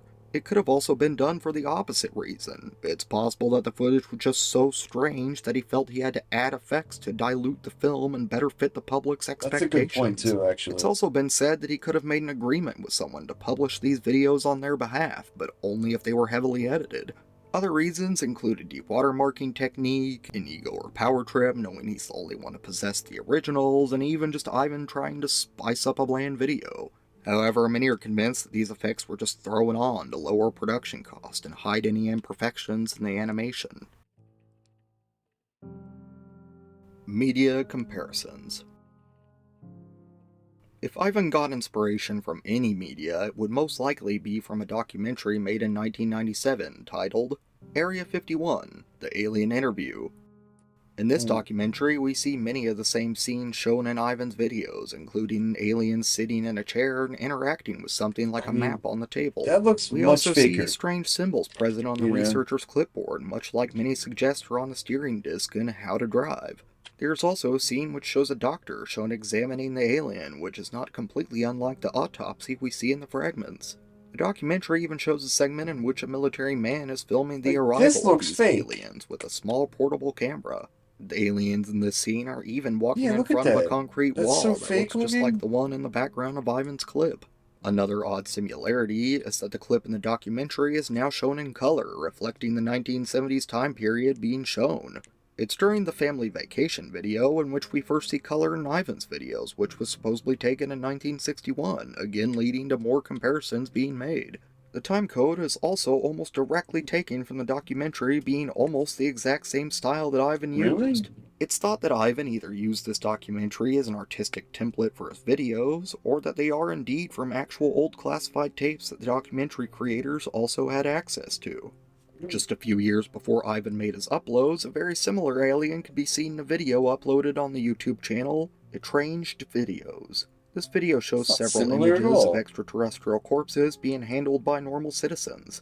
These pictures bear a striking similarity to Skinny Bob and the other aliens we see in Ivan's video. By the way, I don't want to forget about that. There's a Russian one. There's a couple of them actually, but one of them is this Nazca beings, basically. Like one of the famous UFO videos, not UFO, alien videos. And there's two. There's like that story of like the lady who had like a pet alien, and then there's another video that's just the body, like laying in the snow. And they're like Nazca beings, basically. Videos, with this footage allegedly coming from the Rivera Rogue area in Quebec, Canada in 1992, and it's still yet to be debunked to this day. In another similarity, this channel has ever only uploaded 2 videos, and has since never been heard from. About a month after the last video was published by Ivan, the movie Super 8 would be released along with a viral marketing campaign trying to hype it up. The marketing campaign involved people receiving packages in the mail containing film reels with just a few frames of footage each. When everybody collaborated and uploaded the clips together, it formed a mysterious trailer advertising the movie. There are some notable similarities, including the top-secret government look to it all, the projector rattling sounds, and also the shaky camera movement. One theory out there suggests Ivan's videos were made for the same reason, but the movie it was intended for just never released. Contact with Ivan and the current situation. Since 2011, no one has had any confirmed contact with Ivan. Although unverifiable, there is, however, one YouTuber that has claimed to have contact with him in 2014. The channel, Planet Under Attack, would go on to post an email conversation with Ivan, and if true, gives us extra details that weren't mentioned in the original videos, while also mentioning some of the details only found by analysis years later. The emails would mention that Ivan wasn't the original owner of the video, and he couldn't release any more clips without permission. Ivan stated that there was a full 12 minutes of footage unedited, and much of it was also cropped down to size. The email even says that the video of Skinny Bob was cropped, and in the original you can see the alien clearly sitting in a chair and interacting with other humans in the room. Ivan also says that Bob is wearing human clothes so that his can be taken for analysis. Oddly enough, without having knowledge of these emails, many would study Ivan's videos and come up with similar speculations involving these clips. Although the emails have never been proven to actually exist, they are the only known contact with Ivan at all. He was never heard from again, and the videos have never reappeared in their original form on any other YouTube channel or anywhere else. Nowadays, one of 2 main theories are generally agreed upon when it comes to Ivan's videos, with some believing that it was an actual leak and the other half believing it was all a hoax. Those on the side of the leak point out the professional setting where the fragmented clips took place in, citing the autopsy room, the room where they interacted with Skinny Bob, and the recording taken from the plane. If these were amateur home videos, we wouldn't expect to see any of these environments, leading many to believe that these were indeed created by a government or military agency. A whistleblower could have possibly come forward, releasing these clips as a form of blackmail while holding back the rest of the footage. It's thought that by obscuring and cropping the videos, Ivan was possibly playing damage control early on. This prevented too much information about himself or the people he was involved with from getting out to the public. Many claim that the scenes in Ivan's videos are quite easy to reproduce and can be done at low cost. But so far, no videos.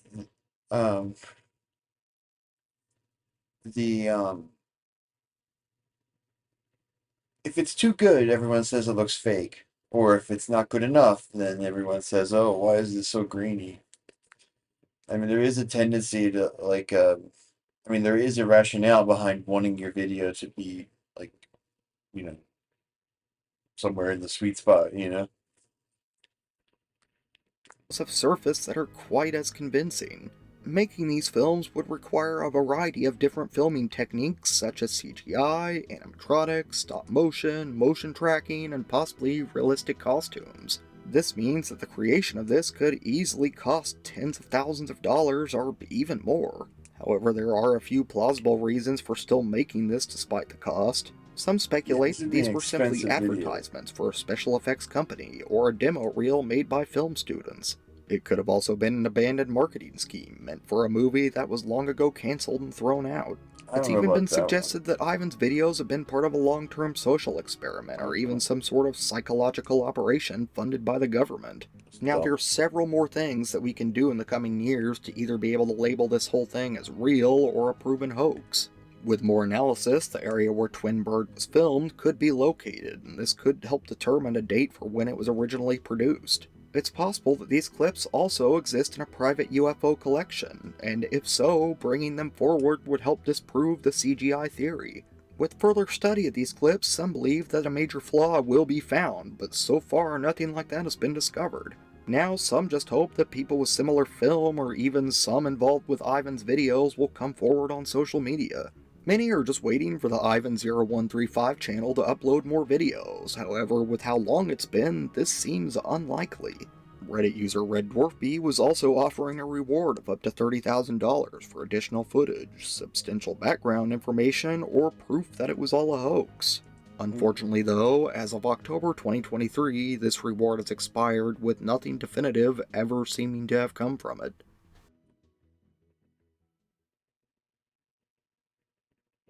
This video was mostly based on information found on skinnybob.info, and I'll include a link to that website as well in the description. I really recommend taking a look if you want to know more about any of those clips, as there's just too much to show in one video. Many Reddit users put a lot of time into investigating Ivan's videos, so a big thanks goes out to them as well. If anybody has any information to add, please visit that site or go to the Skinny Bob subreddit. And if anybody is interested in that documentary I mentioned that came out in 1997, I did find it, and we'll link it down in the description as well. This video is a bit different from what I normally do, so be sure to leave a comment and let me know what you think of it. Also, let me know if you think these clips are real or if you really do think it's just CGI animation. I'll be putting these out every couple weeks, so be sure to come back and check them out. That's a pretty crazy, the party said about how much it would cost, right? That would be incredibly expensive to hoax. So like I said, if it's a hoax, I think maybe it's like a classic hoax, like it's from back in the day. And the Air Force needed it for some sort of Richard Doty type thing, you know? But he doesn't even, it's not like he's using it on his resume. No one even knows it was him.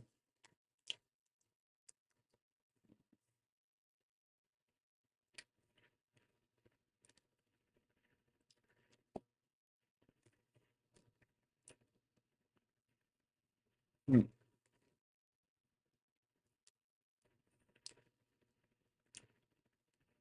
Hmm.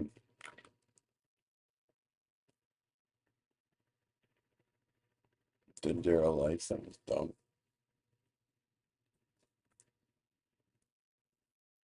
Hmm.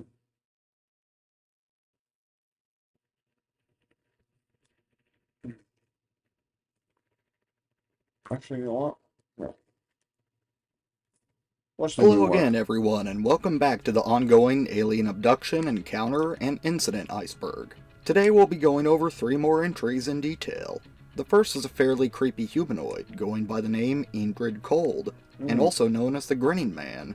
The second is the sighting of a possibly robotic extraterrestrial, the Saint Cerie Spaceman. Then lastly, we'll cover an encounter involving little green men and chainsaws, the Canula humanoid. So let's go ahead and start this off.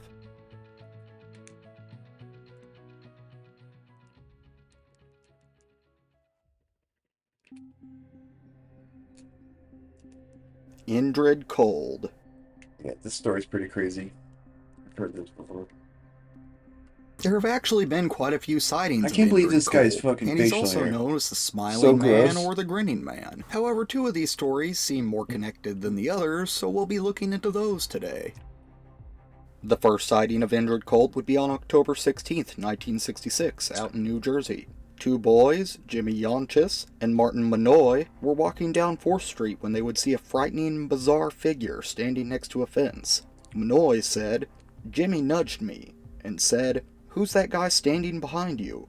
I looked around and there he was, behind that fence, just standing there. He pivoted around and looked right at us. Then he grinned a big old grin. The two would walk closer, making out more details of this odd man. They would describe him as over 6 feet tall, wearing a sparkling green coverall costume that shimmered and reflected streetlights. He had a very dark complexion and, quote, little round eyes, real beady, set far apart. It's been said that the two boys didn't immediately come forward with the details of their encounter, only providing details at some point later on. They would also add that the man had unnatural facial features, seeming to lack hair, ears, and a nose. This does differ slightly from the more well-known, more documented second sighting, but most sources include this encounter, so I figured I would as well. The second sighting would happen less than a month later on November 2nd, 1966, out in Parkersburg, West Virginia. Woodrow Durnenberger was a salesman for a sewing machine company, returning home from a business trip out in Ohio. Going down Interstate 77, he would notice a couple of cars behind him. The first car passed his red panel truck, but the second following close behind the first would serve directly in front of his truck, turning crosswise. Ended up on a Penny Royal podcast. And when it turned crosswise, oh yeah. Hell yeah. I feel like I might have listened to that episode, to tell you the truth.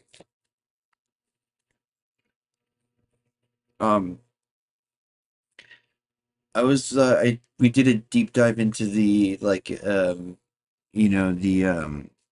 whatchamacallit, that Kentucky case with the mantoids, like the ant people, the finders. I don't know. I was really pilled on the mantis people living inside the earth for a while.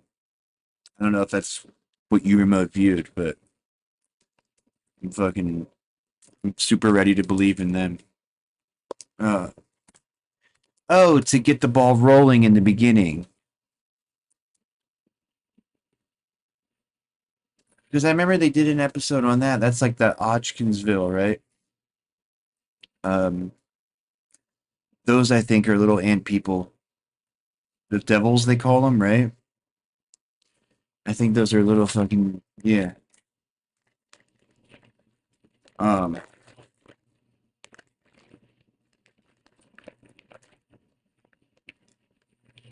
Yeah, they were doing messed up stuff there, right? Yeah. But on top of all that, there was this other stuff going on. There was other sort of paranormal type stuff, like the people said they saw a devil, right? That was always the story. Or like a little devil creature. But sounded to me like a little fucking ant person, like a little baby ant. Little baby mantis. Hidden tunnel in a preschool. Okay, yeah, I remember that part. Where there was like a wasn't it like a hospital or something? What was the story with like the mental hospital? They were having parties there, all that shit. The guards were. Slowed down. It started slowing, not abruptly or too fast, but gave me plenty of time to step on my brakes and slow down with it. But it forced me to come to a complete stop. He described this vehicle as resembling a kerosene lamp chimney, also saying that it hovered about a foot off the road. A door opened on the side of the crack with a humanoid being stepping out and then shutting the door with a loud thunk behind him. That's been pretty much human-looking confirmed. man began to walk directly towards Woodrow, approaching the passenger side of the truck. The man then asked him to roll down his window while standing there still, staring at him. Right? I know, that's what I'm saying. Like, there was that Russian, again, in another Russian file, but it's been reported on for years, though. We looked at it before. Somebody was tweeting about it. The story from that report is that it was like creatures that had been evolving in there since like the fucking, dinosaur times. Were just completely cut off from our biosphere somehow. Like they just had a whole separate system that they lived off of. I mean, maybe. I don't know. Why not? Like if they had no predators or anything, they could probably evolve. Like if they had somehow gone down into the ground and then some sort of happening had happened, right? And it fucking, like split them off somehow. In a later interview, Woodrow would state, "He looked perfectly natural and normal as any human being." The strange man had an olive complexion, appearing to have a deep suntan. He had a thick head of dark brown hair, with it combed straight back. To Woodrow, he didn't seem any different from any other man he would meet on the side of the street. The man looked to be in his mid-30s and wore a glossy, metallic, dark blue coat. Although most of the man's facial features looked normal, he did have a wide smile completely fixed on his face. Even when the smiling man spoke, his mouth stayed still and static. This is what I get for trying to spread Woodrow joy. would say, "He first asked me what I was called, and I knew he meant my name, and I told him my name. And then he asked me, he said, 'Why are you frightened?' He said, 'Don't be frightened. We wish you no harm.' Don't be frightened. He said, 'We mean you no harm. We wish you only happiness.' And I told him you my only name, happiness. and when I told him my name, he said he was called Cold. That was the name he was called by." The whole time Cold stood there with a large grin across his face, the smile never moving. Cold's the name. His arms were folded and his hands Cold, were under his Cold. armpits. It seemed to Woodrow that he may have been conversing with him telepathically, saying, "I was very frightened, and as far as I can understand, this was all mental. There was not spoken words from him. I knew what he was asking me, but yet he stood there, and his mouth did not move. He had a smile on his face. He appeared very courteous and friendly." They would continue talking with each other for around 10 minutes, with Edward Cold at one point stating, "We eat, we breathe, we sleep, we bleed even as you do." Cold would then head back to his vehicle, telling Woodrow, "We will see you again." Woodrow would then report this event to the Parkersburg police, who would become convinced that his story was indeed true. A representative of the Air Force would also contact him, making their own report once his accounts were documented. By the next day, a media frenzy had already begun to form. Woodrow would end up on live TV, being interviewed by West Virginia State Police, the Parkersburg Police, representatives of the Wood County Airport, and representatives from the Wright-Patterson Air Force Base. This interview would go on for 30 minutes, with everyone asking Woodrow a variety of questions about his that's where Mothman came from. He's from that biosphere. encounter with Cold. This made big news in the local area, with Parkersburg News chronicling Woodrow's encounter along with stories from other new witnesses for the next 3 weeks. However, many of these new witnesses would ask to remain anonymous, and their names were withheld.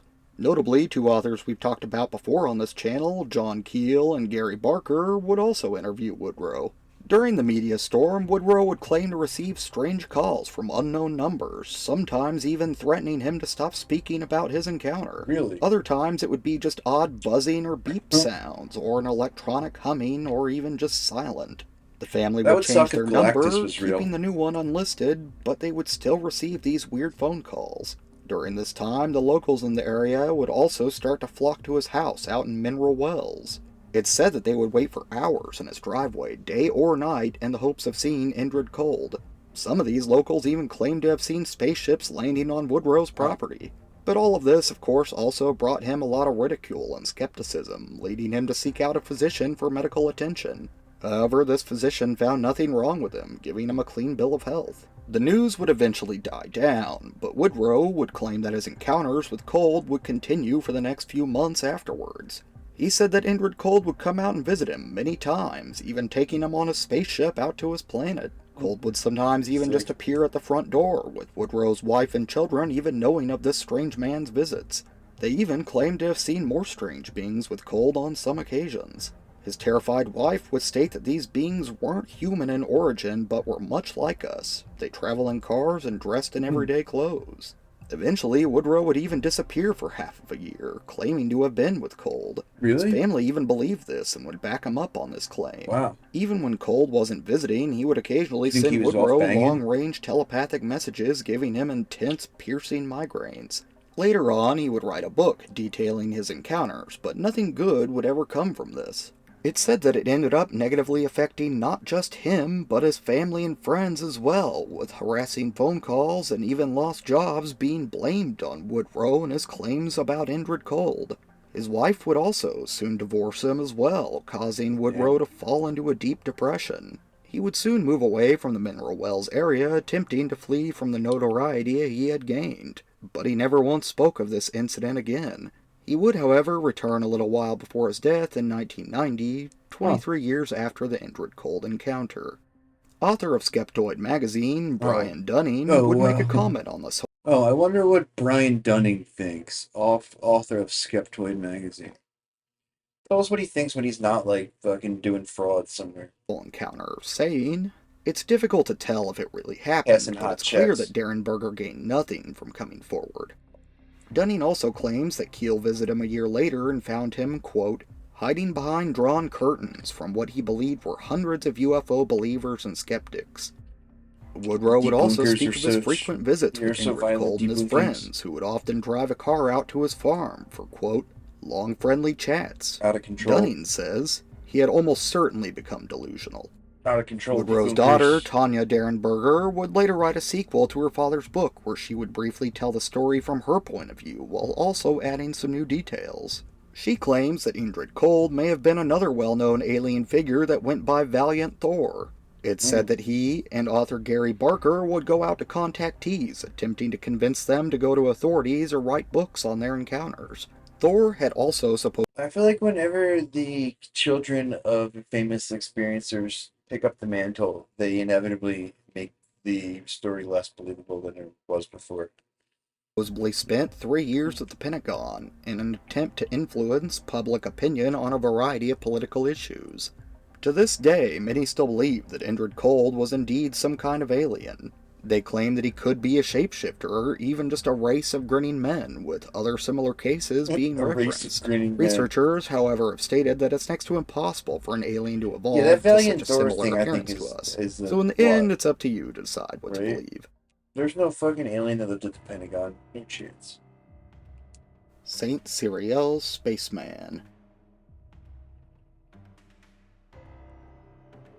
I was actually kind of surprised with the lack of details on this one. I couldn't find more than a few articles, and even then they all seem to be referencing the same old report. So if anyone out there knows more about this, be sure to say something down in the comments.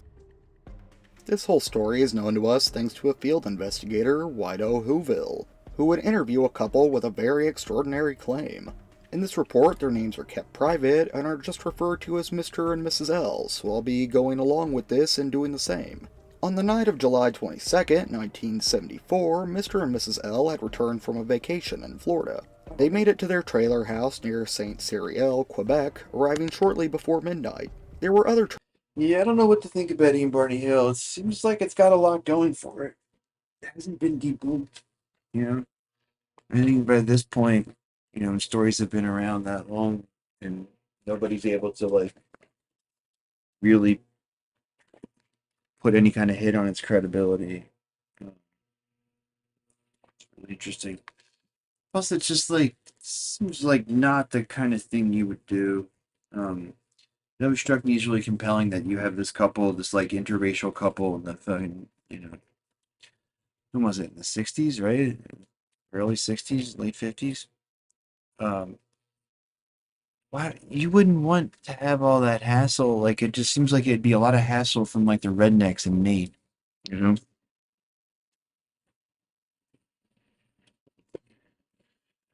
Yeah, I mean,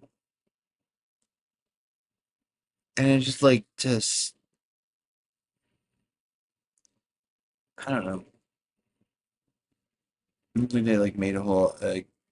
It's like the motivations for hoaxing this is just something I can't understand really. It's like I can see if they're like, you know, commercializing it and it's just like you're clearly just going after some profit, but like I don't think that's what you can really say for any of these stories.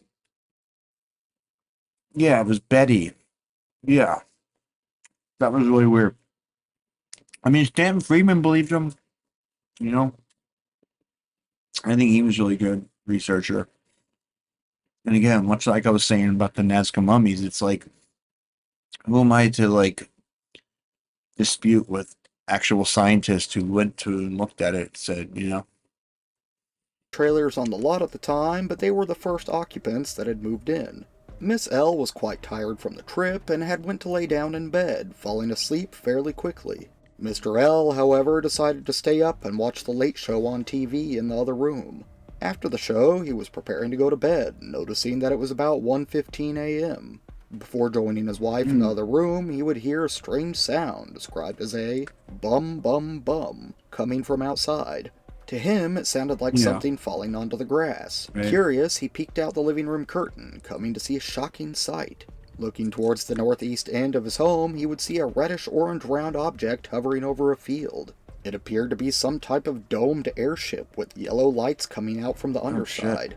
He ran into the bedroom to wake Mrs. L, when another sound, something like a buzzing, would grab his attention. He would again look out the window, but this time he described seeing a robot-like creature standing almost 6 feet tall within just 15 feet of his mobile house. Mrs. L would then also take a look outside, becoming understandably shocked. The couple would go back into the living room to get a better look, seeing 3 more of these robots out those windows. He said that their movements were stiff when moving about, and they also had a very strange appearance. These robot creatures were just next door, looking to be examining the shaft and wheel assembly of that trailer. Mr. and Mrs. L were quite frightened by this, and did not dare to go outside to investigate, only looking out once in a while to see if they were still there. They would continue doing this until about 4:20 in the morning, witnessing even more bizarre robot activities. At one point during their observations, they would say that as many as 15 of these strange beings would be out investigating the unoccupied trailer next to them. When all 15 robots were together, they would move to a nearby creek, lining up parallel next to it. They all stayed in this position for 5 minutes straight before moving away all at once. This whole scene gave Mr. L the impression that these beings may be remote controlled. Yeah, these aliens came to toke up on Earth. The couple was able to take a closer look at these robot entities.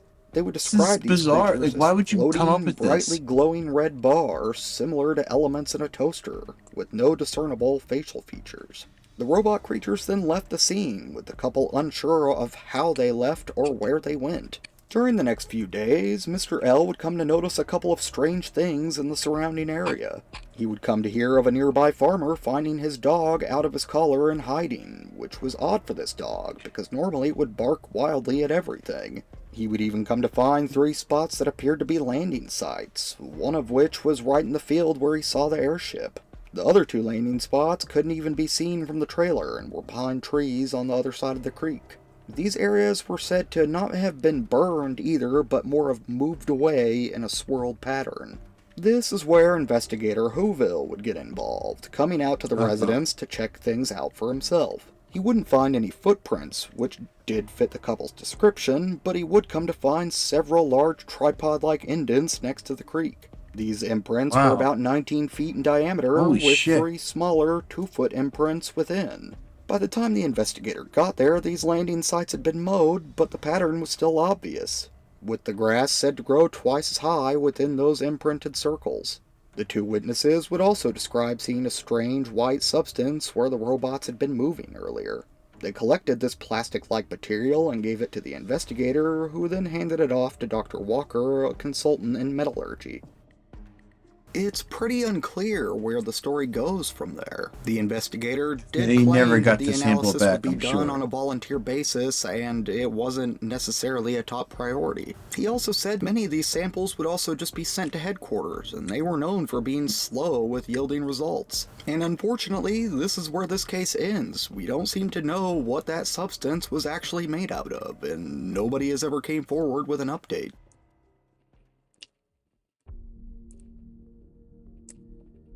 The Cannula humanoid. My porn star name. This humanoid is mostly known from 2 events just days apart near the Finnish area of Kamenki. The first encounter would happen February 2nd, 1971, around 8 p.m. On this night, 2 women were driving towards Ulu where they spotted a strange light on the right side of the road, just behind their car.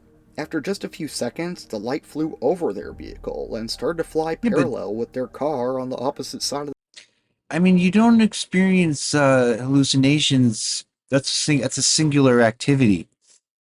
You know, if the debunking story is that a lot of this shit is, hallucinations or whatever, what about when it's more than one person? So it's like somebody's hallucinating it and then their friend is like backing them up. Is there a grifter, I guess? I don't know. Like the aerial school. The road. The driver of this car claims that when the UFO passed overhead, her ears began to, quote, plug up. Unsure of what to do, the 2 pulled over right next to a field.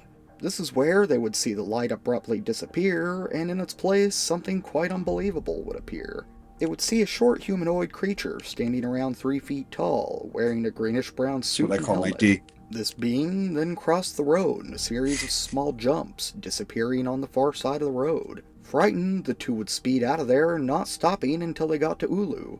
They would then report their encounter, both giving the same description of what they had seen. Cthulhu. They claimed this all happened in the rural area, devoid of any buildings, and that they were the only witnesses. But at the same time, they seemed uninterested in going back out there with an investigator. The second incident would happen just 3 days later on February 5th, 1971, in the village of Kungaskaila, which is also in the Kanula region. Two young men were working as loggers on the edge of town, one a 21, Pater Ali Ranta, and the other 18-year-old Juhani Snek. It was a cloudy winter day, and by 3 p.m. it was already growing dark and almost time to pack things up. Ali Ranta turned off his chainsaw and looked up to see a strange metallic object at about tree level, descending towards the ground. This object had the shape of 2 saucers on top of each other and was around 15 feet in diameter. He would also notice 4 thin landing feet extending out the bottom of the craft and were each about 6 feet long. It was landing just 45 feet away in a clearing of trees. At this point, Snek was still working, cutting off limbs of nearby trees and getting them ready to be cut down, completely unaware of the transpiring events. A round port on the bottom of the craft would then start to open as it neared the ground. As soon as the craft touched down and the hatch was open, quote, a strange little being glided down to the ground. It said that it was more like floating than anything, with the creature coming the 6 feet down to the snow with no normal falling motion. Ali Ranta then claims that the being started moving in his direction. Making strange, short and stiff steps, it led him to describe it as looking like a spaceman or a robot. The humanoid wore a one-piece suit that was all green in color, including boots and a helmet. He did also note that it didn't seem to have fingers, with the arm ending in a round hand. On the head he could see a, quote, sort of lens facing forward, what seemed to him something resembling a scuba diver's mask. The strange little green man continued towards Ali Ranta, moving in a bizarre way on top of the snow's surface. The snow was deep out in the woods, and without any special snowshoes, you would expect to sink in.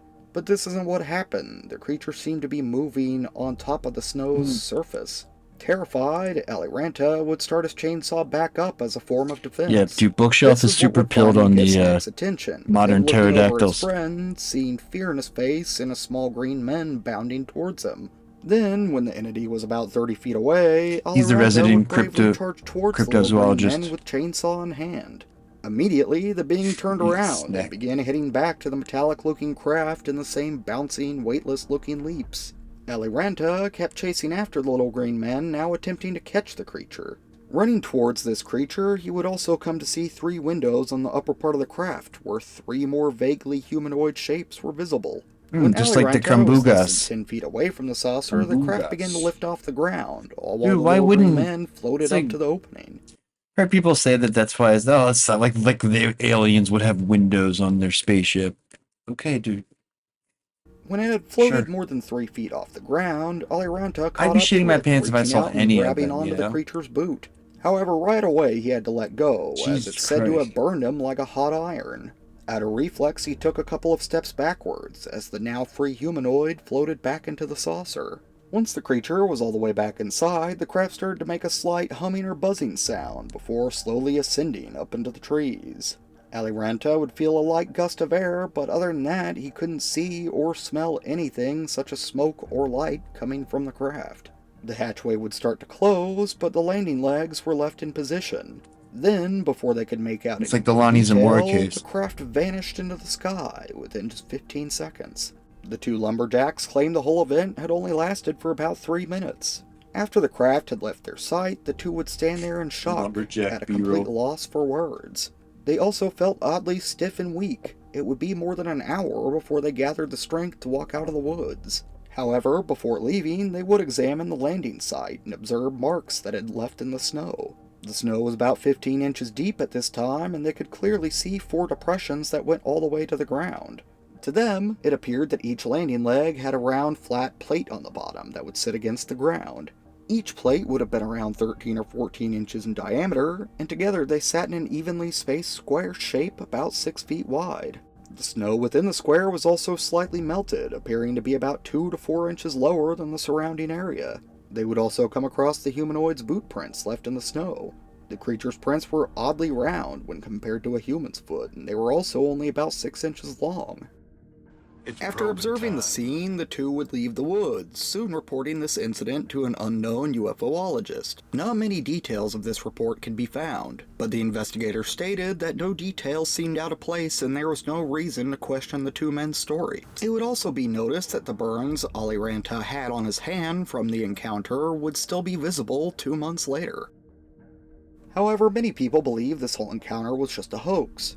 Researchers have tried to find the report or the name of the investigator, but have never had any luck. It's also been shown that almost all articles written on the Canula humanoid get their information from the original article written by Tapani Cunningham, making them the only real source. Others mention that the given dimensions of the craft don't quite make sense, and if there were 3 windows on the top, they would have had to be much smaller than described. They might have even been too small to even see anything through. Decades later, a UFOologist would come forward stating that he had been informed that it was all just a hoax, put on by the local radio station and the two lumberjacks.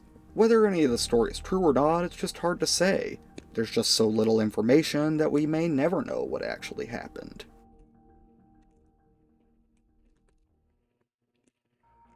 Well, we're definitely getting further into this iceberg because I'm finding less and less information on most of these cases. Thanks for making it this far, everyone, and please leave a like and subscribe. What was that story about the, it was like a missionary somewhere? Supposedly, like, they saw aliens waving to them. What was that story? It's a pretty incredible one. Supposedly they were, like, in a ship, but, like, outside somehow. There was, like, a patio on the spaceship somehow. I don't know.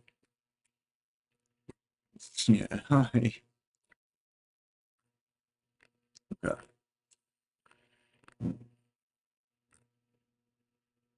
I forgot I have the energy to watch the gay Space Communism video tonight. I just want to kick back with my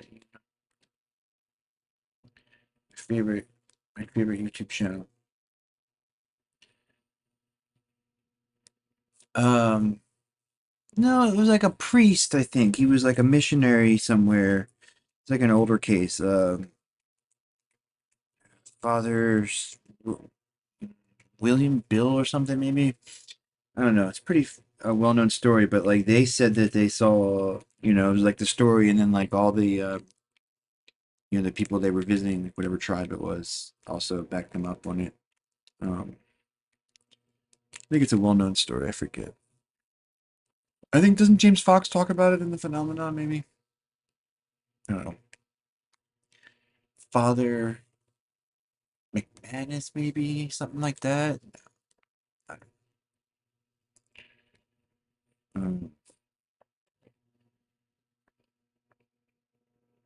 Maybe Dolan has a recent video about it? I forget. It's got some pretty strong sourcing. It's my favorite YouTube channel.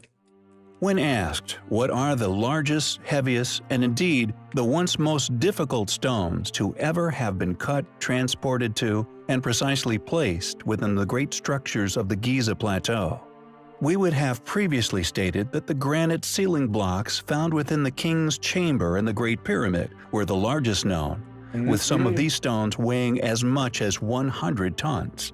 However, it turns out that there exist many other stones upon this mysteriously created plateau, which far exceed the pyramid's inner megaliths. Unsurprisingly, these discoveries are rarely shared academically, or indeed to the many people who pay to visit the Giza Plateau each year. The Valley Temple is but one example of these other, less mentioned, marvelously enormous stones, 8 of which are still present within the structure's ruin, the largest of which still being roughly 3 by 3 by 6 meters in size. Furthermore, the same similarly sized stones can also be found within the Khafren Pyramid Causeway Temple. The structure is also rarely discussed or shared by Egyptologists or archaeologists alike. It seems that academics who fear a loss of funding from particular bodies tend to merely ignore that which they are confronted with, which they simply cannot explain. Again, the same enigmatic megalithic blocks can be found in the Causeway Temple of the Mycerinus Pyramid. One finds the same highly eroded, thus extremely ancient stones. It seems that these huge stones seemingly litter the Giza complex, and amazingly, they are successfully ignored merely due to their controversy. Yet the largest to be found anywhere upon this man-made plateau are to be found hidden in plain sight. Overlooked for many millennia, the still remaining foundation stones, upon which much of the east side of the Khafren Pyramid once stood, were not lifted into place, but were indeed transported to this location and precisely placed into position. Yeah, that guy's beard is in serious need of a debunking. It's like he was like, oh, neckbeard, you say, huh? Neckbeard's a meme? Check this shit out. These stones are so massive and so perfectly dropped into the surrounding landscape that thousands of people have walked right over them every year. Hundreds of tons. So what's interesting to me is like, why use those for no reason, right? It's like, it's not even like flexing to move those. Like, why not just use like more manageable blocks that are easier to move around and stuff? I'm sure it's not like a benefit in the structural integrity of the Giza Plateau, right? You just have these hundreds of tons of blocks hidden in plain sight. It's so bizarre. Without ever realizing what they were standing on. Although the true depth and thus complete scale of the block is currently unknown, if it is of a cubic shape, it would appear to be roughly 3/4 the weight of the pregnant woman of Baalbek. She weighs around 1,001 tons, which would make our foundation stone anywhere from 500 to 750 tons in weight. Clearly, a controversial yet incredible discovery, one which takes our understandings of the sheer undertaking that was Giza are still at an early stage. Nonetheless, such discoveries move us one step closer towards finally understanding just who could have built the Great Pyramid Complex of Egypt. We recently covered the impressive ancient dwellings known as dolmens, which can be found littering most of the European countryside. Enormous ancient structures, which we feel were left by a surviving, less capable branch of an earlier civilization, still possessing advanced knowledge, allowing them to build with such stones. Surviving remnants of the group, we also believe, were responsible for the masterfully constructed ancient ruins which can be found upon the same continents. Additionally, this era within human history was the inspiration for an animated TV show, namely the Flintstones. Curiously, the Flintstones, dubbed the Modern Stone Age family, could easily be mistaken for a lost advanced civilization. Did the makers of the Flintstones know something we are currently unraveling regarding the builders of the Flintstones' homes, namely the dolmens? Or is it all a mere coincidence? Some of these dolmens still possess as yet unexplained evidence which flies in the face of academics worldwide.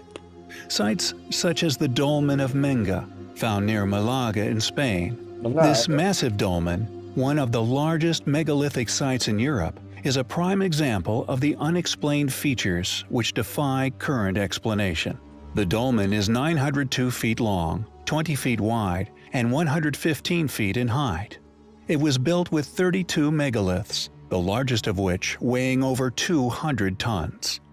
Nearby is another impressive dolmen, known as De Vera, discovered between 1903 and 1905 by brothers Antonio and Jose Vera of Antequera. This site also possesses some of the most impressive megaliths to be found in any dolmens anywhere in Europe. Who built these incredible structures? How did they build them? La Roche-à-Feu, in the French department of Ille-et-Vilaine in the Brittany region, was named after a legend claiming that the stones were brought by fairies, this clearly inspired by their inexplicable nature. A name of fairy rock was given to many French dolmens or covered walkways. Regardless of whether our own theory is correct, the still surviving features of many of these ancient dolmens is clearly in direct contradiction with attested theory. Further alternative study is desperately needed of structures we find highly compelling. We don't trust the funders. The treasury of Atreus, also known as the Tomb of Agamemnon, is an astonishing ancient structure found on the Paganitsa Hill, Wow. Haven't you seen the movie Predator? Or Predator vs. Alien? Greece, which, according to academia, dates back a mere 3,000 years. However, the supposed accomplishments of its bronze-wielding builders is predictably yet to be explained by those who have supposedly accurately dated the structure. Undoubtedly, the most compelling and thus contradictory feature of this build is the lintel. Along with other lesser-known megalithic blocks, which still litter the site, the structure's lintel found within the build is currently known to be the biggest ancient stone lintel in the world. This weight-bearing block, which bridges the door's opening, is still, regardless of clear erosion, an incredible 120 metric tons. An inconceivable weight for our ancestors placed a mere century ago, let alone our well-studied Bronze Age descendants, who are supposed to have been responsible for the quarrying and transportation of this ashlar stone, and then setting this enormous stone aloft more than 2 meters, perfectly placing it atop the structure's main opening. With an interior height of 13.5 meters and a diameter of 14.5 meters, it was the tallest and widest dome in the world for over 1,000 years. The precision involved in the placement of these enormous stones once made the interior of the build appear polished smooth. Furthermore, above its astonishing lintel is another intriguing design feature in the shape of a pyramid, also used within modern-day rafters of house roofs. This opening was incorporated specifically to channel excess weight away from the lintel. This design feature was realized as essential for structural integrity and was included to prevent the building from collapsing over time. This addition, we feel, could only have been made by members of a civilization who clearly had advanced technical knowledge of load-bearing architectural design, and as such, is indicative of techniques far too advanced for that of our Bronze Age ancestors. This space, which is known as a relieving triangle, is meant to funnel the weight of the structure off the lintel and into the sides, preventing the lintel from cracking due to pressure. Furthermore, there have also long been rumors surrounding the site that it was originally found to have had an interior decorated with pure gold. Do these features sound like the work of our well-studied developing ancestors? Or perhaps surviving work left by an accomplished group who were once part of an advanced, technologically capable civilization? We believe that the evidence found at the structure is simply unexplainable when attributed to a primitive people. As such, it is highly likely that the currently attested opinions in regards to its construction are inaccurate and seemingly conspiratorial. How did an ancient people incorporate such enormous stone blocks into their long-lasting precision builds without the involvement of advanced weightlifting technologies? How can certain fields of authoritative study expect critical thinking individuals to believe a purveyed account for the origins of such inexplicable ancient sites, and indeed the civilizations responsible being that of a group just beginning to understand the science of producing smelted bronze? How were they capable of such precision with such gigantic weight-bearing architecture? It is, understandably, a highly controversial ruin, which is clearly highly compelling. There are many astonishing ancient structures located within India, arguably some of the most intricately detailed structures to be found anywhere on Earth. We have, in the past, covered a number of these structures, not only due to the astonishing detail displayed upon their stonework, but also many other compelling, enigmatic details that, to this day, remain unexplained. A personal recommendation for an alternative archaeological researcher of Indian ruins is Praveen Mohan over at Phenomenal Travel Videos. Yet, due to the countless ancient anomalies that can be found within India, we rarely step on each other's proverbial feet. For example, during my own personal research, I have not only found that many of the hillside temples, seemingly hewn from the bedrock of Earth, would, even to this day, be incredibly difficult to replicate, if not impossible. With some of the most astonishing, not only attached to religious belief and historical rumor to a mountain in the Himalayas, a factor we have also previously covered, with my personal observations, regardless of the fact that many locals pertain to it being an ancient pyramid, discovered noticeable evidence of the entire base of the mountain, once having been hewn into an artificial crescent. Also remains unclear is if the entire mountain is a man-made pyramid, disguised by the erosion of many millennia. The research team claimed, quote, "The stratum is horizontal with the layers of stone, slightly varying in color. The dividing lines show up clear and distinct, which gives the entire mountain the facade of having been built by giant hands of huge blocks of reddish stone." End quote. With the stone quarried out to create the astonishing temples, an accepted artistic masterpiece, just like Yongyu Cave in China, have never been found.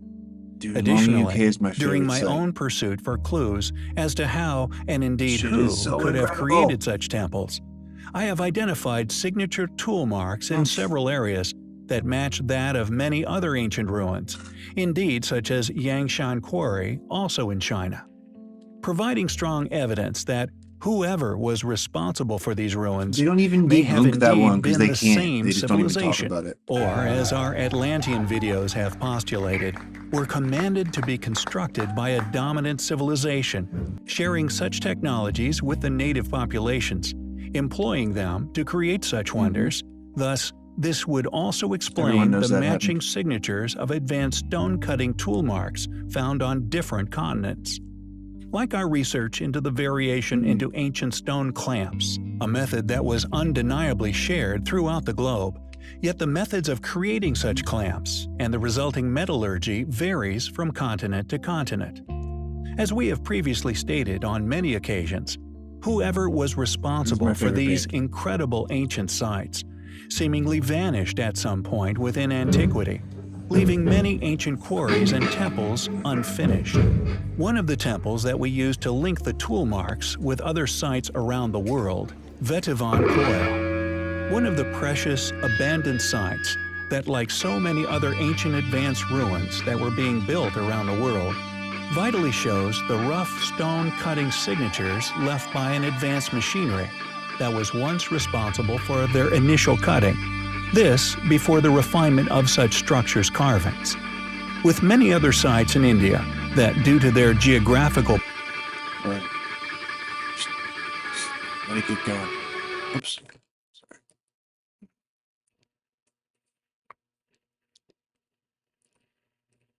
Oops. Fuck you. Come here.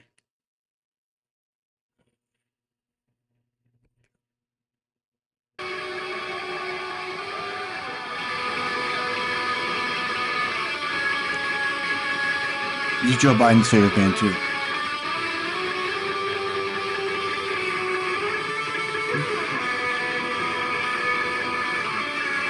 Come on, Jack. I just want to have ecstatic black metal.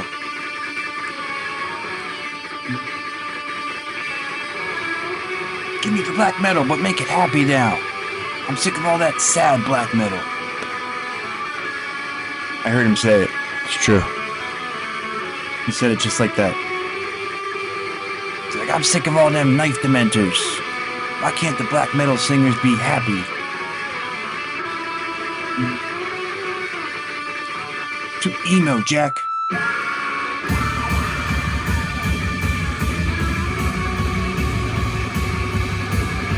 That's what he was. My grandpa. I'd have him talking like that.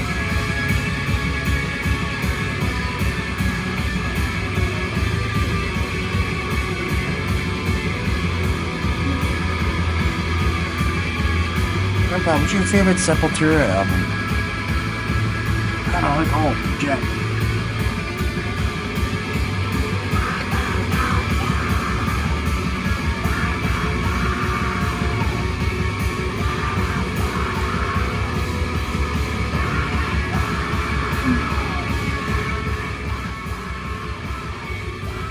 Look, Joe Biden does not know black metal.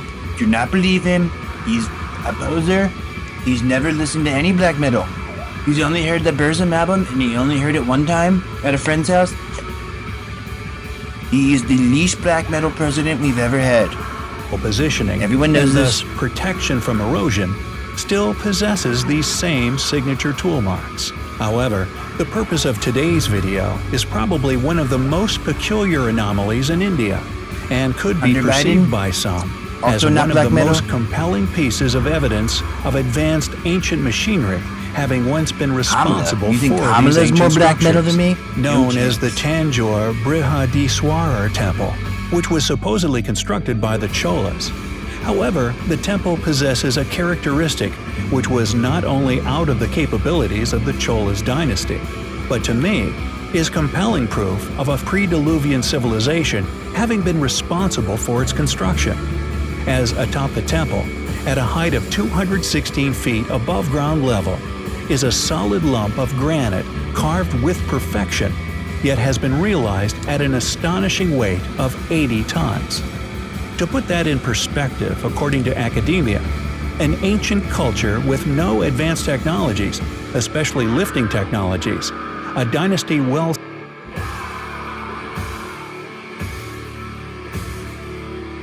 I just can't play anything over this. It's too good.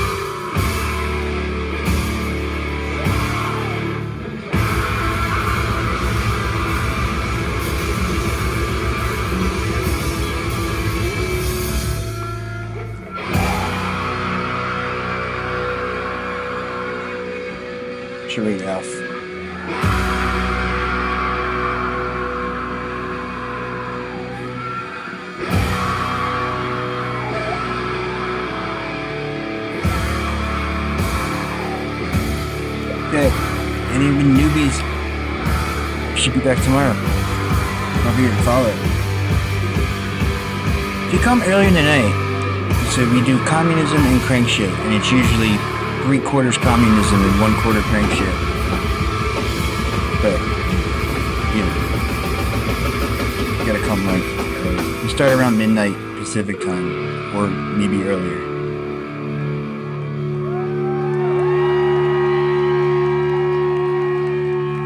I think you'd like it.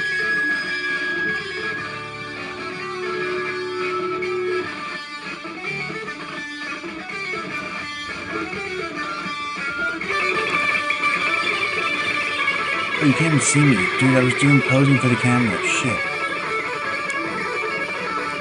Look at me, I'm a walrus.